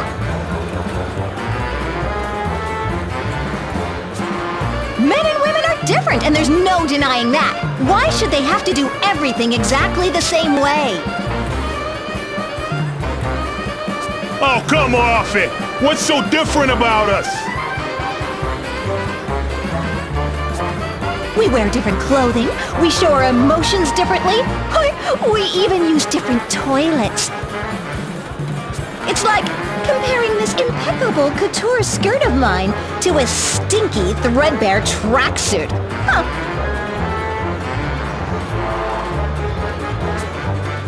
Shows what you know! I bet my tracksuit costs more than your entire outfit, and it actually covers my legs!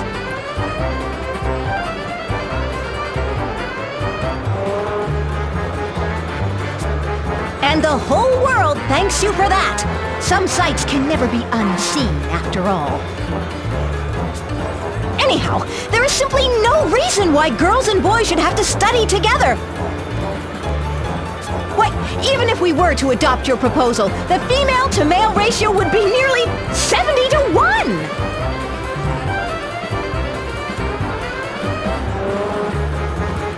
So why don't we just set up a boys' school in some big stinky swamp somewhere? I dare say you'd be right at home.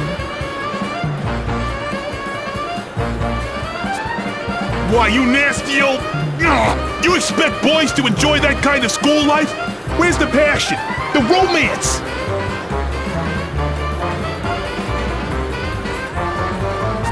Passion? Romance? A school is a place for education, for study. Ha! Shows what you know.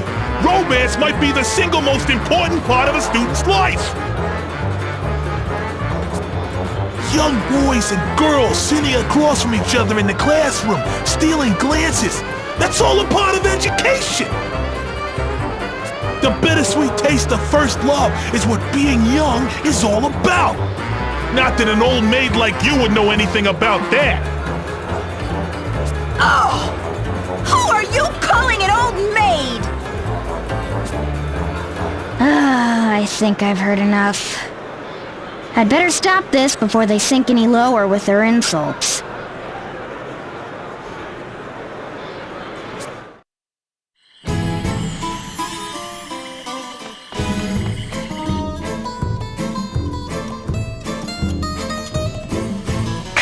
A minute of your time. Well, you're Idiot Lee! I thought I knew that mask. Aye, ma'am. Sweaty tracksuit, formerly of the Eternian Sky Knights, at your service. I do remember your mask, but I'm afraid that's all I remember. Oh, that's all right. It's only natural. I left the Sky Knights 2 years ago due to an injury and returned to my home to help out. That's when I went back to school, you see. Last year, I finally got my teacher's license. It was a dream come true. And that's when you came to Florum? That's right. If I may ask, what brings you here, ma'am? Miss Lee is Florum's new superintendent of education. She's here to make an important decision about the new school. Oh, amazing! Daughter of the Grand Marshal, Knights Captain of the Ducal Guard, and now a superintendent, too! Superintendent Lee. Would you give it a rest, Tiz? So, why are you so gung-ho about co-education? What drove you to be the leader of this movement? I guess I just wanted to make this new school into something like the Sky Knights.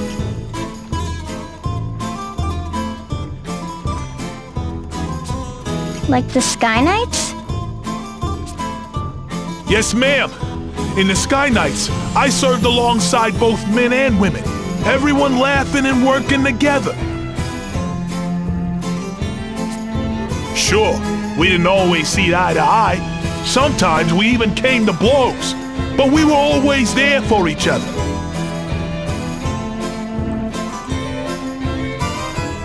I want every young person to be able to experience that kind of camaraderie. That's my real dream. I've even thought of a name for the new school. How about the Florum Academy of Passion and Pedagogy? That's certainly a name. I like it! The Florum School of Burning Passion and Pecs! Huh? What in the world?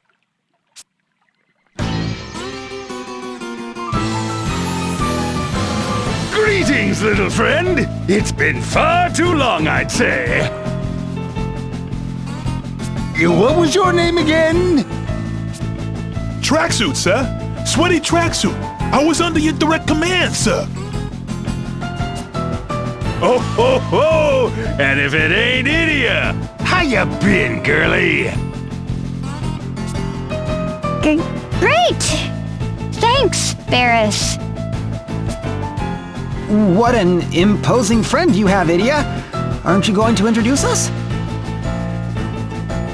He was one of the helmsmen of the Sky Knights, a main division of the Eternian forces. That's right! Feast your eyes on this! You're looking at the legendary warrior, Barris Lair! Barris Lair, the beast in the ring, holder of the monk asterisk. He served briefly alongside Idia in their time as members of the Eternian Sky Knights. A born brawler who lives for the sound of flesh hitting flesh, he has a rugged charm, despite his coarse and vulgar nature. By what strange trick of fate? So, what are y'all standing around here yammering about, huh? Let me in on the action. Would you be willing to join the cause, sir? We could definitely use your support.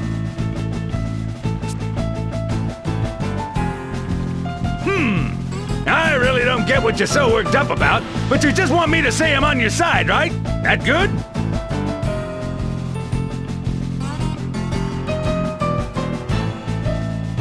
What? Yes, sir.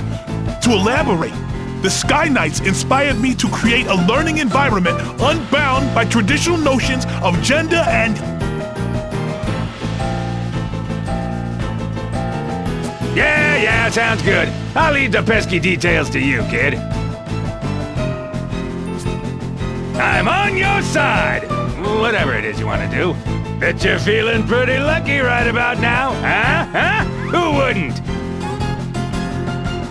I'm planning to stick around town for a while, so give a holler if you need me. See ya, tracksuit! Why do I get the feeling he has no idea what he just agreed to? I have a bad feeling about all this. Again. Well, Superintendent Lee, shall we go hear what Miss Veeling has to say next?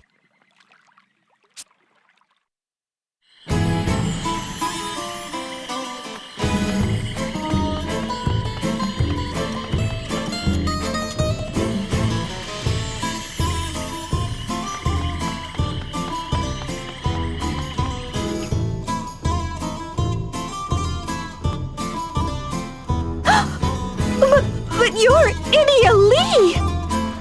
Oh, and after I'd gone to such lengths to hide my past in the Duchy's armed forces. Fine, I'll confess. You forced it out of me. I know you've come all this way to track me down. No, that's really not. 3 years ago, I came with the Blood Rose Legion to corrupt this nation and its people. True, I was only following orders, but still.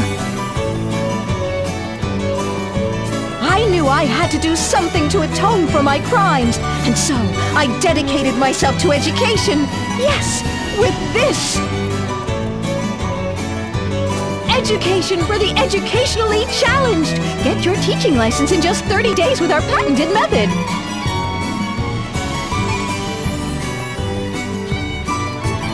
I studied until I sweat blood, and finally, I became a teacher in this country. Florum is a heavenly nation indeed, full of natural beauty and blessed with a sensitive and gentle-hearted citizenry. I want to preserve its beauty and harmony for generations to come. That is why I teach the girls here as I do. Such noble resolve. Yes, it has touched me to my core. Oh, Einherja? Einheria Venus, unrelenting warrior and holder of the eldest of the Venus sisters, and part of the Bloodrose Legion with whom Idia and her friends did battle. Having studied the sword under the same master, she is more than a match for Idia in strength. By what strange trick of fate do your paths cross anew? Well, did she just jump out of the sky? I take it this is another of your acquaintances, Idia? I'm afraid so. The Valkyrie Einheria Venus. We studied together under Master Kami Izumi. What are you doing back here in Florum? Why, for my training, of course. Why else? Ever the model warrior. Don't you ever relax? Commander Einheria! Yes? You were one of my soldiers, weren't you, Miss, Vealing! Rhea Vealing! It was my pleasure to serve, ma'am! Your efforts on this nation's behalf, they have made a deep impression on me.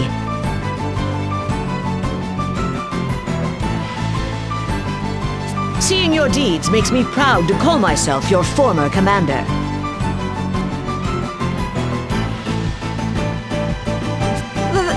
The honor is mine! So let me get this straight. To preserve Florum's beauty and harmony, you think boys and girls should be taught separately? Precisely. I would not deny men equal rights. But why should boys and girls have to learn together? Miss Lee here is the acting superintendent of education. If you have an opinion about the new school, please share it. I believe I've made my feelings clear. Oh, but I have thought of a possible name for the school. What would you think of this? St. Floria's Academy for Girls! Yeah, that'll make boys feel real welcome. A fine name. Elegant and dignified. I wish I'd thought of it myself. We must do whatever we can to see that your ideas are heard. The future of this nation's educational system is at stake.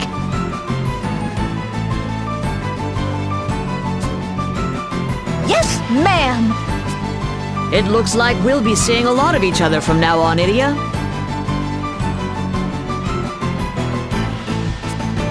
It's good to have you on our side.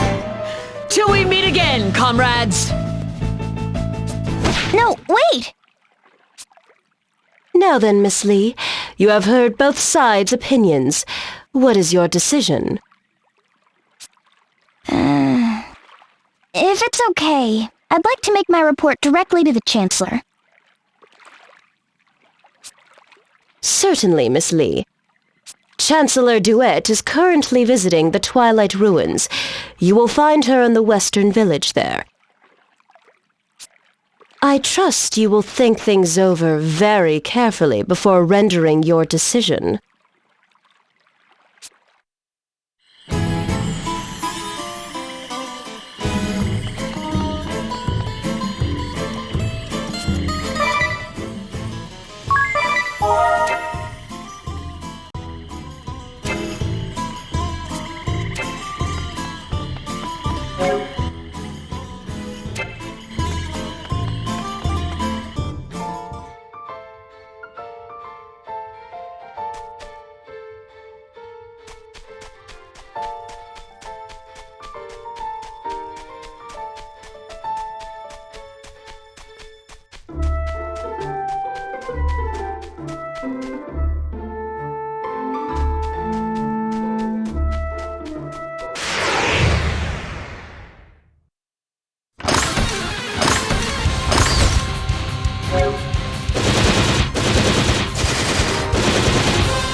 So, Idia, I understand you studied the sword with Einherja.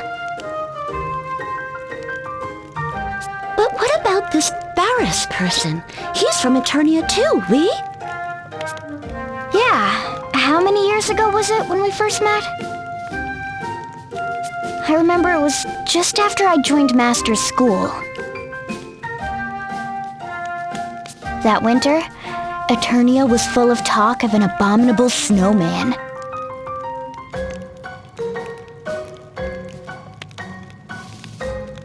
Supposedly it was prowling the western corridor and ambushing unwary travelers. So I decided to go and deal with it myself. How old were you then? 10? 12? Old enough to handle a sword, I can say that. What? Nobody tried to stop you? Sure, they tried, but I was having none of it. I even convinced Alternus to come with me. Convinced? Or forced? Anyway, we headed straight for the western corridor. But Einherja caught us before we got there. She'd been sent to bring me back. Alternus tried to help me get away, but Einherja got the jump on him, and my little game was over.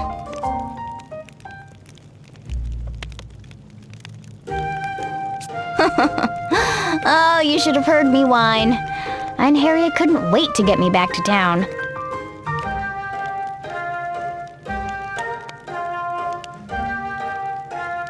But after all the running around and chasing, we were pretty exhausted, all three of us. That's when the blizzard hit. The world turned white. We could barely see, and then a giant figure slowly emerged.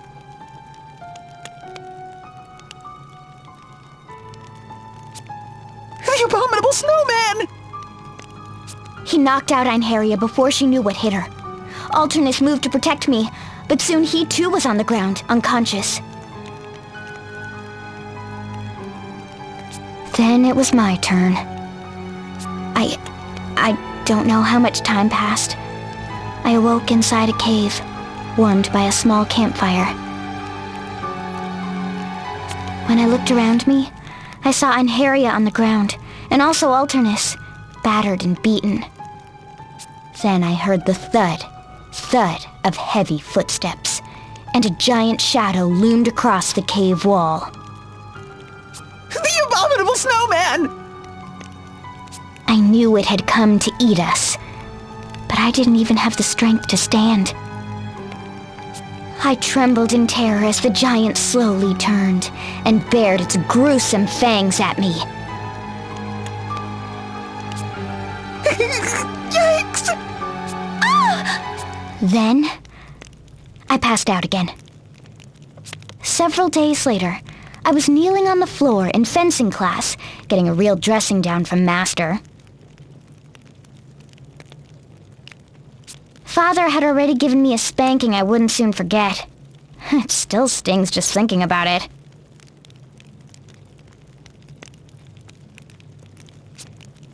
Wow, so, you made it out alive?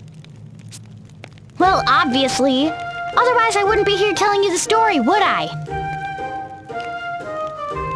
Well, so, what happened to the, abominable snowman? Let me guess. It was actually Barris, right? What? Barris was the abominable snowman? Don't be silly. Sir Heinkel had ordered Barris to chase the monster away. Whew, that's a relief. But there really was an abominable snowman? Kind of. As it turned out, it was just an ice golem that had escaped captivity.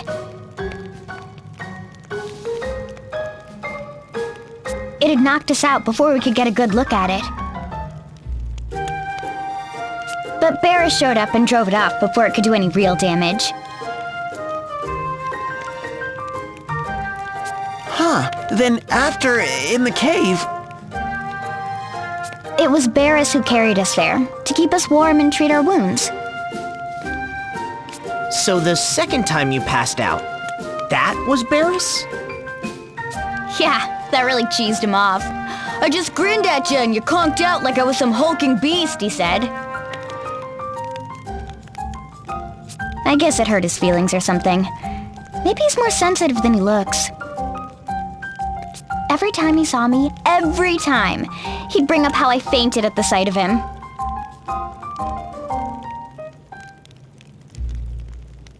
Anyway, he and Alternus ended up as good friends. And Einherja joined Master's school to study the spear. I guess you could say it was the abominable snowman who brought us all together. Anyhow, those two are impossible to talk to. Stubborn as behemoths, the both of them.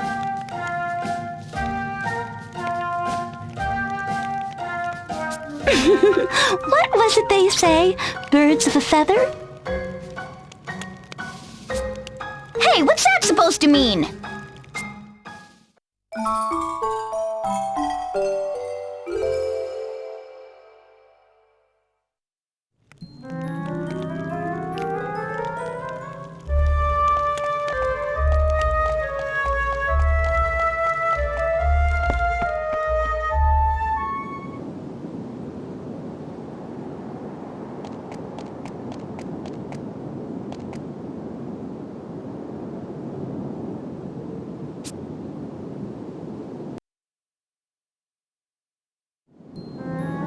Magnificent!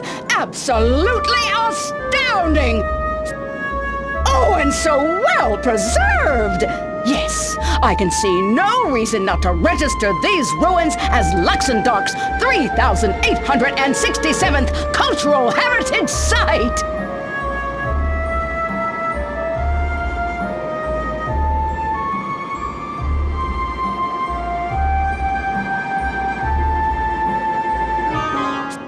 Just as you say, ma'am, you've been so enthusiastic in your duties, nominating every ruin of any possible cultural significance.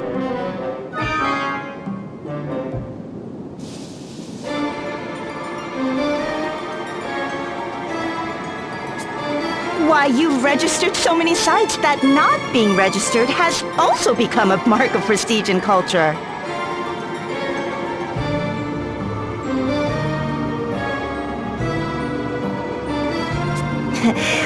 Yes, I'd say that this would be a perfect 3,867th Cultural Heritage Site.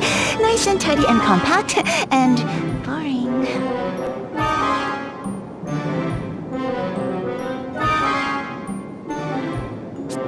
Yes, I know it all already. No need to preach to the choir, darling. Let's zip those lips.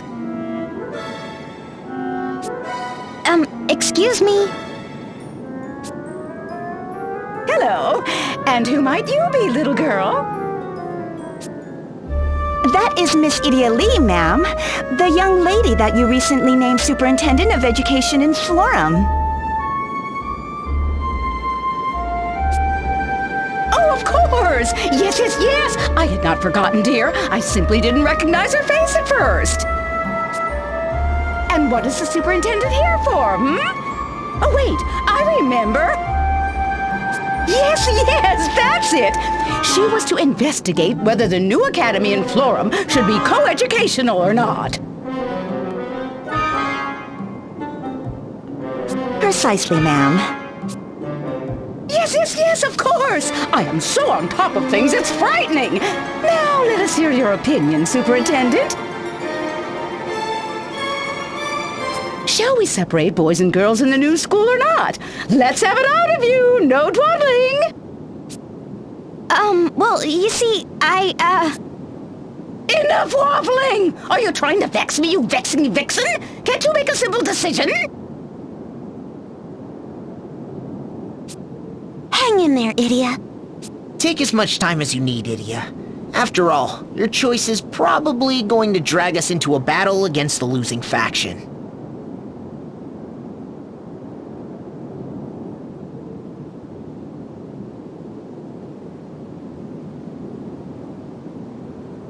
Ugh, you think so too?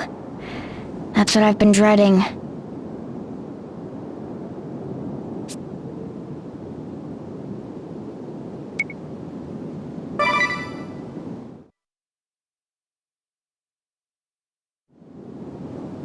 The new school in Florum should be co-educational. And your reasons, Florum has finally recognized the equality of the sexes and been reborn as a nation where men and women live together in harmony.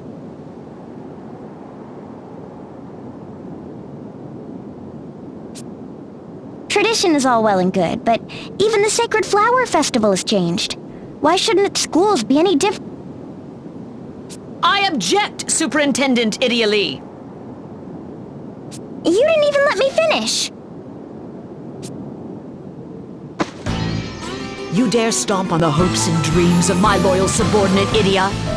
And to argue in favor of co-education, no less. You would sully the elegant traditions of this great nation in the name of some passing fad. You're a disgrace to educators everywhere!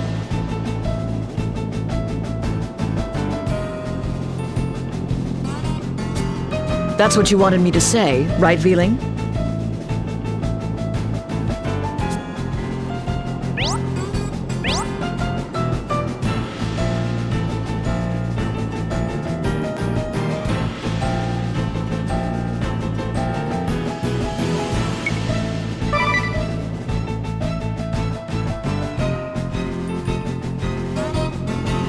So you want to fight, Einherja? I can't even pretend to be surprised. I must say, I saw this coming as well.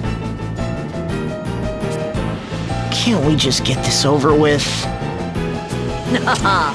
Finally, we cross blades again, Idia. Prepare yourself for a crushing defeat.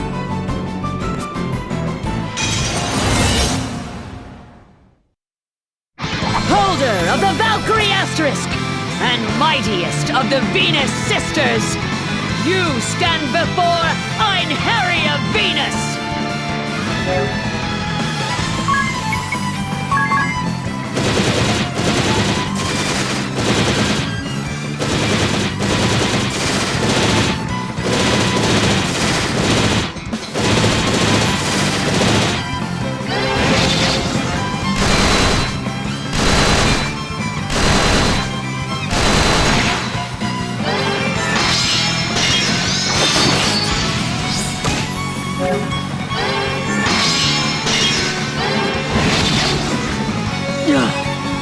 Forgive me, my sisters.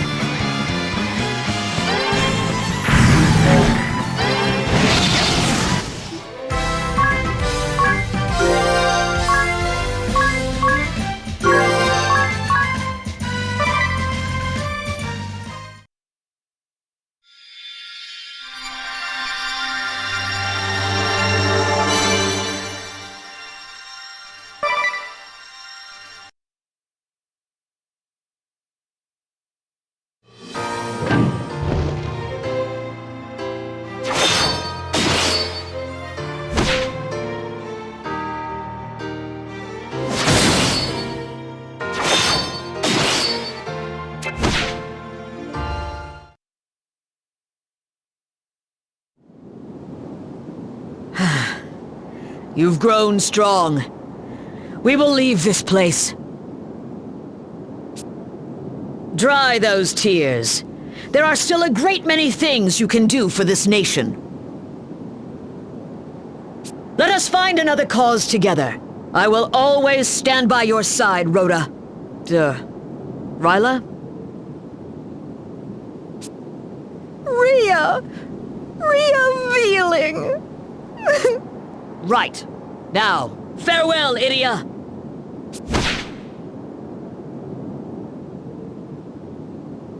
Wasn't that... Your opponent, yes. Or your former opponent. We've just ruled in favor of your co-education proposal. Truly? But Miss Veeling will also be teaching at the new school, won't she? Yes, naturally. She's a perfectly capable teacher, after all. We would not exclude her due to petty politics. Why, that's wonderful! To tell you the truth, I've always considered her awfully... Yes, I could tell it at a glance. Now zip those lips! Hurry and go running after her! Run! You might still win her heart! Yes, I believe in you! Now off you go! Yes, ma'am!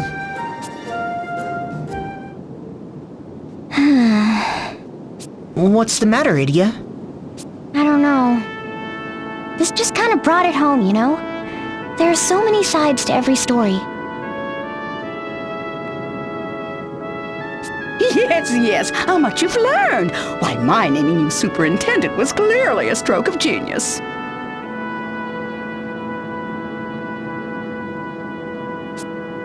Superintendent, huh? Moving up in the world, aren't we, idiot? To tell the truth, I'm thinking of giving up on the whole bone setter thing myself. Maybe even becoming a teacher or something.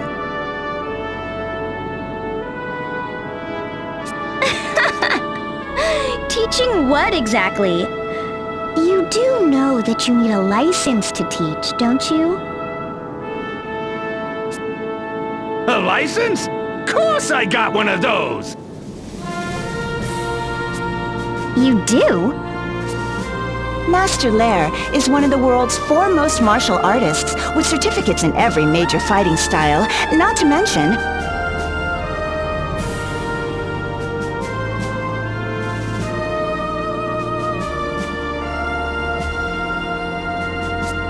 a license to teach 22 fields of medicine, including orthodox qigong, chiropractic, acupuncture, moxibustion.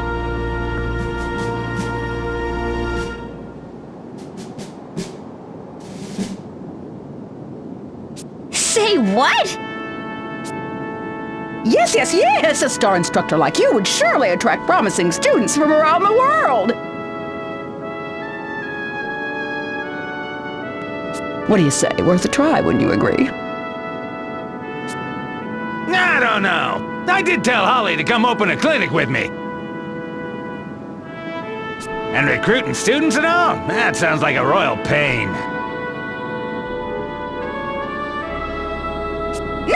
No pain, no gain! What have you ever gained without pain? Nothing, that's what...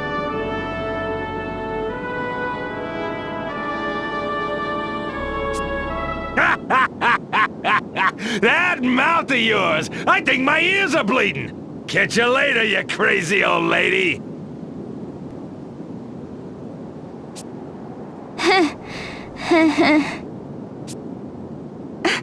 What an odd thing to say! Why, the Chancellor's only 40 years of age, middle-aged, yes, but not old by any stretch of...